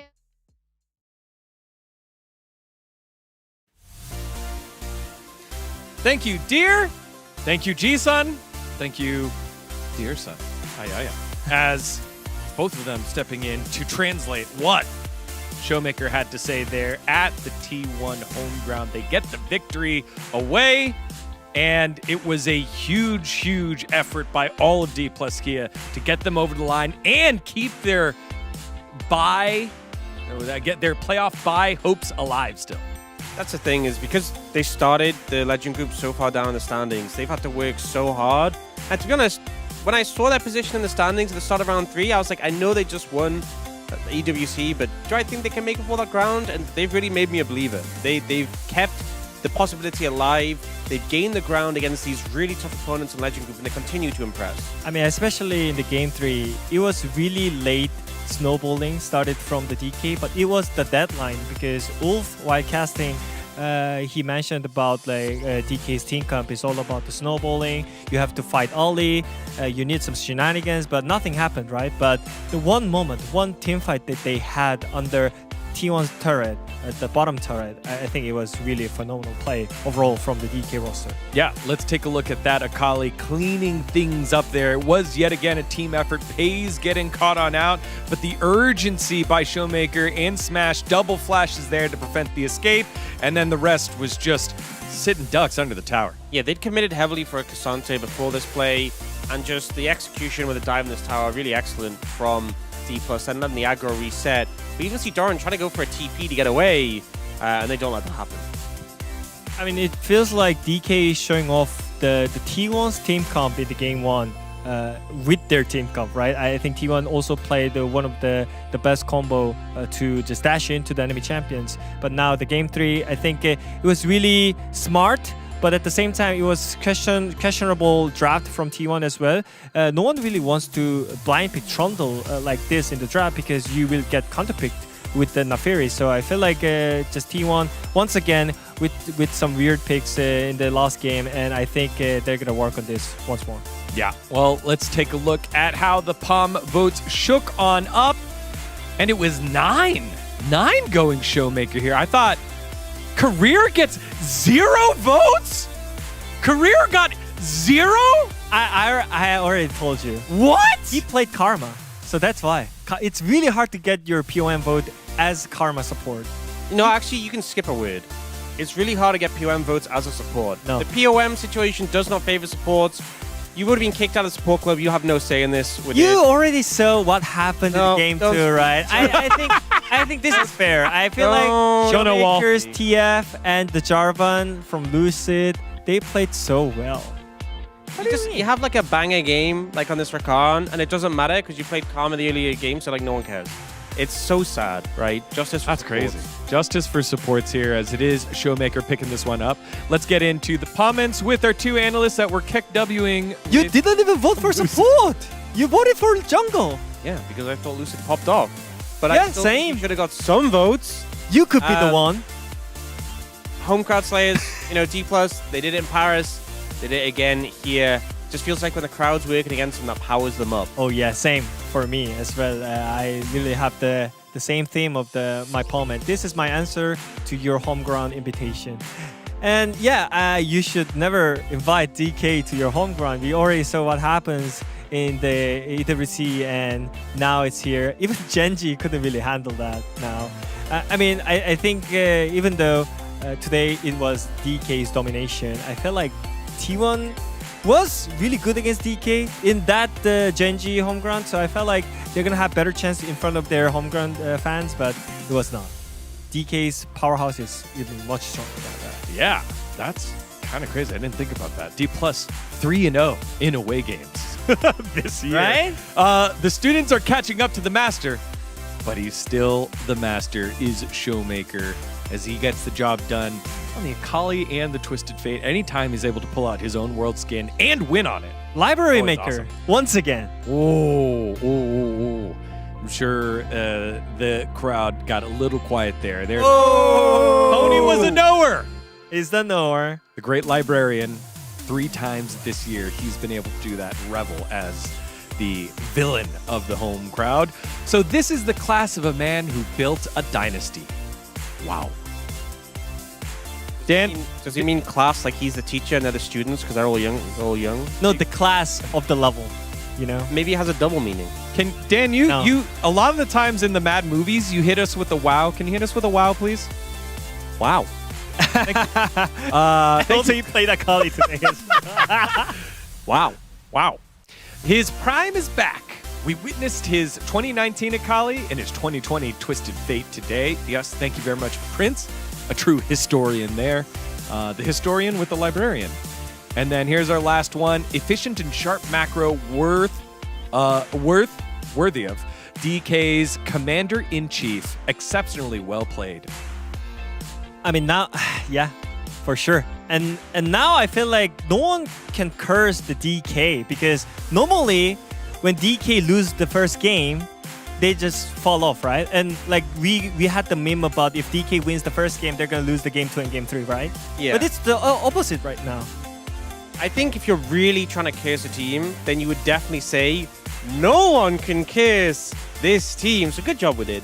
Good job. Did I curse them? I think if you really wanted to curse a team, you would do a segment called Would Do or Would Don't on the pre-show of the beginning of that week to curse them, as it is a 3-game winning streak here for D+ Kia. Their hopes for one of those 2 playoff round 2 buys still alive with that victory, and they've now tied the wins with T1 and Hanwha Life Esports. It's been a crazy run for D+ and D+ fans. All right. I already have my what do and what don't for next week.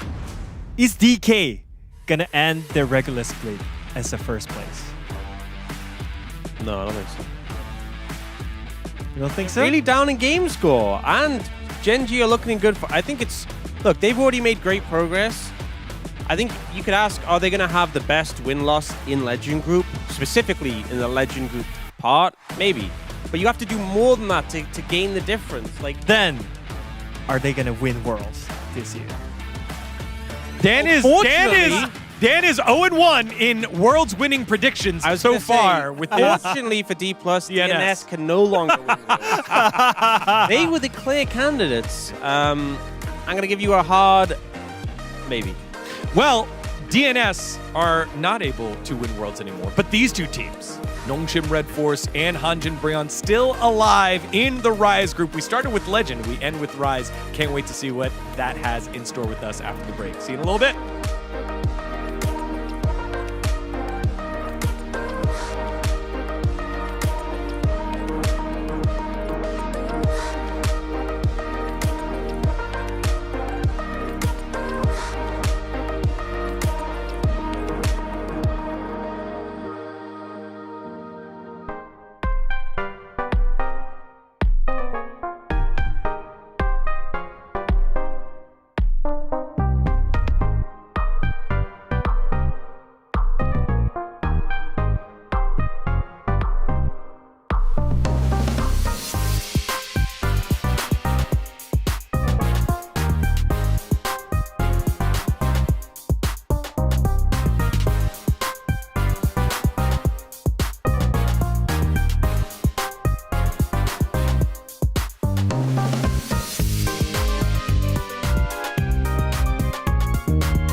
KT 롤스터 개막 이후 8연승! 아우라 생명 진짜 완전히 KT를 파괴해버렸습니다. 10연승에서 11연승으로 1라운드 하나 생명이 2라운드는 KT가 왜요? 밴디는 어디서 이런 선수를 데려왔습니까? 여의차가 올라가 있지 뭐 전차가 질주야 있지 역대급 LCK예요.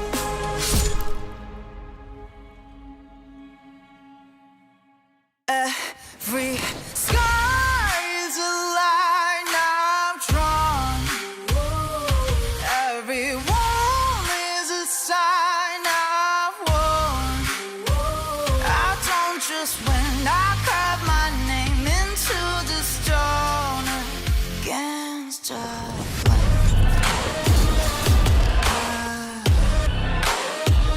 I don't just win, I lift my mark into the stone.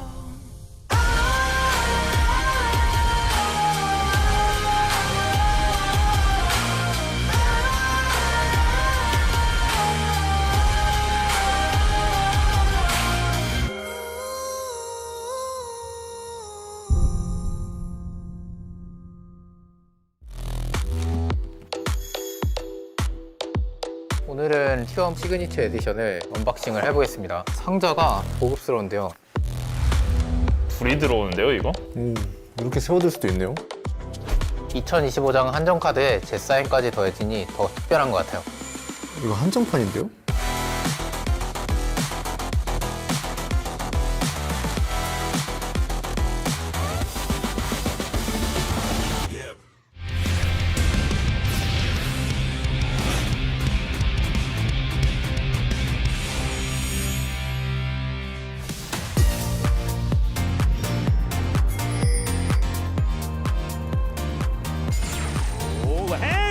조절해봐. 일단 개급하다. 다 버린 거야. 야, 이번에 짧았다.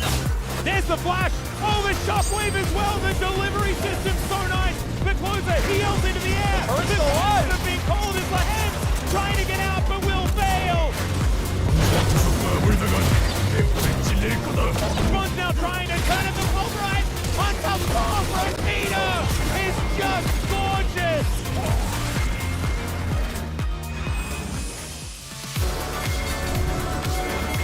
See what Duro can do. If he manages to get a good ulti here, they could just guarantee Infernal Soul. The train comes down, it's missed as Cataclysm comes in, but there's the Keep Verdict and Genji! They cut them off! Kanavi taken out! Delight nowhere to go!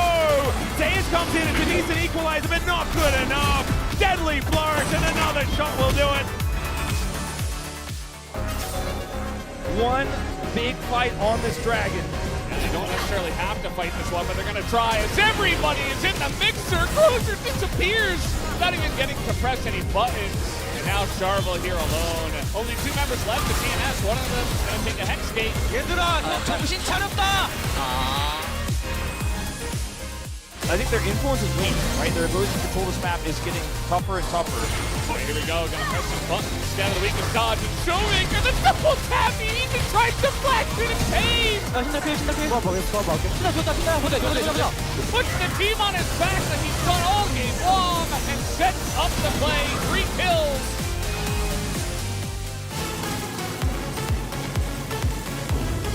Release different vendors. You can actually no, you don't. I'm saying maybe.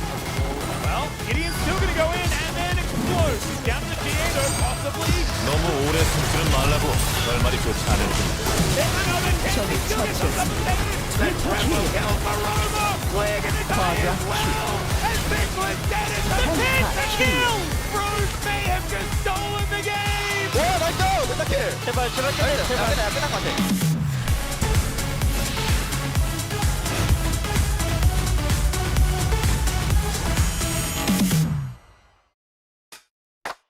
I can make it look easy. Feel like there's nothing wrong. It's so easy. If you wanna know, come find out. I make it look easy. Time and time again. Do it like this, like that. Can make it look easy, easy. Tell me what you want. Better make it crystal clear. We can keep it up front. And I'll tell you what you wanna hear. Is it sunshine or rain? Is it good times or pain? I can help you to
just scars to show. Each fall curves something deep. The center of the world lead the way. Everyone was mine to make. Every scar is a line I've drawn. Every wound is a sign I've worn. I don't just win, I carve my name into the stone against a flame.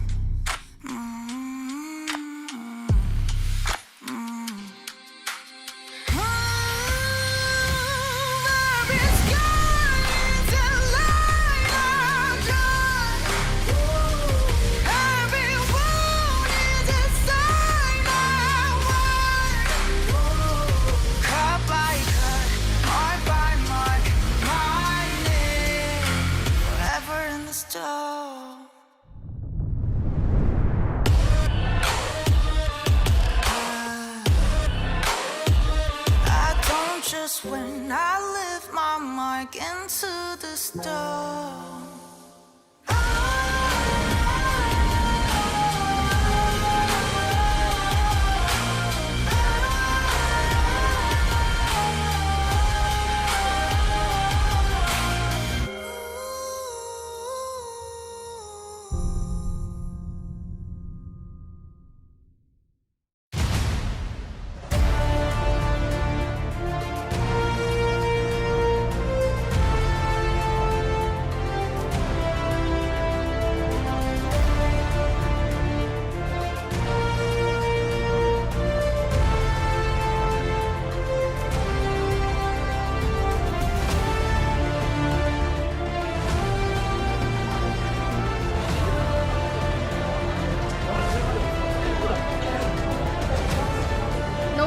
Can't listen more. Fighting! Let's fighting! 농심 화이팅! 농심 브리온 LCK 화이팅! 이돈 생일 축하해! Welcome back, ladies and gentlemen, to LCK 2026. We've had our legend appetizer, and now it is time for the fries, Wolf. We are bringing it out. It is Nongshim versus Bro time, and honestly, I don't even think like who's the underdog. Like, so what are we supposed to do here? They have been saying there's a lot of people. They've been saying it's Brover, it's done. Didn't make Legend Group, bit of a loss streak. It's Brover. I mean, Digon is the one who's been saying it the most. He's predicting against Bro. Oh, why is he always saying that? That seems. I know mean. it's like we need to tone it down a little bit. There's going to be some fans after him, but. I think it's not Brover.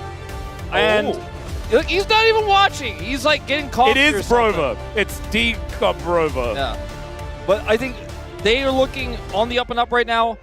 Nongshim, by the way, they're the ones on a 3-loss streak. And contrary to what that girl said in the opening where she said they can't lose anymore, they in fact can continue to lose more. And go into a 4 and then potentially 5-loss streak here, and that is the disaster that awaits them. If they end up, for example, getting 2-0'd by Bro here, they stay at 7 wins, Bro move 2 above them, and they're at -18, which will put them 4 wins away from Kiwoom DRX. Not really the touching distance they're looking for, because for Kiwoom DRX and Nongshim, their game disparity is so high.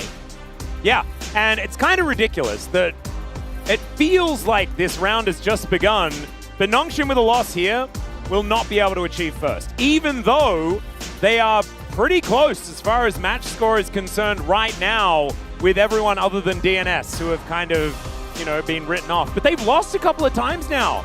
And DNS has been able to pick up upset wins like all over the place now that the shackles are off. And the Bros, this is their opportunity to just send them to the Shadow Realm. Yeah. A really important game for Nongshim. It's the lock-off, though. Oh, it's like in NA where they do the lock-in, but this is the lock-off. I thought maybe it would be Scout and Namgung, though. Yeah, true. But yeah, obviously we had that big pentakill. It was #1 in Mad Movie, where Namgung spent the entire game getting wrecked, but then had the play. It doesn't matter what you do unless, like, all you need to do is take down the Nexus, all right? Namgung he took that to heart. He understood. He can run it down perpetually as long as he just destroys the enemy nexus, and he absolutely did that. I don't know what casting was laughing about, but I like to think that right before the walkout, that graphic was up on the screen, and he thought it was very funny. This is dire straits for Nongshim. They lost to DNS, right? They lost to DNS twice in a row. Yeah. They are really not in form right now. The shot calling is gone to tatters. It's not strong laning. That's the problem. You know, they're looking fine in the early game. It's later on where they pick the wrong fights, the wrong teleport timings. This is issues we had from Nongshim when they started to fall off before the split in round 1. We were like, oh, what's going on with Nongshim? And people blamed Taeyun, and we all know that that was not necessarily what the real issue was. It was the solo laners who weren't joining teamfights correctly. But now that they've got Diablo, Diablo's playing really well for 75% of the game and then getting caught in a weird spot alone. This keeps happening when then they lose the game, and it's not good. It's ungood. It's not ideal. Oh no, not the Shin Ramen packet. Oh, wow. It's actually a twofold strategy, because what she's going to do is she's going to break it up, then take the powder and dump it in there and start eating. Yeah, exactly. Really it's basically just like eating chips, crisps, if you will. But we just call them chips in Australia. Yeah, this team hasn't really been able to figure it out. I don't know why, but Nongshim often does this, where they get a bunch of really good players, put them together, and then the glue doesn't work. Like it's just a bit of a thing. We all remember that BDD roster that should have been good. BDD headshot, no. Yeah, it was not what we wanted to see. Dread didn't deserve to retire that early. He certainly didn't. Hope he's doing well though. I heard someone say he was doing well. Well, that's good. I can't verify if that claim was correct or not, but someone once told me anecdotally that they heard he was doing well. Well, one of the things that has been a bit of a problem here for Nongshim has been Sponge. He has had some ups and downs, let's just say. Hasn't been able to quite figure things out for himself just yet. And so I'm thinking that if anything, Nongshim need to try to get Sponge a good matchup, because Gideon has been kind of the do-or-die guy for the bros, right? Like, if Gideon's on form, this team can beat anyone. There is one other factor that Nongshim didn't consider coming into this matchup today, is that it's Gideon's birthday also. Oh, he's now 1 year older and wiser and more the veteran than Sponge as well. That's crazy. He's going to be so smart. He might have actually gotten a bunch of presents throughout the day and odds and end gift things on Kakao Talk. Like, he's got a bunch of free Americanos he's going to have. I was going to say, he's going to be so caffeinated, man. Like, that is the thing you get for your birthday, is like the Kakao message saying, here, have a coffee. He got 3 different cakes delivered to him, and he's already redeemed it to get the money out of it instead of actually getting the cake. He's like, oh man, I'm actually going to buy something I want now. Oh, that tech is so genius, by the way. I love that one. It took me years to figure that out. I had so many gifts just rotting. Oh, it wasn't great. Anyway, I think we are just about ready to get onto the Rift for game number 1 of this Rise Group Series. The bros will be on our blue side to start us off. Nongshim with their first pick opportunity. As we see right here, they had the right of first selection, decided to allocate the first champion to a person. I don't know what it is, but both teams look incredibly uncomfortable on stage right now. Scout in particular, he just couldn't get his chair correctly. There's a lot riding on this game, man. I can understand why you would feel like you need to take that little bit of extra time. I mean, remember, Nongshim were for a long time a top 3 team in round 1. And then they fell off dramatically, and now they potentially might get eliminated from play-ins. And Bro almost made the Legend group. Neither of these teams are where they thought they were going to be 6 weeks ago. 6 weeks ago, they were like, oh, a trajectory is good. Well, for Bro, at least. For Nongshim, probably a few more weeks before that where they were feeling better. But my point is, a bit of a fall from grace for both of these, and now they need to climb out of the hole. Well, let's see what they're going to do that. As the Camille going to be taken away from Namgung. I love that. I think that he deserves the respect for that champion. And the Vi, not going to go over to Gideon here. See what they're aiming for as far as a first pick, because now the Lock going to be banned, so either Orianna or Cassiopeia are going through. And with Lock banned, the Orianna first pick does seem to feel a whole lot better. I agree. See what this final ban will be. Probably just by Orianna, but Poppy is up if that is the case. Yeah, Poppy and Cassio, both up and available. And if you ban none of them, maybe you get like 2. out of the options. That could be a decent choice here, but instead, Orianna going to be banned, Cassio going to be first picked most likely, and there it is for Nongshim. So Scout, or I guess Diablo, could be playing that one. So now Gideon or Namgun are probably going to be playing Poppy. But the question is, what are you playing it with here in the mid lane? Rise doesn't feel great into Cassiopeia, but still a very strong pick. Yeah, I feel like that's the good old self counter doesn't feel phenomenal. Okay, just going to play the Syndra. This is an old counter, but one that isn't really working all that much right now. Yeah, Vikla had a bit of a rough time on this matchup just a couple of days ago, or at least on the Syndra. He might have been into the Rise. May need to correct me for being wrong there, but let's see whether Gideon does pull the trigger on the Poppy, because Gideon was the best Poppy jungler player. Like, he was so good at it. I mean, basically, right? Peanut was a thing of a Poppy player once, but I think you mean like right now. All right, yeah, it was his best champion by a country mile. There you Let's just say that. Come on, we can't take it from Peanut. In one moment in time, Gideon was the Poppy guy. I'll have to say that. And yeah, I shouldn't be rude to there was a really cool graphic that, as we're going to get Jarvan rumbling here, there was a really cool graphic that was put up on the space on Wednesday about Poppy's been banned more than any other champion, but here's the jungle meta, and she's good into every single pick. That's, I think, part of what you wait to see if it's a good angle for the Poppy. Now that you see that they have, it's Lisa and Chicken, by the way. It's either the Skarner or the Poppy you're worried about in this case. Yep. They lock the Jarvan, and Gideon is going to pick. By the way, you said his best pick is Poppy. Since that's permanently banned, I always think about Lee Sin. His Lee Sin is the next one. Crazy, and now they're going to have to play support Poppy if they want to use Steadfast Presence to make his life miserable. See if it gets banned. It might still. Yeah, you could actually look to do that. Jarvan kind of has his day ruined by a Poppy as well, so there is still an angle for Brion to go for that option. It's crazy that like Jin Bard is also still a thing in this draft. I think that play has to be banned away by Nongshim Red Force here. Yeah, that's actually a really good point. Namgun could be on that. Unless they want to play Caitlyn Bard and they want to play a little bit of, a little bit of chicken on that as well. Obviously, they don't have pick priorities, so I don't think that's a game they should play. Nongshim, that is. Sivir gets taken away here, and the Shen will follow. Still a consideration on that Poppy ban, but could take away a Caitlyn. Yep.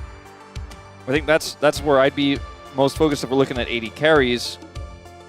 And I do like Nongshim's core right now, as far as like their first three champions do work very well together. They are quite short range though, and I do feel like Hanj and Brion's ability to get picks with this comp that they have built up so far could be difficult for Nongshim to play into. See how they do round it out. The Alistar going to be denied. Really interesting bans here for Nongshim. So the Shen I can get behind 100%, but Alistar over Bard is a little weird for me. Gragas? Gragas. That would be weird. Instead, it will be a Gnar into the Rumble. This is a rare matchup that we see almost never. I can't remember the last time. Yeah, bit of a yordle off. But this wasn't necessarily considered the counter to the Rumble or anything like that. I mean, you normally see like a Jace or an Ornn or even the Cassante, which is more common. I would have liked the Cassante, to be honest, because you've got such a great draft for it, but Diablo's going to get his hands on the Ezreal here. Oh, God, this draft Ezreal Leona. Kind of gorgeous from Nongshim. The way that it's come together, Wolf. Yeah, no, every part of it works together well, and it's got strong lanes. So, what is it just Bard? There's nothing that the Bard sets up. It's actually not a good Bard angle. It's good in the lane, but it's otherwise kind of worthless. I would prefer not the Bard here. Well, Namgun has been watching Korea, I guess. The Rakan would be a self-counter pick into the Leona, though, so I don't know whether I really like it for that reason, but I feel like they're going to lock it in. This is a giant draft gap. Yeah, I mean, Rakan that is not the ace in the hole. I don't like almost any of these champions individually, except the Lee Sin in this meta. And, I mean, the Jhin needs setup, right? I'll say that Jhin individually is fine, but they don't have great setup for the Jhin in this draft. They don't have that Cassante. They don't have good matchups. Like, people believe Syndra is good into the Cassiopeia, but I'm just not seeing it with my eyes. I know people like to trust it, and that on paper it could work out that way, and it's supposed to work out that way. I look at Nongshim's draft, I'm like, that's a composition right there. That's some S-tier champions and Leona, which is pretty okay. It's Lehen's one of his best, you know? Yeah, I would be very surprised if Nongshim lost this game, based on what we're seeing with the champions that are being picked up. However, I was also quite surprised when Nongshim lost to DNS and then did it again. So maybe the draft doesn't matter. Maybe this is the Rise group. And this is a time where you can pick the champions that you want. And as long as you have the better vibes, you're just going to win. Tempo vibes? And if anyone has the vibes, man, it is Hanj and Breon. The bros, they know how to have a good time. And Nongshim, they've been having a hard time more recently. Let's see what happens as we get into the Rift here for game number 1.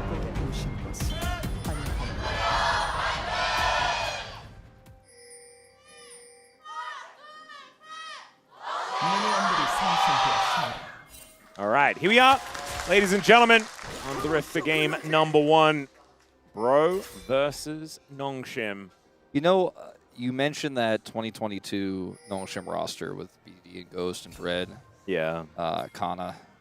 Yeah. It was a rough one. BDD famously had on his POG card a picture of him looking like he was shooting himself in the head, and I always found that to be so ironic considering it was his worst year of his career. And it's like he didn't want to be there. But maybe BDD is just a big Persona 3 fan. I never thought about it, you know? Maybe that's his whole thing. Hey, maybe that was what it is. Yeah. Yeah, Persona 3 was weird for all that stuff. Yeah, it kind of makes a lot of people I'm not going to lie. Yeah. My wife really didn't like it. Yeah, I beat it before we had a kid, though, so I think it's okay. Yeah, get that one out of the way so you don't have to worry about it. As Teddy, now I'm trying to deal with the Ezreal Leona. It's been a great lane for many, many years. As Roma needing to worry about Scout and dropping these noxious blasts. And now that the Twin Fangs have come in, Cassio does have a better time here in this lane. Zenith played already for Lehens. And Namgung taking a lot of damage. This is what happens. The Sunlight gets procced, and the Rakan just really has a rough time. Also, you go for an engage, and Leona just stuns you, and you just have an awful time. Yeah, it's not. I mean, it's not an unknown thing. In fact, that this lane was going to lose. I think everybody was aware of it. Yep. This top lane a little bit more volatile, but likely to be favored to the Rumble. And it's Kingan's Rumble, man. This is his best champ. That counter pick Syndra, you know, just keeps being under turret into Cassiopeia every time. I don't know. I'm noticing a pattern. I think maybe the rest of the drafters in our league are not noticing the same pattern that I've been noticing, where it doesn't win the lane. Well, what I'm noticing is the bros struggling to find any tempo advantages in this early game, meaning that we have a slight advantage for Nongshim. That maybe I think we're looking for mid-game power. Yeah, I think they have tempo vibes right now. Nobody's dead. Yeah. Roman 1-0 on Syndra? Tell me that's not tempo vibes right now. 100% win rate? Now I'm going 0% loss rate on Rakan? Uh-oh. That Lehen's number is pretty big. Yeah, Lehen's also with the 0% loss rate. But Scout, you know, and Sponge and Kingan, true equilibrium, which is now going to be ruined in one direction or another. Yeah. A little bit of a shame. They have played these champions a lot. All right, here's a bit of a fight towards the bottom side. Diablo taking some damage. Teddy with a force shot in hand, as Roma will discover Sponge in the area.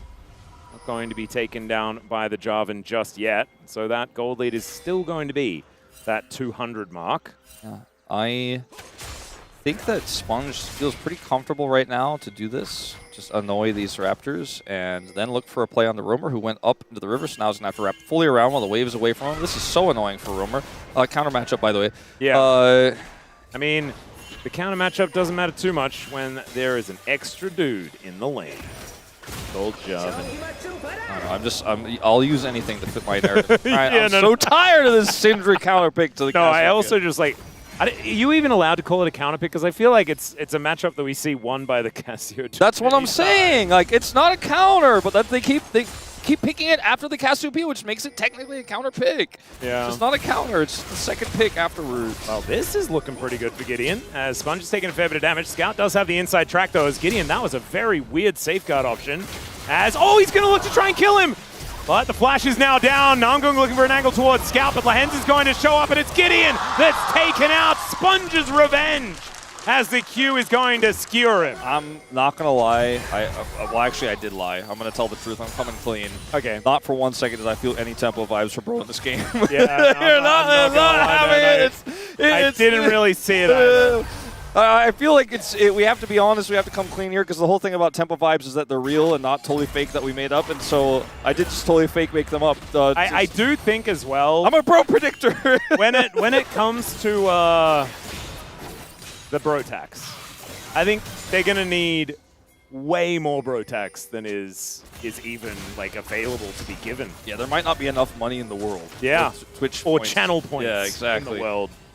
So Lee Sin here going to flash this play and then goes back in, and initially you're like, wow, except that the instant flash comes there from the Jarvan. And the miasma is everywhere! Yeah, you're on the wrong side of the fight. That Syndra Peel attempt was feeble at best, but I mean, it was very close for Gideon. Very, very close, but going too deep. This is what Gideon does on the Lee Sin, but usually he gets the kill. Usually it works out, and he miscalculates here a little bit. It's really hard to play Lee Sin when you can't do the moving thing. They didn't even need Poppy for that. Yeah, and it was into a Cassio face-up, right? This is something that Gideon knew that he was going to have to play around this game. Miasma, very problematic. But Scout hasn't been able to find wins. Wow. That was so satisfying. Oh my god, I almost crazy Atlas like Jin. All right, well, at least we got that one on camera. Feels good. Diablo, obviously, not too worse for wear after that. Just going to continue stacking his tier and all that sort of business. Minions being thrown around here in this mid lane. But Scout able just to move in, and Petrifying Gaze not going to quite get the stun as now Lahens might need to find a way out of this, as he does have the Eclipse wear off. But Gideon just decides that he's heading towards the top side, and the Bro's not going to do too much more. 1.2k is the advantage here for Nongshim. Yeah, I mean, just straight up good lanes and an early advantage. Yeah, this lane for Roamer he's going to get some of these minions, but just kind of getting bopped a little bit in this early game. Teddy's doing a good job here in the 1v1 until Sponge and Crew show up, then he's going to have less fun. There's less health bar now from Diablo's True Shot. I'm not going to hit all the bullets either as Lahens and Sponge show up, and he does clear out the wave. And he's got Cleanse. Lahens might die. Yeah. Oh, never mind. Last tower shot doesn't come through, and so Teddy's just dead. You know, maybe Deacon was right. Maybe it is just Brover. Hang on. They just turned Teddy into Deddy, man. I hadn't paid my bro tax yet, so I'm just gonna put a sorry. That's good. I don't want a scandal or anything. Better get in there. That's Everybody watch the chat. It's being recorded. Yeah. If you haven't paid your bro tax, please put a bro tax and a sorry in the chat. Okay? It's okay if you come clean now. You don't get anything taken away from you or anything like that. It's just fine. And when Bro's in the Rise group, you can't file for an extension, so... Alright, so Diablo takes some damage here initially, is able to avoid that last shot there. And Teddy, I mean, clears the wave, but Lahens just heals to close the gap faster. I mean, there's nothing really to explain here except Lahens gets away before that turret aggro comes through, or the last turret shot. And I think Teddy had a feeling that he might have been dead because he decided not to use any buttons at all underneath that turret. And I think maybe he could have possibly had a better chance of killing Lahens. Yeah, I But agree. also maybe having Flash and Cleanse is a good idea. Maybe if you use your summoners, then they just do it again, and you don't have them, and you die again. Is the thought process. Yeah. Okay. I am seeing these sorries, by the way. I appreciate you guys. Thank you very much, chat. Do the right thing, chat. Yeah, coming up with the bro tax. They need your help right now. They're 1,500 gold behind. Let's see whether this actually does pull that needle back. Maybe Gideon is just going to find the sickest kick angle. Yeah, maybe this is, once he does that, we'll all just realize the whole draft was a masterpiece. Yeah. It wasn't an issue at all. As the Grubs are going to go over to Nongshim. What if Scout never hits a Noxious Blast, by the way? Because Roma just dodged 3 in a row and it looked really cool. Yeah, he's... Maybe that's your bro tax at work. Yeah, that's probably what just happened. Scout's also moving fast because he can build shoes now. And he has better shoes than Romo. When are they going to make a champion that can get 2 shoes? Like 2 boots? Whoa, that's crazy, man. The next champion should just be able to buy 2 different types of boots. Like you can get Merc Treads and Sword shoes. How many legs would they have? if they get to buy 2 shoes, when like even champions that have more than 2. Okay, what if it's like a 4-legged animal and it's got 2 boots on the front 2 feet and then 2 boots on the back 2 feet? Ah, because Boris sells them in pairs. Yeah. I see what you're saying. But we already have Alistair. Yeah, but he walks on 2 feet. Yeah, but he's got 4 hooves. Well, I mean, I don't think he wants to wear the boots on his hands or front. He doesn't have hands, he's got hooves, You know what I man. mean? On his hoof hands. He's got hoof hands. Maybe Rel's boots will like disappear, the second boots, when she transforms back onto being upright. It would be pretty funny to have, like, he's got the gluttonous greaves on his hooves. It's Teddy. See, that's why you save your cleanse. There you go. I told you guys. He's probably still dead. Wait, hang on. No. Oh, no. He flashes this time around. Does use it, as there's the grand entrance. Calculated! And look, it does save him the second time around. Now the curtains are being called. You've got a bit of a roam down from Roma, which is a bit on the nose, but it's going to work out here as Namgung might just be dead. Does get a nice knock up onto Sponge. Makes his way out. Deadly Flourish. Gideon, is this Rotax to work? There we go! The last hit with the Sonic Wave is the weirdest way to pick up the kill, and I love it. As Casting finds a boomerang to slow down the hands, has to flash. The Deadly Flourish, the power of Brotax. It just brought the bros together, all of them, into the bottom lane, with the exception of Romer, who couldn't join, but he wanted to. He's just unfortunately playing this counter pick that doesn't get prio or win lane or scale better than the Cassiopeia. But Gideon's here. Maybe Scout's in trouble now. Petrifying Gaze comes down. The Unleashed Power not doing that much damage here as he flashes for the Scat of the Week. There's the knockup from Namgung. And Gideon, like, what the heck? They are doing the thing. They're doing the thing. They got the tempo vibes. I'm feeling the vibes now. As Teddy, he's really feeling the vibes as well. A different type of vibe. Yeah, the vibes aren't great for Teddy on the bottom he's side of the doing map. the weak side vibe, weak side Jin vibes. I think he's being a bit of an Eeyore in this game. Not exactly the greatest of the vibes as he gets tagged by a True Shot Barrage there as well. Teddy has it in his dating profile that he enjoys a good weak side Jin game. Late night. He's like, he has a clip of that wave clear. Remember earlier with the bouncing bomb? Yeah, he's sitting alone with like only his reading light on. He's like, I just really like a good weak side gin and tonic. You know? Punish me, Jarvan. All right. That's too much. Okay, so he does not, in fact, get punished, and he saves the game here, right? He's able to survive, bait them in, Lehen shows up, and then Gideon is like, actually, Wolf, counterpick to the Cassiopeia, even though he used the ultimate, like, when Scout was at full health here. Romer gets the flash scatter, Gideon gets on top of him. And honestly, like, you get the kill with that, it's absolutely fine to go back to farming.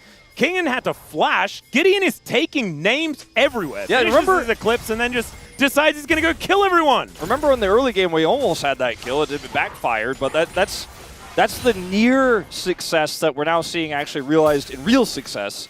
The weak side Jin has moved to the top side. Yeah. Teddy is going to let this turret go. It is going to be first brick over to Nongshim here.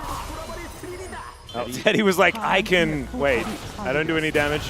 That's okay. The curtains are still going to get called on Kingen here as they do get some knockups. The quickness comes on down as well, and there is nothing he can do. This pick comp is getting picks. Yeah. Ignore this. This is not what you want.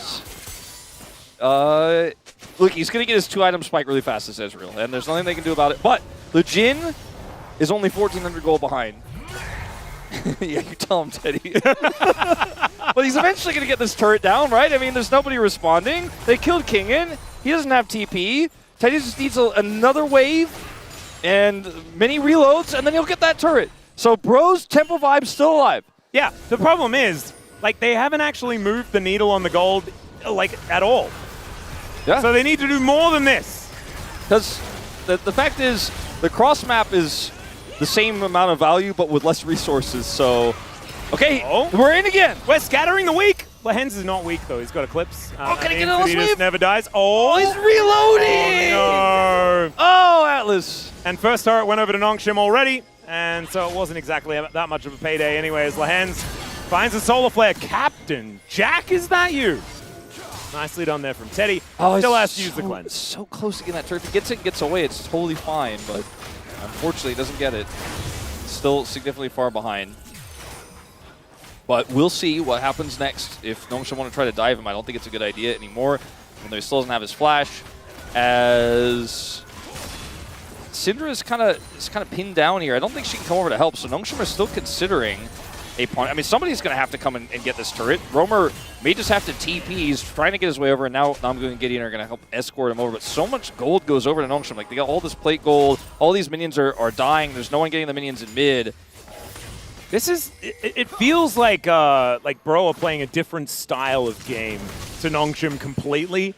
They've just decided that they don't really care about lane states or anything like that. They want to play none of your fancy macro and stuff like that. We're just going to move around and kill people if we can. As Scout yells at Casting, but Casting wasn't looking. Yeah, that was a good moment for Bro there. As Gideon's just going to let this Herald go. Can't believe we've already gotten to Herald spawn in this slow kill game where Bro have kind of been fishing with this Lee Sin, but haven't actually been able to otherwise get any firm hold on the map. Nangun, you are, I don't know. Well, yeah, he's gonna watch. Sometimes you go for the Quill Steal. Yeah, I've seen that take a Baron before. As Namgung and Lehens are kind of fighting each other. Roamer is going to spot Sponge. Oh, that flash! Flash Cataclysms. The equalizer comes down. That is a Volcano and a very dead Syndra. But Gideon's going to get this dragon at least, so we get something on the other side of the map. But this gold advantage for this Ezreal, and now the Rumble starting to stack up. They're going to get this turret. It's 2 turrets for them after this. And that... I mean, it's a Drake, though. It's a Cloud Soul. Cloud Soul. I mean, are we vibing? I'm not sure. I mean, I am. Namgung is. He's going to go in on a Leona. I feel like Lehens reminds these young players what Leona does all the time. He's like, you can't engage on me. It doesn't work. And now it's like Nongshim moved into the river to fight for the honor of the dragon. Now that the dragon has been slain. Yeah. Because there wasn't a whole lot to do down there. Still, we're going to see this one once again. Yeah, I mean, Roamer here has to just give up this turret, right? That's the concept that he's got. He's like, well, I can't hold this. But then Sponge just gets on top of him anyways. And there's an equalizer layered. King picks up the kill, and they get the turret. So a huge win in terms of gold. Bro have picked up some money here and there, right? It's Gideon who's got the gold lead right now, and it's not a massive lead for Nongshim. The problem is it's just on the Ezreal is the big lead. And he's got 2 items. It hasn't transformed yet because he got it so fast, but getting very close to doing so. And then how do Bro operate around teamfights without map control with this draft? It doesn't have a front line for the Jhin. It's a good question that they're going to have to tell me the answer, as I don't know the answer right now myself. Maybe you'll find out, though, you know, as Lehen's having a bit of fun with the Cloud Rift. And that is Shelly going to knock down this outer turret in the mid lane. That gold lead now going to expand to 2.6k. And all right. So the macro, not something that the Bros have really excelled at so far this game. But maybe they're not doing that. Maybe they're doing Mac Bro, which is engaging onto Lehens no matter what. And you know what? They might be able to kill him. The second bullet from Teddy is going to be able to take down the Leona. Congrats. They only used 3 ultimates. Yeah, and dude, that's the Mac Bro. That's what we just saw. There's the Namgung ultimate, Teddy ultimate, and the Roamer ultimate, and eventually Lehens did die. Yeah. Even with his belt. Harness. Someone got some gold from that, okay? And it was Teddy. We're gonna watch a replay of this. He got CC'd to get one more, and then one more, and then now they're going to do the damage. They don't have the CC anymore. He's trying to run, but they did enough damage. He cannot escape. Yep. And Leona is then surrounded by glowing orbs, which I feel is fitting. When, you know, she's all sun-themed. Yeah, stuff like that. That's especially kind of cool. with the skin. Yeah, I appreciate the Inquisitor Syndra for that. Maybe we should call it Sundra. Scout? That's not a turret. That's Teddy's last shot turret right there. Yeah, that is, in fact, that could be Quilled, I think. But that is going to be a Petrifying Gaze that only really connects onto Roma, and he is still going to be able to grab the kill onto Scout, who was sitting under a turret that was hanging on by its last leg, I mean, they are, if that. I say this unironically. They are braccoing. Are they beginning to believe? They are. I mean, I am. I know Degon's not, but what about Lawrence Fishburne? Is he? Maybe. But I haven't spoken to him, so. All right, fair enough. We do have a bit of a cross map here in the mid lane, so it's going to be an inner for an outer and 3 plates. Bit of an inner? Yeah, 3 plates on an inner. we're just doing a bit of a trade.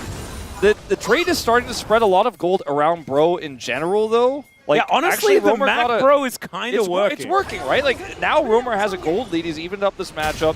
And the gold lead hasn't changed for Diablo, even though he was able to push down that entire inner turret. So, you know, if they're not fighting with their two-item spike on the Ezreal, do they even really have one? He's just using it on the turrets, as I was very worried for a moment when they didn't just one person right-click that turret that somehow this was going to turn into a disaster, but eventually they got the turret down, they got the kill on the scout, got the turret, and 3 plates. And the game, I mean, look at all the standing gold on the map here for Bro. There's 3 plates in mid, 2 plates on the outside. This game could even up real quick. It could.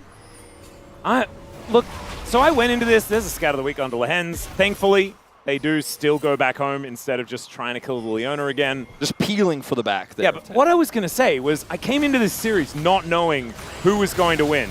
And then I saw the draft and I was like, wow, smooth sailing for Nongshim. I forgot that we have absolutely no idea how Rise Group games are going to go. We just and I still have no idea. Whenever we do Rise post-Legend, we always have this weird headspace where we're like, oh, it's a Legend Group team again. No. Yeah, that's why we say so many weird things in the second series. Like things like, I think this draft is not good for Bro. What a silly assumption I had. Yeah, and weak side Jin and Tonic.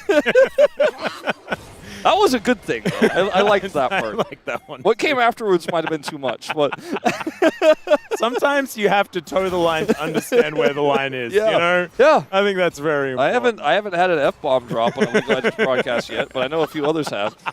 And you do get away with at least one. At least, I'm pretty sure. I know that Chronicler did until he got fired. As Kingen, yeah, he's underneath his turret. That is going to be a throw into the wall. Gideon could do the same thing here. But Keen is just going to kind of walk at them with a flamethrower. Scout is going to yell very loud, but doesn't quite find it. Gideon with the safeguard, but he's still burning. Ticking, the poison finishes him off. Don't try to kill the hens. Don't do it, Romer. Nope, go the other way. Yeah, he is going to go the other way, but I think he still went a little bit too close. Grabs some splinters, though. That's something. And Soul Point was denied here by Nongshim. They do manage to take the first Cloud Dragon of the game. Though, for Nongshim, they have too much damage here. Oh, wait, never mind. Bro only had 1 dragon. I'm crazy. But, we're all crazy. I don't know whether this Baron is a thing. I don't know whether this should happen. I mean, Gideon's dead. Oh, that's still. Sponge is going to go in, and Teddy is going to shut him down. The scatter is too good. Out of Roma. True Shot Barrage doing 0. Did a lot of damage to the rock, I'm pretty sure, but I couldn't see its health bar.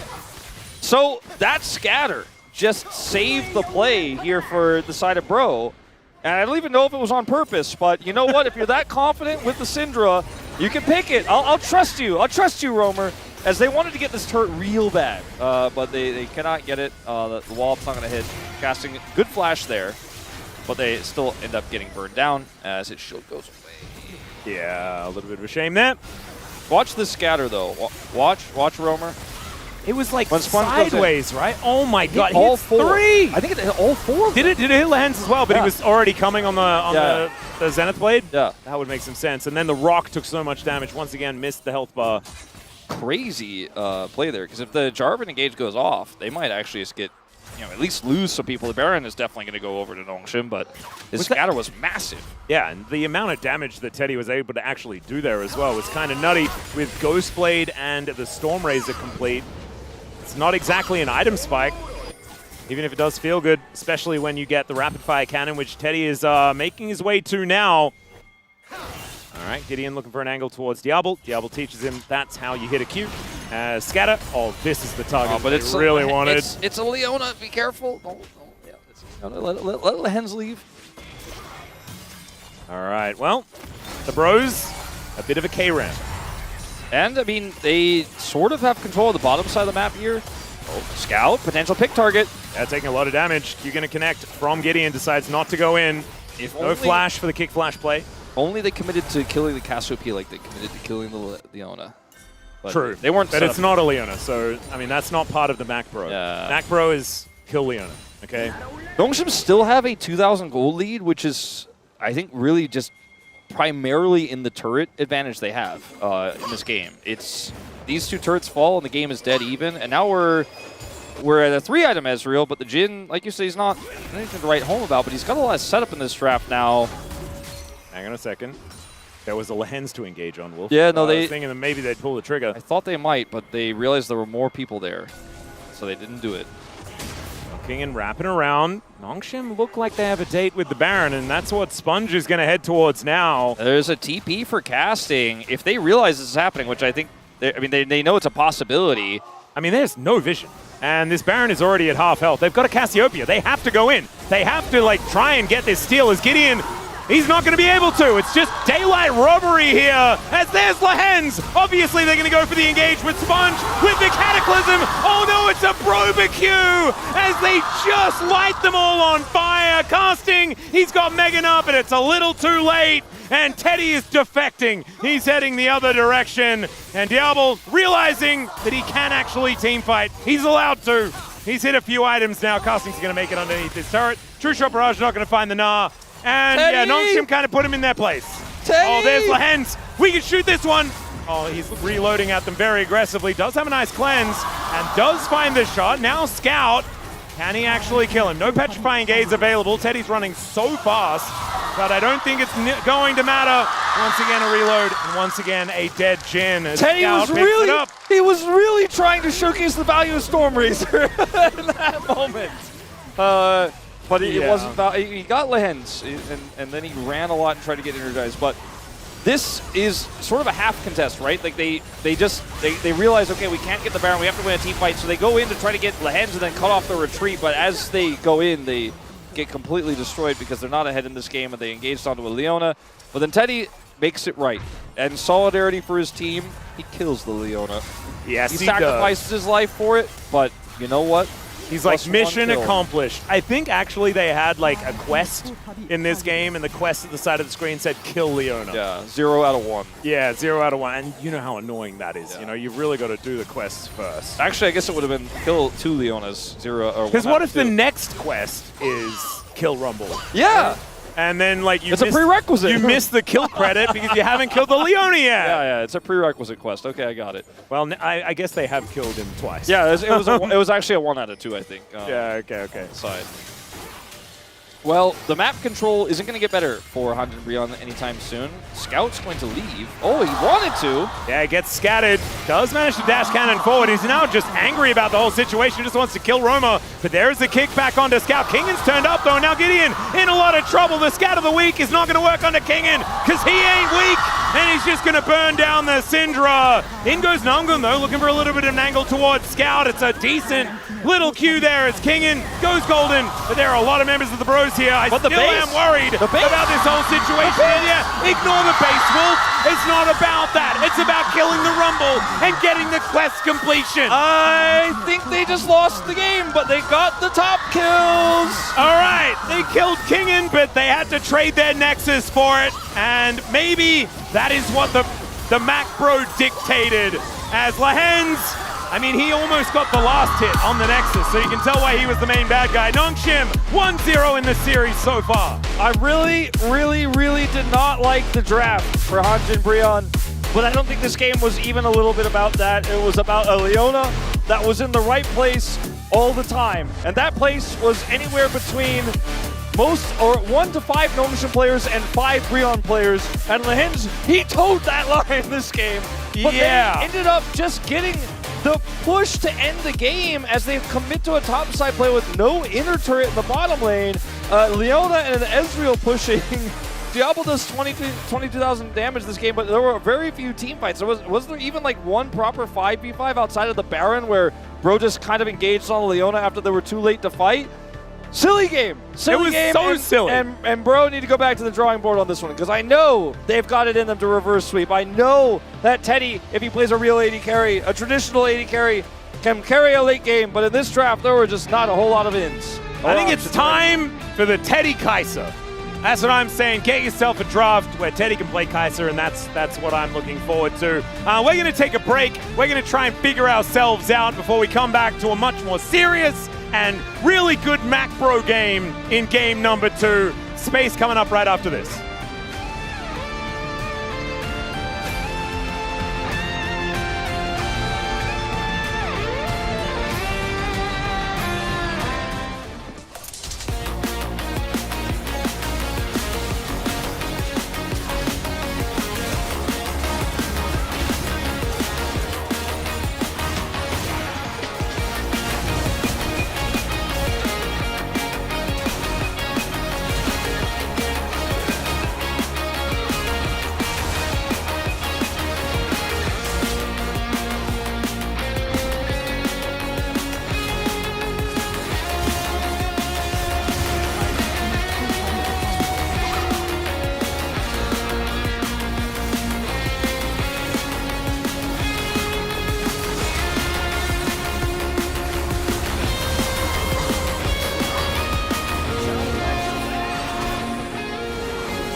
야 리신 이런데 리신 형나 텔대기 탈 수 있어?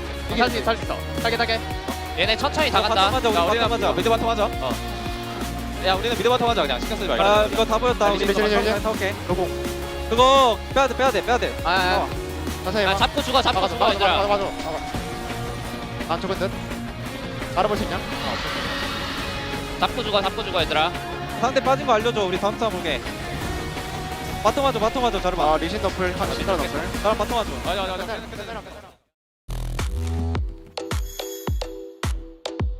오늘은 T1 시그니처 에디션을 언박싱을 해보겠습니다. 상자가 고급스러운데요. 불이 들어오는데요, 이거? 이렇게 세워둘 수도 있네요. 2025장 한정 카드에 제 사인까지 더해지니 더 특별한 것 같아요. 이거 한정판인데요?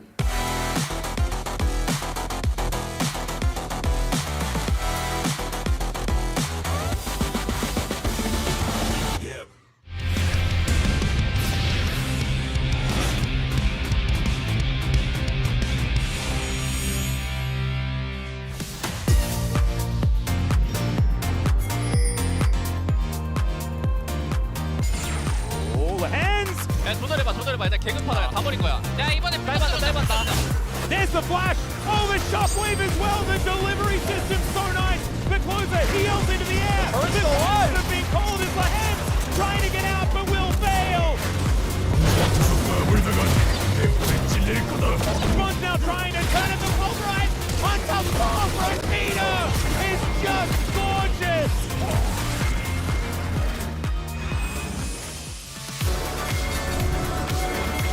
See what Duro can do if he manages to get a good ulti here. They could just guarantee Infernal Soul. The train comes down, it's missed as Cataclysm comes in, but there's a Ethan Verdict and Genji! They cut them off! Kanavi taken out! Delight nowhere to go! Zeus comes in, it's a decent equalizer, but not good enough! Deadly flourish and another shot will do it! One big fight on this dragon. They don't necessarily have to fight this one, but they're going to try as everybody is in the mixer. Closer disappears, not even getting to press any buttons. And now Charvel here alone. Only 2 members left of DNS. One of them is going to take a Hex Gate. 얘들아, 너 정신 차렸다. I think their influence is weak, right? Their ability to control this map is getting tougher and tougher. Oh, here we go, gonna press some buttons. Down to the weakest dodge and Showmaker, the double tap, he even tried to flash in his cave! Puts the team on his back that he's done all game long and sets up the play, 3 kills!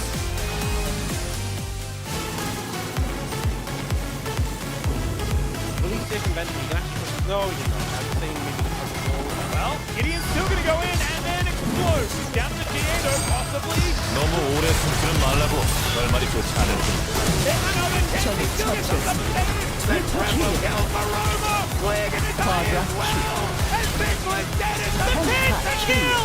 Bruce may have just stolen the game. 제발 끝난 것 같아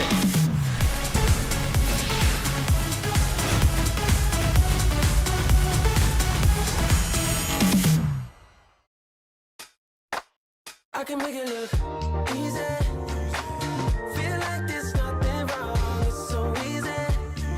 If you wanna know, come find out. I make it look easy. Time and time again. Do it like this, like that. Can make it look easy, easy. Tell me what you want. Better make it crystal clear. We can keep it up front. And I'll tell you what you wanna hear. Is it sunshine or rain? Is it good times or pain? I can help you to learn how everything will work out.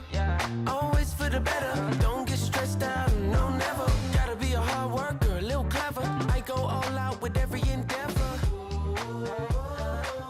Taking time out, you be doing fine. Let's go. Watch me ride out. I can make it look easy. Every sky's a line I'm drawn. Cut by cut, mark by mark, my name forever in the stone.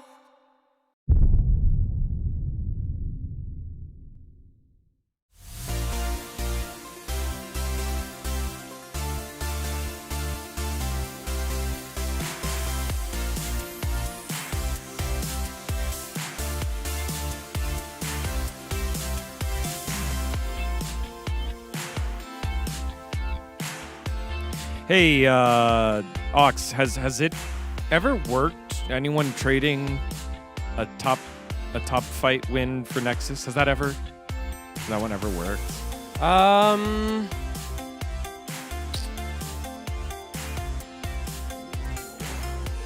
Wait. No. Don't think it ever has. Wait, you mean for the team who get the top fight and lose the Nexus? Yeah. It's never worked. Never worked for them. It's 1-0. The Noodle Boys on top after Hanjin Brion tried to find multiple different avenues back, but this was kind of more of a slow burn type game as we take a look at the draft here. Both teams were getting slow, small fights, but ultimately every time Nongshim were getting ahead.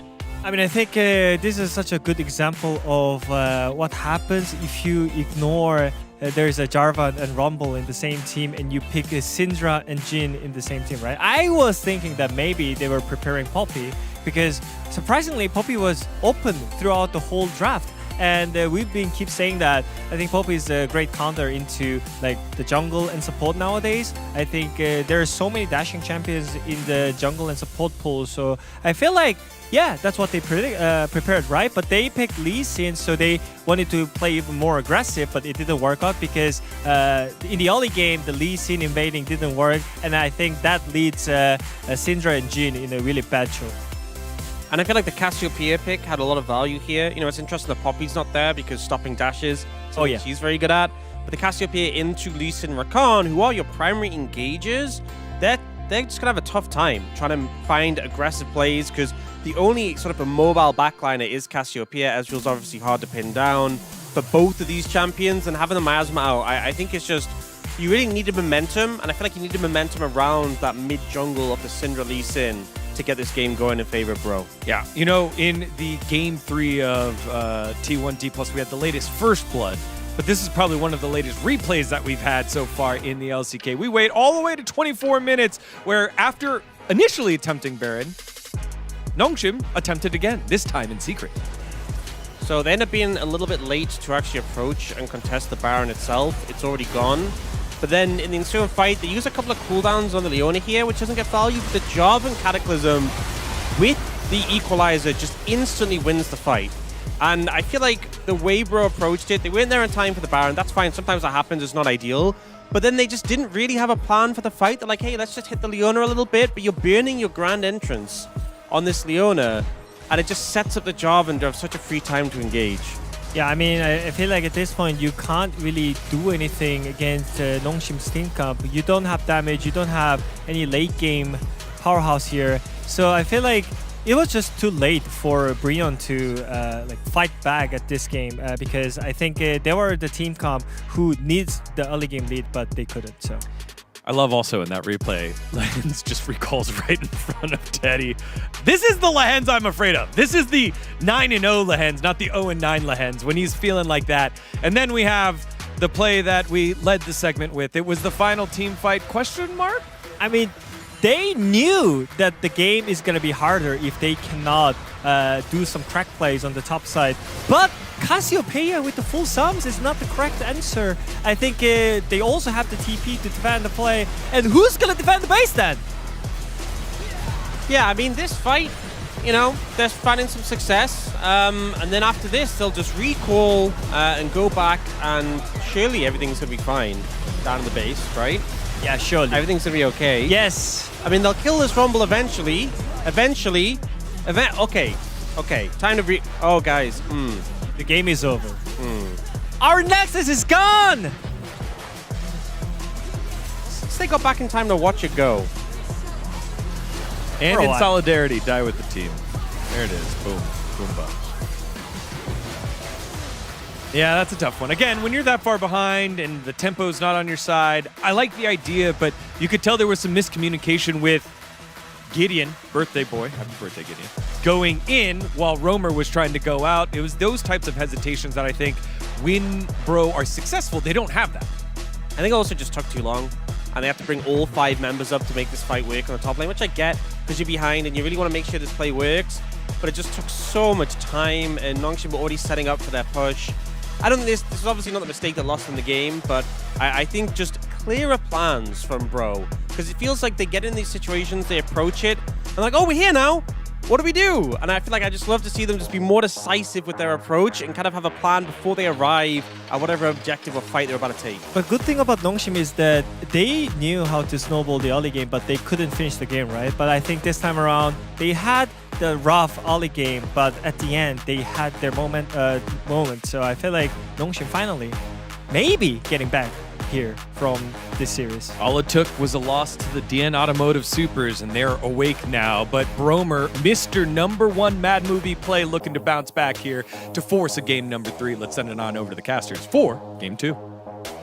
That Mad Movie play had nothing to do with Roma. I guarantee that. That is all Namgung. He's the one that needs to step up. Stop picking counter matchups for yourself, man. Yeah, and also just a qualifier, you know, he did mention, Digon, that Nongshim, all it took was losing to DNS to get back on the horse. It was losing to them twice. Yeah, no, you have to make sure that you really go the whole mile. Now, they don't want to lose to them 3 times on Tuesday on the Kesper Cup finals, but that also might be in the future. We'll have to wait and see.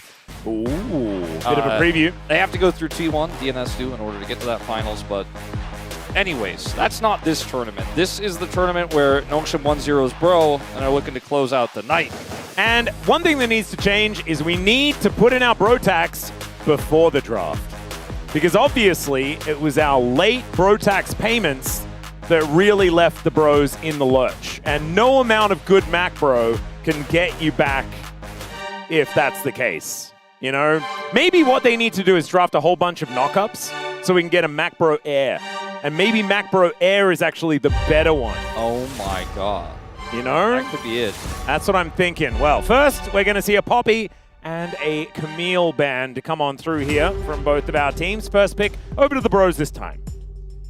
So, let's see what is going to make it through. This time, Poppy is not, even though it was ignored in our last draft.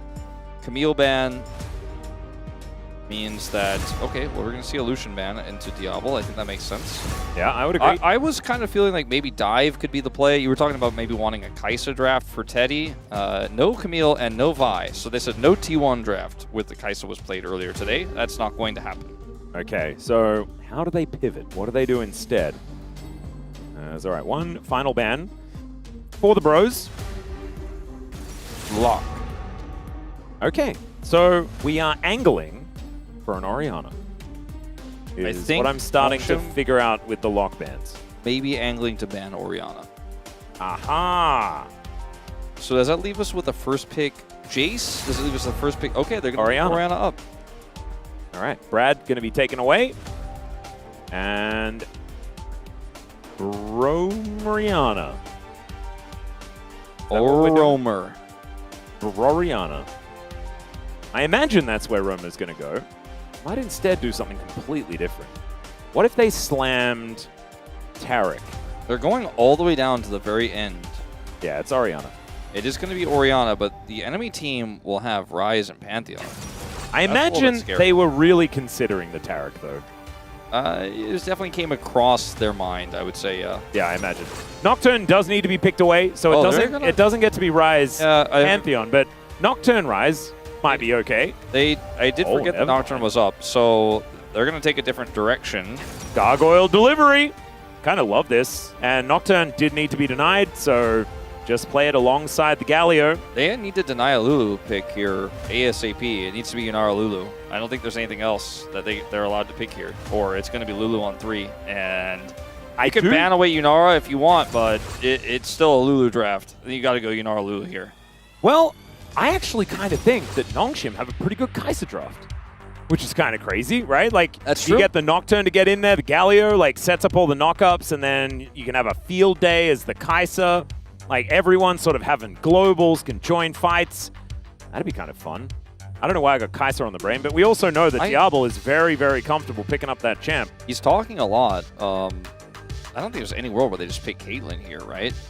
I think they go a top lane pick 1,000%, and it is going to be the Olaf to come through. So now you protect your Yunara Lulu lane if you are Hanjin Brionne, and for Nongshim Red Force, try to target Gideon or protect Olaf. Those are the two options. I'd rather see protect Olaf. So maybe a Kled. Yep, I think a Kled ban would make a lot of sense. So Jax first, I suppose. It is actually easier to punish Kled when you have double globals. with the Nocturne and the Galio, so maybe they'll let the Kled through this time around. I think any range champion is a good ban here, or any range support is a good ban here for Hanjin Brion, but they are more scared of the Nautilus. Yeah, I think Nautilus is also a decent option. Lehens loves to play it, and hard engage into the Yanara Lulu is often what we see teams go for, even if it isn't the best in the lane. The other pick I thought about was Blitzcrank, but I don't think it really works with what Nongshim's comp is right now. Oh, I kind of love it though. Yeah, you're right. I feel like Blitzcrank is pulling the enemies to you when the rest of your team are running at the enemies. Exactly. And so then Blitzcrank's just hanging out by himself with someone. I wonder what Cassie is going to play, because they leave open the Vayne, they leave open the Kled, and ban the Ambessa here. Casting seemed pretty surprised by that, as this will be the final ban here for Hanjin Brion. He's going to ban the Shen, so he's banning Engage here, and there's no Bard. The only real winning supports are like Karma, which you don't have the Ezreal for, or Seraphine, which I don't know if it necessarily makes sense in this draft. It could work with the Olaf and the Galio, actually. See if they want to play it. Even an Ashe Seraphine would be kind of interesting. What about with the arrow? Callista Renata also could be pretty good here. Not to mention the Kai'Sa drops. Kai'Sa's going to lose lane. That's an eco. Oh, you can't, like, Kai'Sa's going to get bopped by the Lulu lane, sadly. I know you wanted it, but yeah, you'll have to get it for Teddy in Game 3. As the Fury will come through. And the Fury Lulu also kind of like, it's basically the budget version of Nocturne Lulu. Yep. See it all the time. The ulti into the Wild Growth has been pretty powerful. Not to mention you also have a Shockwave. I actually think that Nefiri is kind of an awesome enabler here in this composition. The problem is the way this Nongshim draft kind of wants to function is I just don't feel like it's going to be punished that hard by something like that. Yeah, it kind of counters that type of engage. You need to play slow if you're Hanjin Brion and eventually let the Yunara get through those health bars. That's a Draven. Draven top would be very fun. That would be very funny as well. But I guess he's just going to play Vayne, which was one of the two options left between the Vayne and the Kled. Draven! Kingen is not impressed. He saw it coming a mile away. And it's going to be Corki. Nico, we've seen this 1,000 times, and it works pretty good. It's a pretty good response here. It's one of the range supports I didn't mention, because I kind of forgot about Nico. It's popping back up a little bit. Peter's playing it a lot, which is a favorite of his. There is no frontline on the Bros. Yeah, the Bros have the front line of I pressed R on my Lulu onto a person, and they sort of Lulu does turn anyone into kind of a frontline, I guess. So if you engage with the Nefiri, and she gets Wild Growth, she drops a Shockwave into the enemy team, and then Yunara and Vayne clean up, it kind of works. I think this is a much better draft for Bro than their Game 1 draft. A much better draft for them than what Nongshim have put together. I don't think I can very confidently say, but I think it's a lot closer this time around. Yeah, the last one was a bit of a disaster, let's be honest. I also have Digon in chat saying, let's go Nongshim. 2-0 Nongshim, let's go. I don't know why he's doing that. We're supposed to be a little bit unbiased here. Do you think that the Bros are going to come and take his jersey away? Because I think that's probably the right thing to do. I already notified them about what's going on. Yeah, okay. And because Digon always leaves his jerseys on the floor in the space, they know just where to find them. Now he's trying to make excuses, saying that like he's trying to throw Jisun under the bus. We know that Jisun is only professional here at the LCK. She would never do something like that. Wow. Throwing his boss under the bus, Wolf. That is crazy. Not Ladies a and gentlemen, for success. Let's get onto the Rift for game number 2.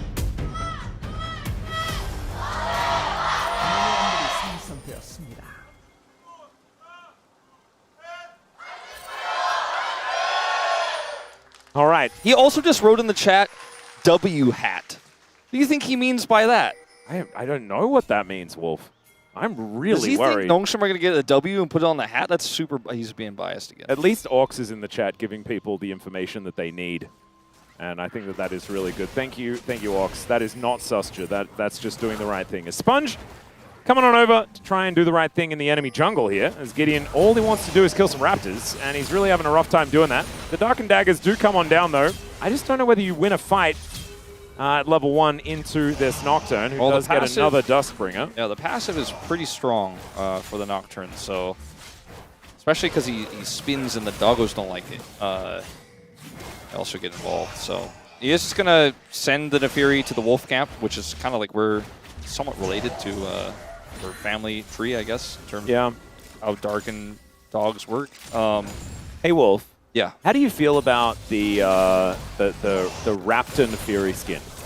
Where you don't, it's not actually a skin. It's literally just Neferi is the Raptor camp. That's cool. I like that. I kind of want it to happen. I feel like, you know, it's a relatively cheap skin to make. Yeah, they already you just have need the to resources. somehow, you don't even need to animate it. Maybe if it's just jank, right? And there's just like random things that come out, and then he goes like a little bit like the opacity, turn the opacity down when you press W. That's cool. And you just kind of like teleport a distance when you're doing the jump. Yeah. Oh, I want it so bad, man. It'd be so good. Scout's taking a lot of damage. Roma with the Clockwork Windup actually doing a fair bit of damage with these autos. Level 3. That was an aggressive trade. I think we can definitely say that. Kingan's looking for the all-in here, low health, and he likes it. Yeah, Casting got lit on fire, but now Kingan has to flash. Does have, he's just dead. They did not ban the Vayne, which was one of the champions that we recommended in the Look at Casting, man. Casting was like rubbing his forehead. He's like, and then he has a big grin on his face. I think it's really kind happy of like about how this one's going. You know, when a lot of the time when something happens to something's gonna happen to Sponge as well. Wait, Gideon thought that he wanted to do this, and now he doesn't want to do this. No, the doggos, man! That Nocturne passive every time. He got more doggos though. The Umbra Blades. Roma's moving over. Scout is also here, but Scout is also nearly dead. Kingan's going to come on over, but I don't know whether he can offer that much. No summoners available for either top laner. You know when something happens to you in a game where Oh there's god! limited vision? Don't look! Don't look! Don't look at the. It's okay. It's This is fine. better. Yeah. This is better. I mean, these are Rise Group stats, but the Nongshim ones were especially not great. Well, when you're playing a competitive game and your opponent does something that you don't expect, you often get scared because you're like, I don't think this is correct. I'm not sure if he should do that. Like, I don't think that's going to work, but he must know something I don't. I think that's kind of what happened to Casting there when Kingan went for that all-in. He was like, oh my god, he's going to kill me. And he's like, wait a minute. Like, he has no health, and I'm Vayne. yeah. He was like, so relieved. I just away. shoot him and he dies. Okay. All right, Roma on the level 4, no shockwave, but Sponge still has to flash to get out of the way. The Dark and Dagger just barely without the range, but now Scout's the one in trouble. Dissonance comes down, Gideon avoids the Justice Punch. Kingan's dead again, and I don't really understand why, but there it is. I mean, the wave was going to eventually push back. Kingan could have tried to lose some CS there. I mean, he's already down 10 farm. Wolf, this is the power of early Brotax. This is why you pay it before the draft. Otherwise, game 1 happens. I remember a very recent game where Rich did blind Gnar with Tristana available, and he died 4 times. We're on the way to a game like that. As he gets hit into the wall as well. He's operating on the brush, but there's a ward in it. Yeah. Yeah, this is. I just don't know. So Kingan, like, he had to walk into melee range with the Olaf, but it didn't matter at all. Yeah, the Vayne just pushes him away and does a ton of damage there. Then he just kind of has more damage throughput and had a level advantage as well. I mean, yeah. The problem is that's the last time that Kingan's allowed to do that, because now he just loses every single time. And so this lane has become basically impossible. He at least does have the soldier build, where he has, you know, some clothes and a sword and some shoes. He's ready to go on an adventure. I've never heard that term before, but I love that. Yeah, if you have a Doran shield as well, like back in the day when you could build both, it was a lot of fun. That's so good. Now you could have a helm as Teddy. Lahan's going for the flash play, but Teddy just flashes in response. Now I'm going with the heal. Lahan's also throws his down. So Diablo now does have flash advantage. I think we have ignored one very simple fact of this early game. What's that? Tempo vibes for bro. Yeah. It's all casting. The Olaf isn't working out. You know, they're in a good spot in this game. I mean, it's not even tempo vibes. They're just factually actually in a pretty heavy lead. But the fact that Kingan is now tried twice and failed, and looks like he might even be considering a 3rd time with the way the wave is looking there on the top side. The fact that Teddy survives down here, I'm getting some vibes. I feel like maybe some tax has been paid. Yeah. That being said, the last couple of trades in the bottom lane were not looking phenomenal, as Roma is now also under fire. But Sponge decides not to pull the trigger. Doesn't quite have paranoia just yet, as Teddy just wants to go home and make that health bar not empty. Casting has a phage. and he wants to put it to use, so Kingan's going to just prevent that and go get Honey Fruit. This is his top lane experience. You know, he's frozen, his wave is frozen, but at least he can heal up and try to go for one more minion. Ooh, Scout, that Justice Punch buffer was gorgeous into the Shockwave. And that's going to be the end of the aggression here, as Teddy is also getting, you know, some extra free farm here. There's only one minion wave behind. Quiet down. We're trying to cast the game. Yeah, stop it, Lulu. What the heck? Thank you, I feel like she's louder than usual. Yeah, that was kind of weird, but Sponge is going to hit level 6 here off of the Scuttle Crab, which means he could maybe save Kingan. Let's see if he wants to make that choice or go home. Yeah, I think he's just going to go home. Yeah, it looks like the go home strategy this time around. The first time I played a game of League of Legends with Chronicler, he said never gank a losing lane after he was topside, and I was like 0-1, and the wave was in a bad place, and I was like, can you help me? And he said never gank a losing lane. That stuck with me. I'll never forget that. I don't even remember what champion I was playing, but I was losing. Yeah. Not gank for me. He's just mean, isn't he, really? Yeah. So I guess Sponge is kind of just making a tactical choice in this case. I see why you're talking about Chronicler doing a mean thing, because you know he's not watching a bro game. No, I know. Because he's a known bro anti. Known bro anti. It's still weird that you like would say D-Gon. that. Yeah. Wait a second. He's here! I know. You didn't get away with it. You thought you could get away he's with here? it. He is Aw. here. Sorry, Mao. Well, we're not really all that sorry. It is good advice. He's probably like putting in the exact information. He's like, actually, you were 0-3. Yeah. So we have a grub fight now, and I mean, the rest of the team is rotating up. Gideon's going to have to use his escape. Yeah, Scout actually just going to channel that taunt. Gideon is able to get out of the way of it, but it looks like it's just one grub over to the bros. Sponge will finish them off. Smite. A little early, but it doesn't matter. And Casting having a pretty good time here in this lane. Kingan, bit miserable. It's really awkward for Hanjin Brion to start fights if they don't have the the Fury in position with a Wild Growth. Otherwise, you're kind of like, maybe I Shockwave the zone, but we don't necessarily have any follow-up yet in this game. So they decided to just walk away. They need a little bit more time for this Vayne to, even though she's really ahead right now, she's still not able to just hard carry a team fight. So it's going to be a little bit of a slow bro and brew, as it often is. In fact, that's kind of the thing that they do. Yeah, this That's is what they're known for. it is relatively normal. However, I still think that their composition is really hard to play out. I do think that having a little bit more of an advantage as we get towards the mid-game is going to be important as Roma speeds himself up, but the Justice Punch does still come in. Lahens with a Pop Blossom in the air. Still, they get the flash out of Roma, and that is going to make it feel worth it. Yeah, no, absolutely. If he doesn't flash there, he is 1,000% dead. I like how every time we watch the top lane with Casting is giving like so much respect to the Olaf. Looks like he's had some troubles in the past. He's like Working through some top lane trauma. I think he's seen the wrong side of a few of those undertows. Yeah, I think I can walk up on him, but I really just don't want to test the theory. I've been there before. I feel like Vayne is always one of those champions where you can feel like everything's going well. Bro! That's the experience. He's like, I'm backing, and he's like, hold on. I've undertowed that cannon. And he's like, anyways, I'm out of here. I'm losing this lane. He's like, Sponge, are you going to help me? And Sponge is just like, didn't you hear what Chronicler said? Wow, why did you do this to the whole LCK, Chronicler? That's so rude. Yeah. Poor Kingan. Although Kingan's probably saying it as well. He's like, no, don't come back for me. I'm gone. Save yourselves. Does make some sense. Sponge is okay. Gideon's going to flash himself out of the way of this one. Dustbringer does not connect onto the doggos. That was really scary for Gideon because Sponge could have just ulted on him there, but didn't have, and the Scout had ult to follow. It was a very, very tense moment, but he just is happy to take the flash and to get the dragon. As Bro are not going to get this objective. They do not have any bottom side control whatsoever. And it feels like we don't even have like junglers in this game. Like there's been no ganks really. It's just 2 solo kills for a Vayne, and that's the whole game. That's the whole game. And the entire gold lead is Casting. Like I guess there's 300 for a bit of CS on Roma, but I mean that's basically nothing.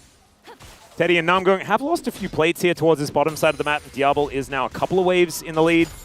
The Casting goes back, completes his first item, and Hexplate Vayne is a little bit better than Tiamat Olaf. No support here, so Diablo's going to have to just Valkyrie away and let this wave push to him.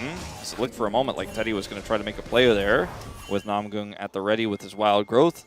Really quick response there from Diablo, just making sure that there's no opportunity there. Gideon was also somewhat nearby, but they don't get anything, and we're just going to go back to this slow game where casting, it's top lane freeze the game. Yeah. And it's actually surprisingly not even that big of a CS advantage here, all things considered, for casting. Yeah, I know. It's just the 2 kills. He's like just dropping minions to make sure he can keep the freeze.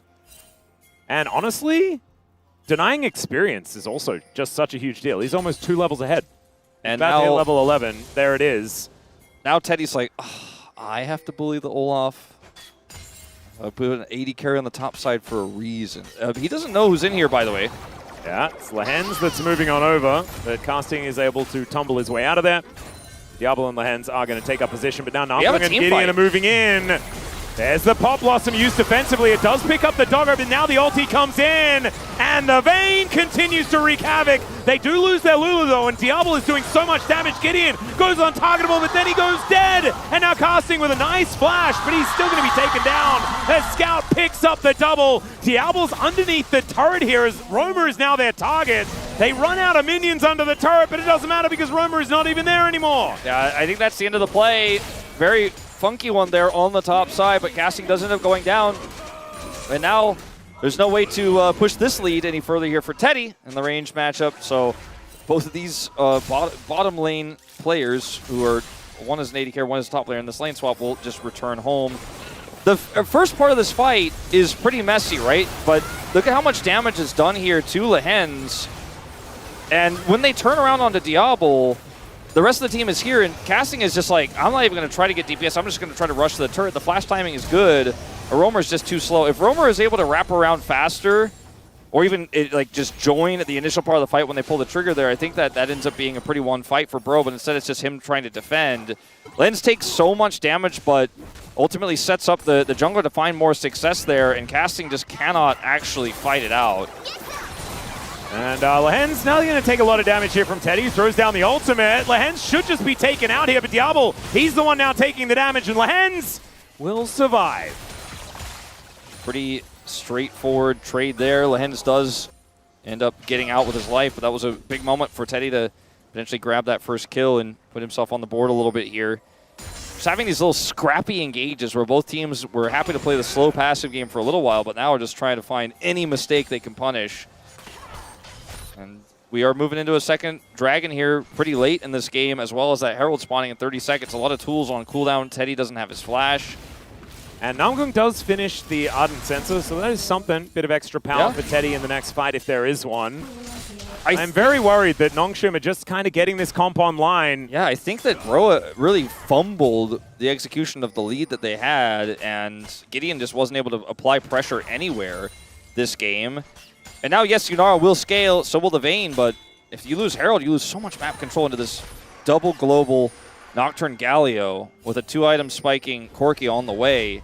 And the durability advantage for Nongshim is unreal. Ludicrous. Yeah, they actually have a real comp here.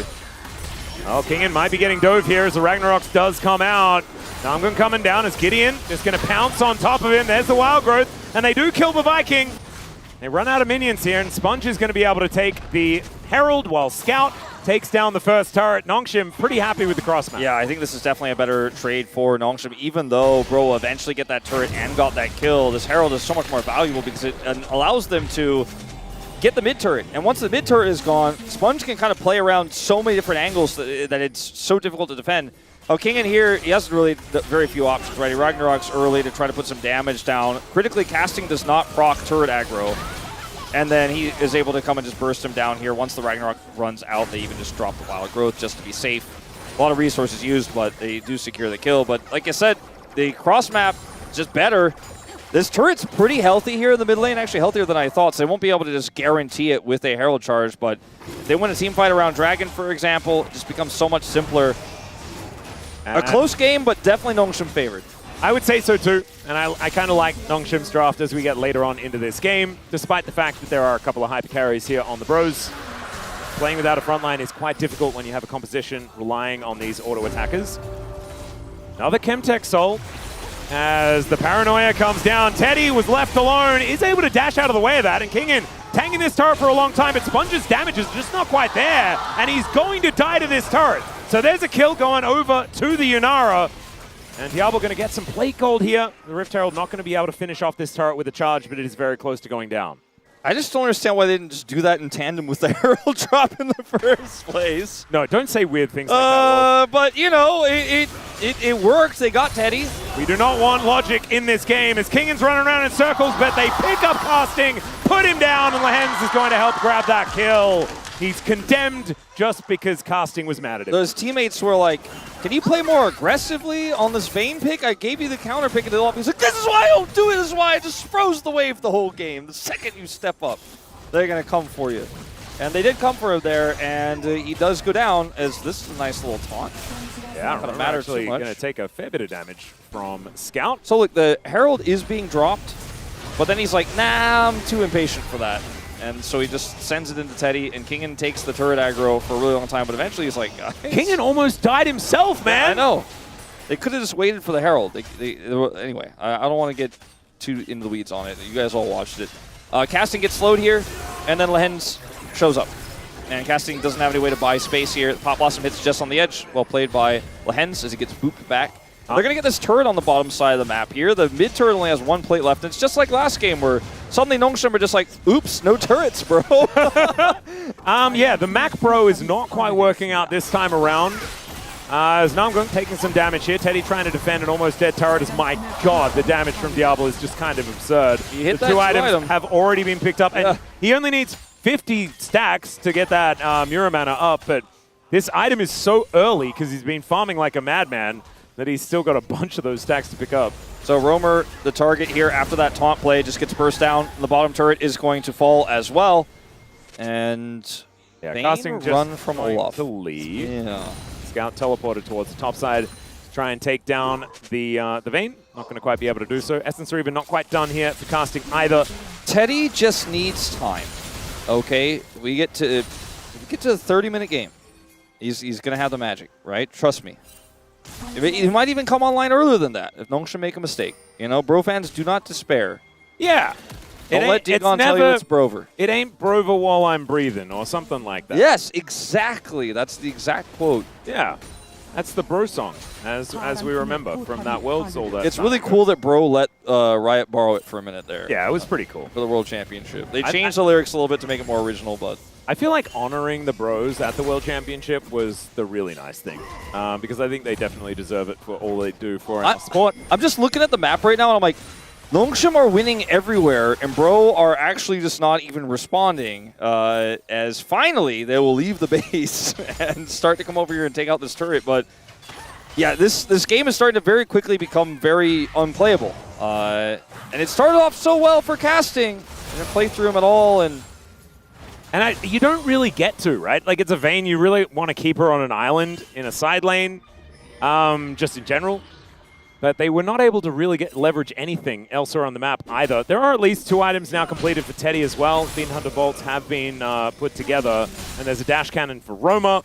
It's a Chemtech Soul, so maybe if they just get 1 dragon, Nongshim let it go. You know, they buy some time, keep scaling up. There's not a whole lot of turrets left on the map for them to play through here, but as you can see, Teddy still has this mid-inner. You can kind of clear some waves through. Yeah. He needs about 100 more CS and 1 more item. And then, in the proper circumstances, with the right setup, with the Fury Wild Growth combo or the Shockwave on it, he can pop off and carry this game. I'm laying out the hypotheticals here. Yeah, I got it. I think what Corky just said about that is, that's a long shot, Wolf. Yeah, something. I think those are approximately it. Not much of a Corky voice, and nor was it a very good accent, but I hope you guys understood what I was going for there. Well, he's got like the comms voice thing. It's really hard to do that. Yeah, right. Not a computer. I was like trying to do my voice modulators at home, unfortunately. As now Gideon going to get scried, and will probably just lose his blue buff. Will the Bros fight for it, though? Diablo's farming the doggos. He just got mega coned. Okay, now a paranoia does come in. A possible delivery as the taunt does nothing at all. The heads with the Black Bones 4! Absolutely insane as they're crushed under the weight of this gargoyle, and Kingen is just running at them celebratorily, and he's able to take down the bottom lane as a result. Roma just left to send a message to his comrades to never do that again. A pretty tragic series here for Hanjin Brion, if we're being brutally honest. Just not anything in it, as Nongshim just walk all over them. And I feel like if we get Lehens' first-person view at the very end, he's going to tell everyone he's their young again. It's me. Yeah. Let's see it. I already predicted it. Oh my goodness, the satisfaction. Does he say it? Does he say it? Oh, we he's cut the being line. too respectful. Or maybe he said something mean, so we had to cut the video. All right, so watch it one more time here. They're all just grouped up. Look at Diablo. He's flashing in on this play because he wants to maximize the damage. Teddy with Wild Growth on him thinks he's going to get out. There's just so many members running him down. That was a back-breaking play right there from Lehens and all of Nongshim who come in there with him. And the Bros are now on the Dragon. Just one Dragon, that's all they need, right? To buy time, right? To buy time. Yo, I guess so. They do manage to get it. Now it's going dark once more. The taunt is going to connect. My God, these health bars are just disintegrating. Lehens only finds one this time, though, as Gideon's trying to get out of there. Casting's running really quickly as he flashes to get the Condemn onto Diablo and then just goes down. It's a triple for Scout. And this guy is tanky and does the damage, ladies and gentlemen. There is nothing the Bros can do. King is going to end the game. Oh, God. Took turn aggro for a second by accident, but he's ready to do it. Scout is just going to TP over, and the troubled solo laners are the ones to lead the charge on the final push. Who is more troubled, the Bro players or the Bro fans, as you saw in that picture-in-picture? Yeah, I mean, I guess they can't end, actually.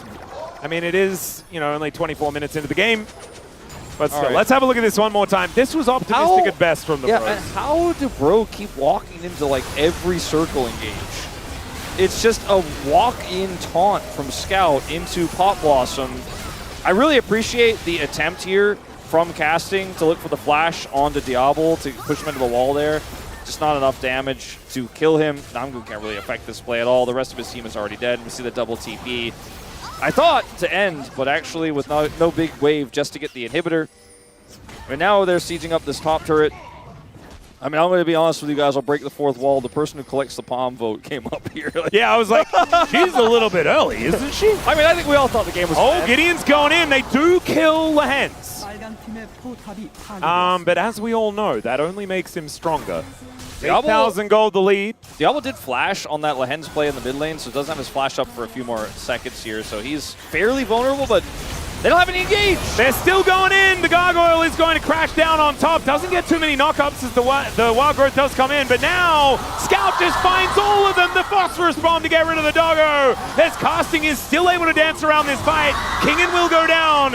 But they do manage to take Casting with them. Scout is just immortal in this game, but he gets circled before Teddy gets rocketed to death. It's a triple here for Diablo. They don't have much of a health bar, but it looks like Nongshim are still going to push for these Nexus turrets. GG is what I would say if it was a close and good game, Atlas, but instead, I think we could just say it was a stomp. Nongshim win 2-0. There was nothing in it for the Bros tonight. Do we just say G? Well, G to Nongshim. And honestly, they are back on the horse after that tragic loss to DNS earlier in the week, and they escape their fate of not being able to ever reach first place in the Rise group. And they will still have an opportunity if they can string some wins together. Every time you think you know a team's form this season, every time you think this team is on the up and up, they fall. Every time a team is on the down and down, they rise up. D+ win against T1 tonight. A prediction that only you had. This series, I think we're a little bit more mixed. I actually wasn't even a Pro Leaver. What? So you got the wrong one. I thought I voted for Pro. And I actually thought that I thought I predicted Nongshim for this one, but I predicted Nongshim for the DNS series. So I just got both of the Nongshim ones wrong, and that's absolutely fine because who knows what's going to happen here in the Rise group. That's what makes it so special. It's so unknown. We don't even remember what we predicted. Great. That's because, you know, Fever Dream. Everyone predictions are should the love best. Lehens. That is an order, that sign right there. That's true. It's his last year. And I voted for him, Atlas. You see what he did on Leona? He took all the damage. He did take all of the damage. And on He was that a global Nico, taunt that game.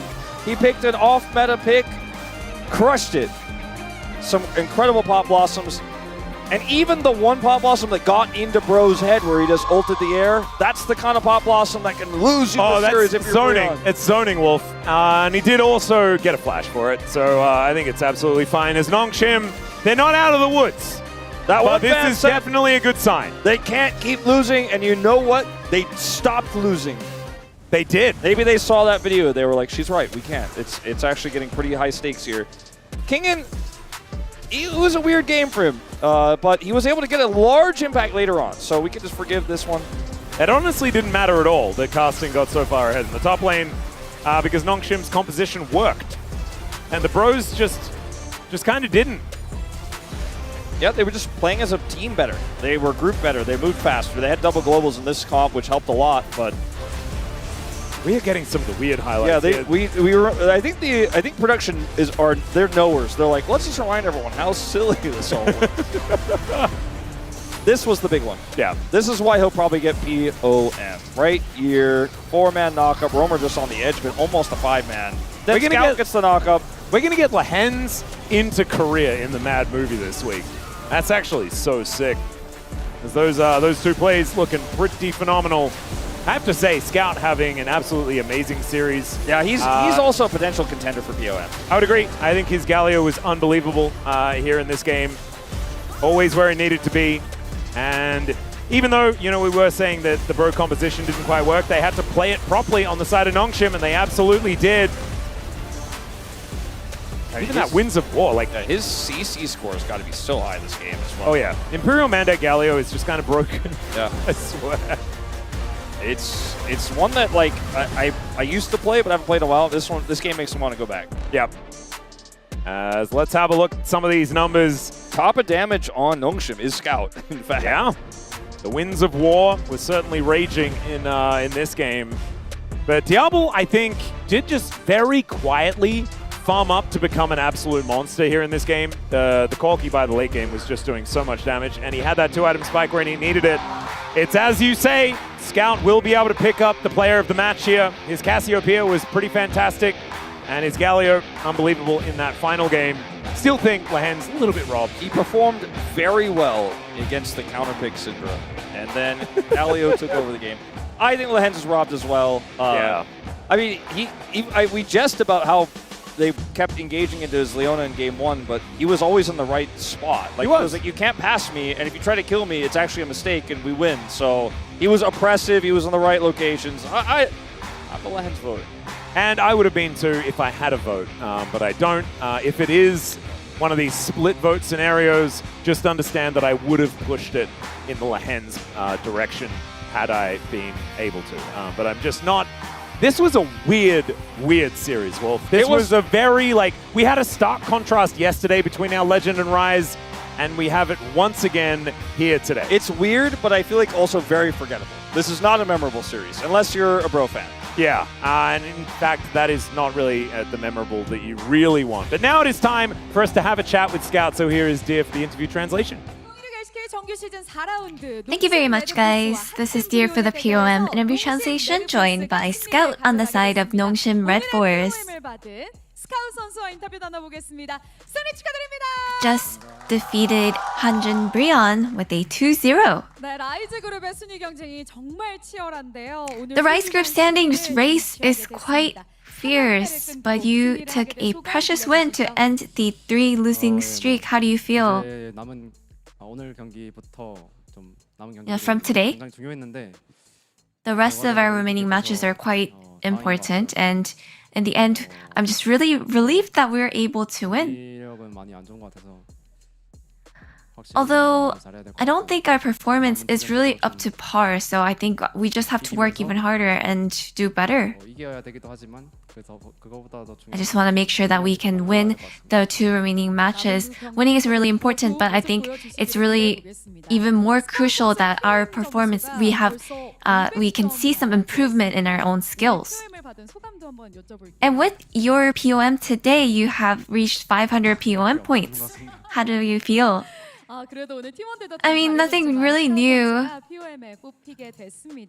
한진 브리온이 사실 최근 2연승을 하면서 기세가 굉장히 좋았잖아요. 지난 3라운드에 So Hanjin Brion was actually on a pretty good momentum with the recent back-to-back wins. And you had to get your payback from round 3 match as well. So what did you consider as Hanjin Brion's strength? I mean, given the meta recently, I think the pattern that you can see from Brion winning is just that they usually go strong during when they're jungle and bot lane. But today, I think we were able to sort of face them and fight back against their strength. So I think it went pretty even, pretty decently today. And in game 1, that Baron against around 24 minutes, it secured the win for you. So can you walk us through this decision? Well, Syndra had no flash, so I think we had an advantage to actually start the team fight. So in order to start out the team fight, we actually made the call, and then I think it's just that the enemy actually ended up showing up pretty late. Well, were you expecting them to show up in the end? Yeah, I mean, they have to hit and fight back, so they had to come in, and we already knew that. And in game 2, there was a little bit of an accident in top early where the enemy Vayne got 2 kills. So what was your game plan after? Yeah, we were getting pretty behind in top lane, but just based on our draft and our comp, we just knew that as long as we do our part, we would be able to sort of make up to that loss in the beginning. 상대 포탑 쪽에서도 과감하게 들어가는 장면이 굉장히 인상적이었는데요. 농심 레드포스가 And all the dives into the enemy turret in game 2 was quite feisty too. So is this kind of a spicy play something you guys think is ideal? I'm not sure if there is a specific way that we actually prefer, depending on whether we most important for us to actually focus on the basics. And your next opponent is Kium DRX. Well, this is a must-win match for you to rack up those wins. So what is your mindset? Yeah, there's a bit of time before our next match. I think we have to actually improve our performance until then. And there's also Kespa Cup. And I hope that we can actually use those matches in order to get some takeaways and learn. 앞으로도 계속해서 승수 쌓아나가실 수 있기를 많은 응원 부탁드립니다. 스카우트 선수였습니다. And that is all from Scout and back to the desk. Thank you. Thank you very much, dear. Great to hear from you in a non-robo voice. As well as Keji for the interview, and it's Scout getting the POM here. But yet again, gentlemen, it does feel like justice for supports falls on deaf ears. No one cares about the supports. Lehens could knock up all 5 people. Yeah. Still wouldn't have gotten the votes. Look at it's not even close. At least we have some votes. You know who was on the Korean analyst test today? It's Pony. Was it Pony? Who else? Was it Prince as well? It's Pony Go-Go. and Coco. Okay, I want to find out whoever did that based. Very based. Yeah, I mean, I'm just used to it at this point. I feel like the Hens could do anything and it would still be hard to get the POM win. This is one of the moments that we will remember, like, rest of the League of Legends history, Like, we have some good Seraphine ulti from Career, Carrier, and this Nico ulti was one of them. I think this play was one of the best Nico play ever, and I think Lehens, it means a lot for him as well, because I think he was the one struggling the most in the team. Honestly, one of the best engages I've seen since last series. where we also had that career engage, was insane. So, I mean, support's been popping off today, but True. not getting the recognition. No, it is a boom boom damage voters. No, not even. I mean, it was also like Galio. He was playing tankies, dishing out damage. It's the fact that the tanky Galio was also doing damage. So not a boom boom damage vote, but not justice for supports as we go to one of our justice for support voters in Aux. Sorry, I didn't know. I didn't mean to steal all your thunder. Oh, that's good. And I will say, obviously, Scout played incredibly well. I'm not trying to take away from Scout's POM at all, but I want some more appreciation for my support players when they have these pop-off plays. Yes, I agree. And it was a bomba. And I want a clip to roll because it was just a bomba ultimate from Rihan's right there. I think it was the moment where like Nongshim, again, maybe they can't like find an angle to win the game because like Nocturne engage was not optimal. But bomba. He was the one calling out the engage as well. And then Galio smashed down and hit the ball, and everyone's like, wow, Galio played so sick. Nah. I mean, Scout had a great game. I'm just messing. Let's see what else that we had here from our voters. Wolf, it's your Hyung. This is what he was waiting for you to hear during the Listen Live. It's your Hyung. Listen to your Hyung. That would been the whole mantra for Lahans since he's joined the squad, especially when he's making plays like that one. What else did we have here from our Korean side? That split vote. And it was Gogo, the based KR analyst. Noodle Hens. Thank you. You know what? Tastes amazing. He's always welcome to come over here whenever he wants. Pony, though. Sorry, Pony. Dang, Ox. Solid. Just throwing people under the bus. Read it, Ox. Solid. Adjective. Hard or firm, keeping a clear shape, or the play of Nongshim mid laner Scout. Solid Scout. Solid Scout. He's been solid. He's solid mid laner. Other games might have snakes, but we have Scouts. It's crazy that we haven't had a player who's called himself solid yet. Yeah, there was. Was there? I think in Brazil, there's a player. How do you know this? It's part of. That's crazy. Just how did you just? I think it's because I think his name was Solid Snake, and they shortened it to Solid. Actually, I think that's what it was, and I think it was Latam, not Brazil. And there's DK's Challengers player named Solid. I guess I have people already on it. There we go. Oh man, I will. I'm gonna need to research that one, but I'm pretty sure. Just when I was in that area. Anyways, let's take a look at the standings before everyone falls asleep with my old stories. As Nongshim climb up the standings here, they leapfrog over Kiwoom DRX, tied in points, which means after Kiwoom's next game, they won't be tied because the points will be different. But Nongshim keeping it competitive here. Yeah, keeping it competitive, keeping the race close, but also this is really bad for Kiwoom DRX. You would much rather Nongshim have lost today. Yes, it would have elevated Bro, but it would have kept things closer. Remember, that 4th place spot in the group will meet the same fate as DNS. You do not want to be in that position. I mean, Hanjin Brion, they could secure their spot in the play-ins from today's win, but it did not happen. And Nongshim, finally, this is what they needed. The win is going to change much. I think they were so ahead in the early game, but they just couldn't finish it out. But this time around, it was pretty much one-sided, I would say. And it was solid, as Coco said. And yeah, we have different standings once again, just because of today's game result. And every game is going crazy here. I just can't believe how close it is between all the teams. It's 2 series here, and it's a big swing potential for our next matchup coming up tomorrow.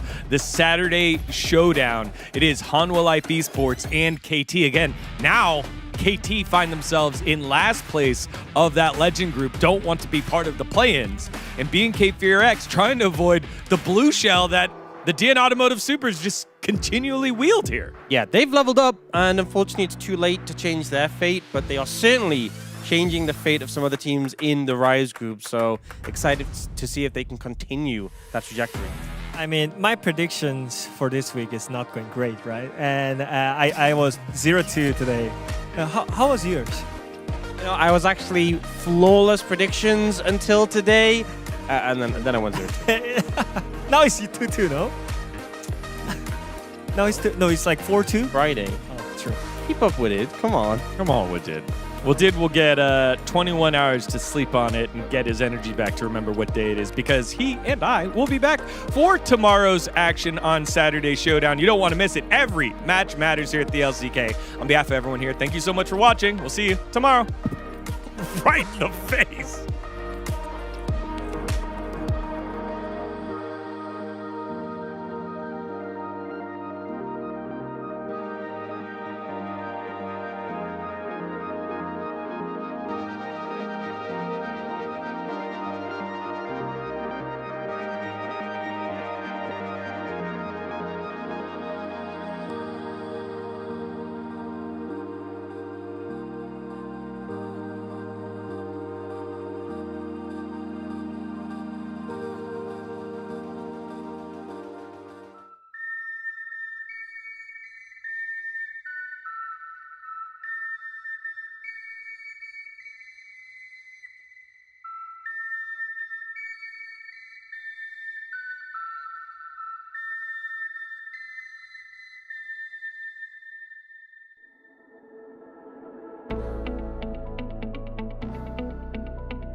KT 롤스터 개막 이후 8연승!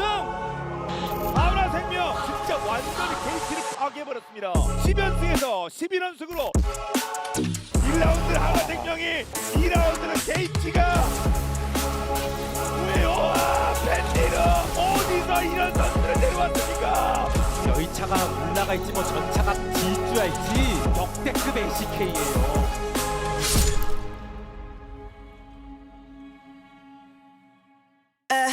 Every sky is a line I've drawn. Every wall is a sign I've worn. I don't just win, I carve my name into the stone against a